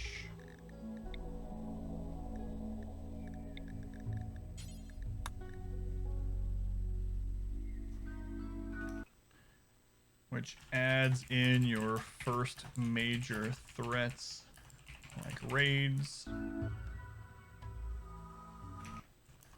quest threats, etc.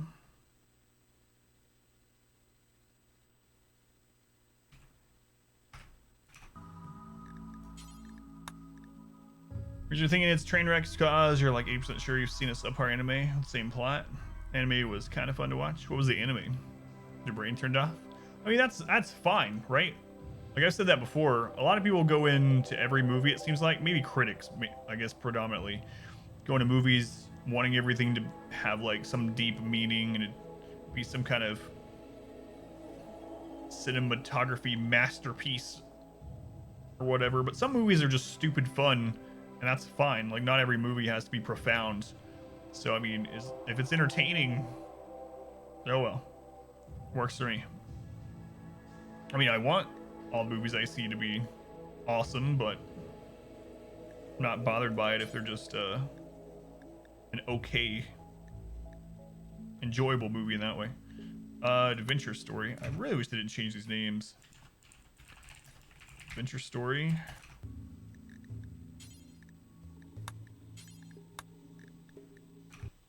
You builder, which adds in your first major threats like raids, quests, etc. Story, which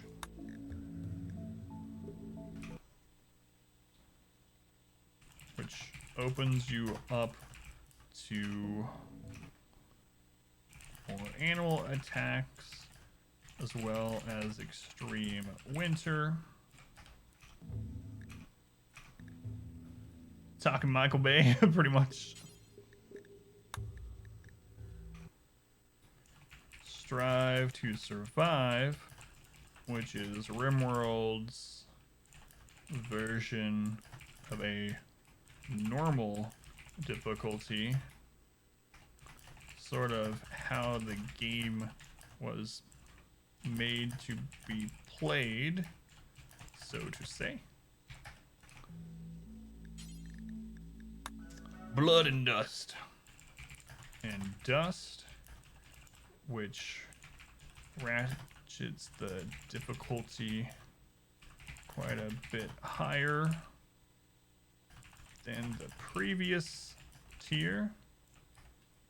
And finally, Losing is Fun, which is RimWorld's most difficult. Oops. Finally, Losing is Fun, which is RimWorld's most difficult standard.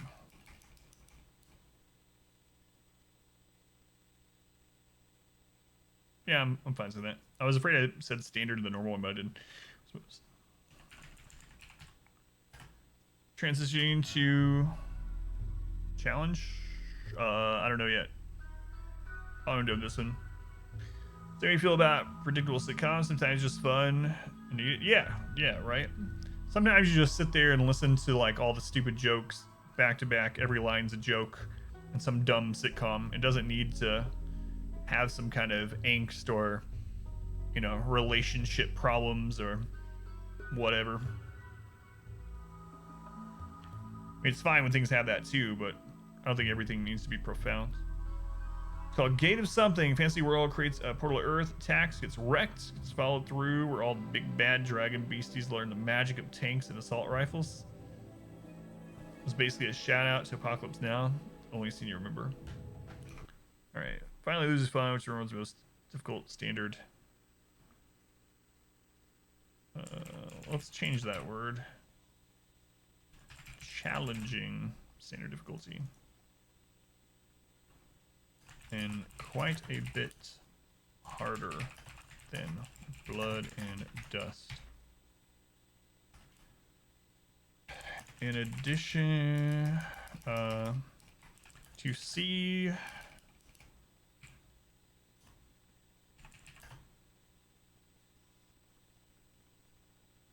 the exact percentages of what changes from one difficulty to the other,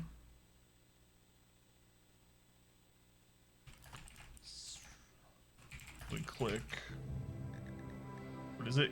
It's custom, right? The custom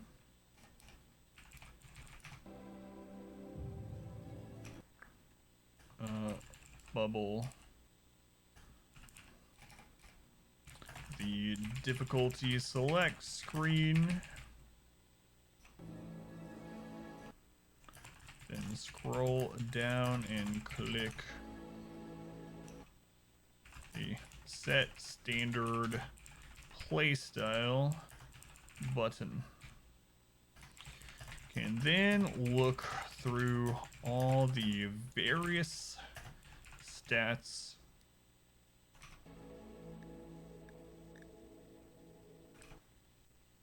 below there. This is also where you can customize, as the name suggests, each individual of the difficulty. So, for instance, if you want the hardest raids and events possible, you could put the threat slider all the way to 500%.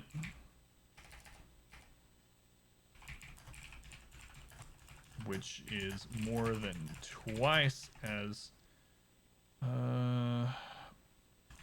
hard as losing is fun.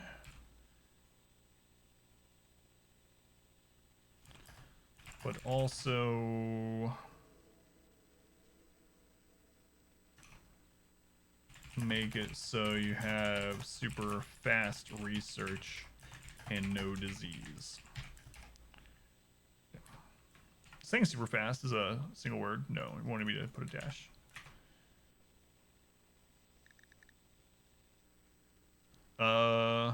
So what was the scene? Which Apocalypse Now scene? I think that's really all there is to say about difficulty, right? So this will be a really quick one to do.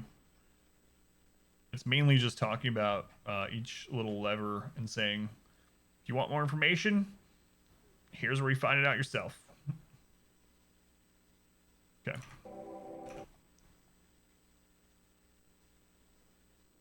Do I still have the other ones open? No, it doesn't look like.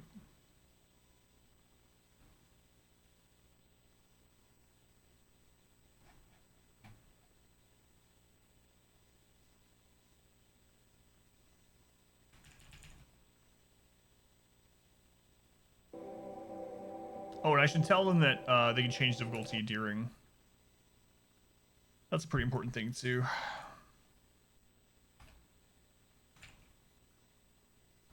Solution.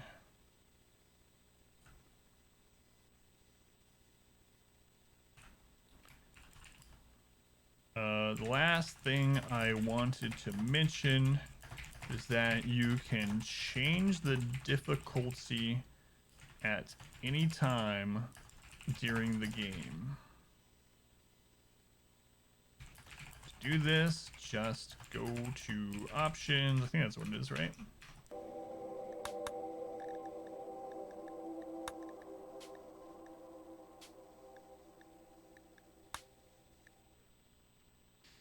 When the fly of the Valkyries playing while they fly in the helicopters? Ah, okay, gotcha.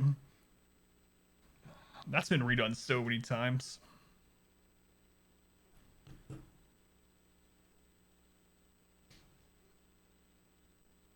So basically, once I have this done, we will have made 3 guides tonight, and I just have to do the audio and video. But like the actual content and research and script part of it is done. It's pretty nice. And if all 3 of these get same kind of viewership as the previous 3, that would be really awesome. And it'll just be more RimWorld content that people can check out on the channel. And it'll help when I'm doing the stream to point people in the right direction. So I have a command for each. So when someone asks, how do you get pawns? How do you get new people? I have a command that goes to the video instead. All right, so last thing I wanted to mention is that you can change the difficulty time during the game. To do this, just click the icon in the very bottom right of your screen of your game, then choose options. It's guns. There's a medieval castle. You know who wins? Does the castle have a trebuchet, or do they have a catapult? Because this is a vital knowledge. Capped at 999. Cap, thank you for the follow. I appreciate it. Click the icon on the very bottom right. Click, for game, then choose options. Choose options.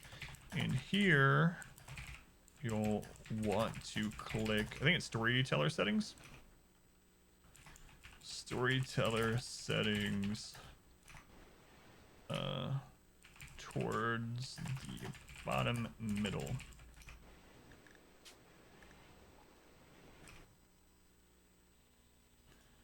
It feels like there was one other thing.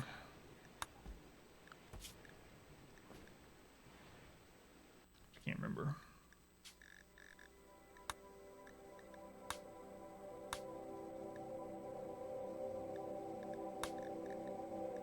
Oh, commitment mode versus reload anytime. Where can I shove that in?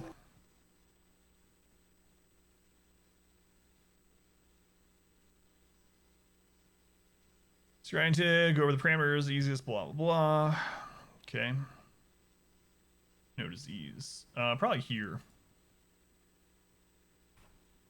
Also, you may have noticed the option between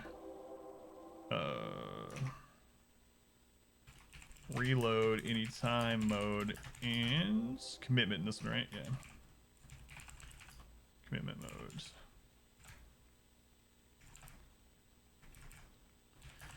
With commitment mode, you have a single save file that is not constantly, but I want to say that constantly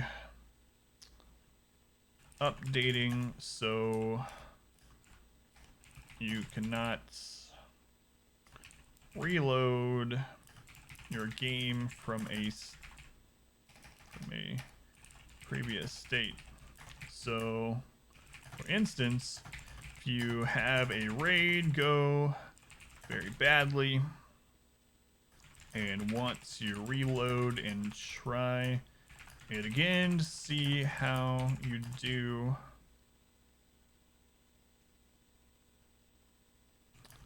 you cannot do this with commitment mode. I can rephrase that one and read back through, but CUs are trying to stay afloat, but letting people rent. Yeah, you mentioned that. Through for like $100. Still doing that. You absolutely go watch it with friends and rent the place out. How many people can you bring in for that? You can just do whatever you want. It's kind of crazy. $100. That's only like the cost of having like 5 people go, depending on the price of your local AMC, and if it's during a prime time or matinee or whatever. Stay away from art. Don't have to heal people who don't wear masks. Yeah.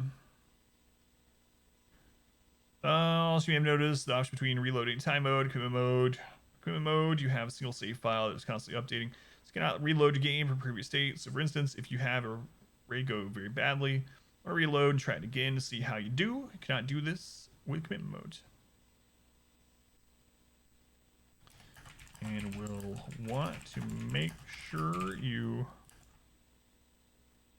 start your game in reload anytime. I might rephrase that when we get down there because it's kind of a mouthful. I think that was everything though. Last thing I want to mention is that you can change difficulty anytime through the game to that. About a middle. Alright, and that does it for this RimWorld guide. Regarding difficulties. So should I go over which one I think they should choose as well? A play so to make a RimWorld guide tell you all about the 6 different difficulties currently exist. Maybe. Alright, that does it for this RimWorld guide regarding difficulties. Hopefully you now know which difficulty to choose to get the kind of RimWorld experience you prefer. Or even how to custom tailor the experience to your play style. More, please let me know, blah, blah, blah. Cool. All right, this third one. Let me read back through. This one's much shorter. So this one's going to go in which order?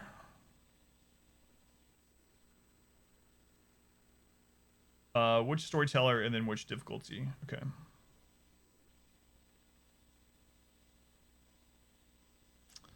Okay. Hey everyone, Adam here with another RimWorld guide. People have been asking me what difficulty should I play, so I decided to make a RimWorld guide to tell you all about the 6 different difficulties that currently exist in RimWorld. All right, so let's get right into it. RimWorld has 6 different difficulties ranging from peaceful to losing is fun. Each difficulty setting can also be customized to tailor the experience to your liking. I'll go over the parameters for the easiest difficulty, peaceful, and then show you the differences between that and the other 5. First set of parameters are threats. On peaceful, the threat scale is set to 10% by default, meaning that if there were any threats, they would only have 10% of the strength of a normal difficulty event. Major threats such as raids, infestations, mechanoid attacks, and manhunting animals are disabled. Quests that are offered to you will not have violent conditions such as raids or having to attack into an enemy stronghold. Normal intro quests such as single angry animals will not occur either. Speaking of animals, on peaceful difficulty, you won't have to worry about predators getting hungry and hunting your colonists. In addition to this, you'll always have weather within the listed parameters of your map. I say parameters a lot. The listed... Does the game call it something different? Let's find out.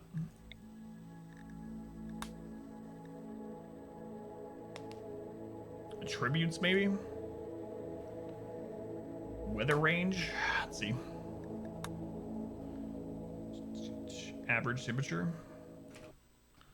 Due to this, you'll always have weather within the listed average temperature of your map. Not have to worry about things like toxic fallout or volcanic winter. That works. Second set of parameters are economy based. On peaceful, you'll be getting 20% more plant harvest and mining yields. You'll also be researching things 20% faster. You won't have to worry about traders jacking up the prices, and your defensive turrets are 50% cheaper to rearm. Lastly, the enemy pawns you down will be 50%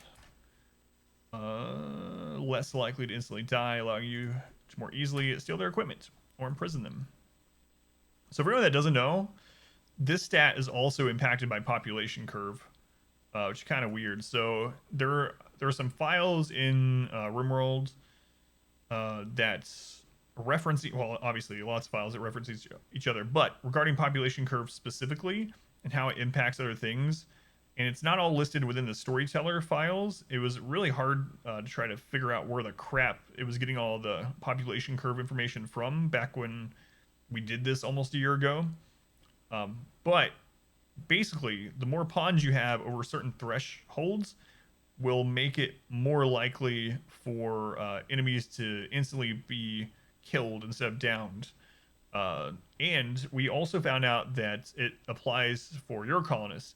So for instance, Phoebe and Cassandra, if you have more than 20, it increases the chance that your pawn will be insta-killed in combat. For Randy, it's over 50.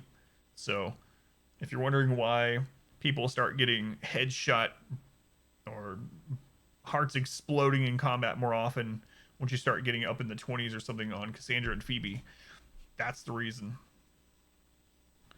There's also a set of general parameters for each difficulty which aren't able to be categorized by the other two. On Peaceful, you'll be getting a plus 10 mood boost at all times on all of your colonists so that it's easier to keep them happy. Pawns will also be 70% less likely to get food poisoning than normal and about the same reduced chance of getting diseases in general. You also won't have to worry as much about animals fighting back if you decide to attack a normally aggressive creature. In addition to this, you don't have to be as careful with your firearms as a chance of friendly fire is reduced by 60%. Lastly, regardless of the map you choose to play on, it will not contain any ancient dangers or bug hives. As far as the player tools section goes, those are all readily available regardless of your difficulty, but if you're feeling a bit adventurous, you could turn off things like traps in order to increase the difficulty. Explain adaptation and wealth independent mode and other guide videos, but for now, just know that by default the game increases in difficulty relative to your colony's wealth unless you turn on wealth independence mode, which will make it so the game continuously gets harder and longer the longer you survive, regardless of wealth. The other 5 difficulties after Peaceful are Community Builder, which adds in your first major threats like raids, quests, threats, etc. Adventure Story, which opens you up to more animal attacks as well as extreme weather, not winter. Strive to Survive, which is RimWorld's version of a normal difficulty, sort of how the game was made to be played, so to say. Blood and Dust, which ratchets the difficulty quite a bit higher than the previous tier. Finally, Losing is Fun, which is RimWorld's most challenging standard difficulty and quite a bit harder than Blood and Dust. To see the exact percentages of what changes from one difficulty to the other, simply click the custom bubble on the difficulty select screen, scroll down and click the Set Standard Playstyle button. You then look through all the various stats below there. That's also where you can customize, as the name suggests, each individual part of the difficulty. So for instance, if you want the hardest raid and events possible, you can put the threat slider all the way to 500%, which is more than twice as hard as Losing is Fun, but also make it so you have super fast research and no disease. So for instance, if you want the hardest raids and events possible, you can put... I don't want it to sound like doing that makes this happen, so I need to rephrase this. Put the threat slider all the way to 500%, which more than twice as hard as Losing is Fun.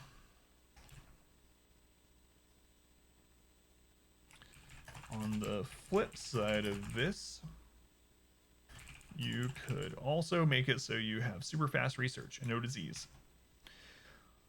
Also, you may have noticed the option between reload anytime mode and commitment mode. With commitment mode, you have a single save file that is constantly updating, so you cannot reload your game from a previous state. So for instance, if you have a raid go very badly and want to reload and try it again and see how you do, you cannot do this with commitment mode. You'll want to make sure you start your game in reload anytime mode instead. Last thing I wanted to mention is that you can change the difficulty at any time during the game. To do this, just click the icon in the very bottom right of the game and choose options. Here you'll want to click Storyteller Settings towards the bottom middle. That does it for this RimWorld guide regarding difficulties. Hopefully you now know which difficulty choose to get the kind of RimWorld experience you prefer, or even how to custom tailor the experience to your playstyle. This is just copy and pasted. So how long is this one? This one's only 900 words, so I kind of want to compare that.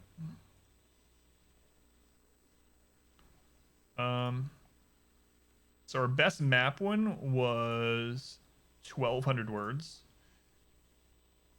Zones was 1700. Clothing was 13. Okay.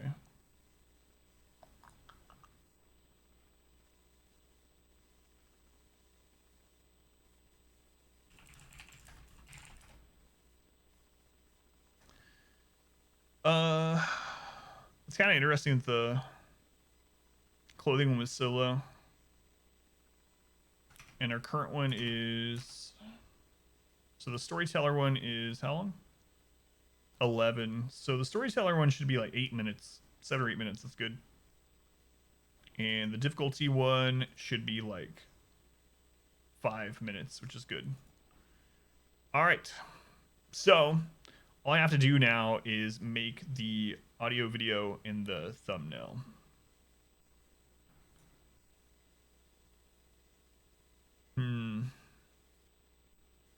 Also need to figure out where my files are for the thumbnails so I can make them consistent. Because I haven't made one of these guides in a long time. Let's see.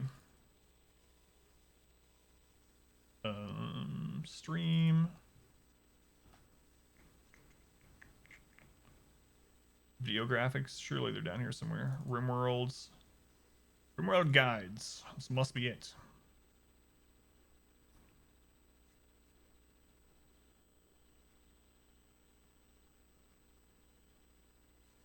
This is the one.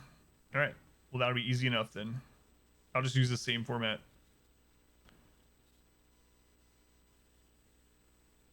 Did I use the same background in all of them? I did. All right. Yeah. Easy peasy.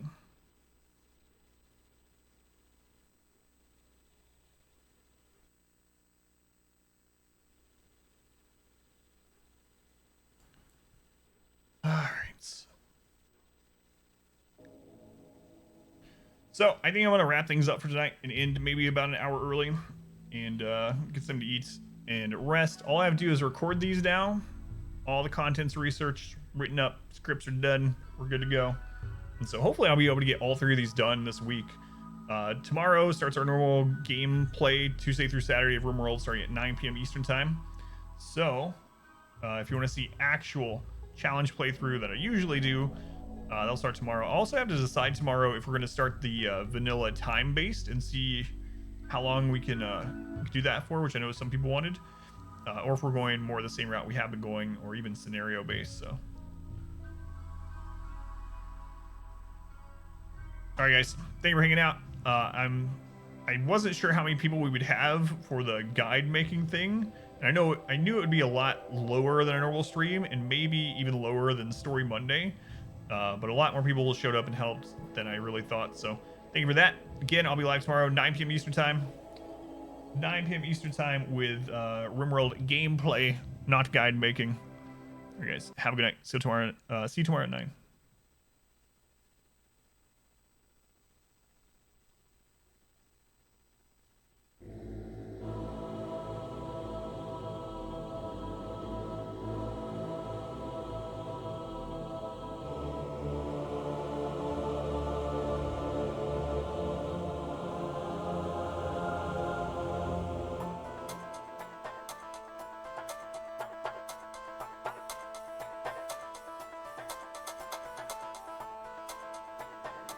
He's Adam.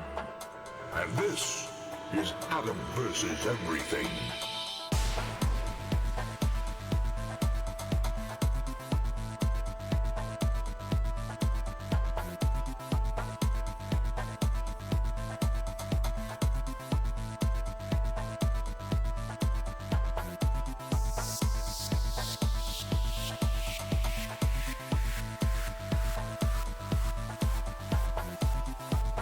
The cube is a conveyor belt of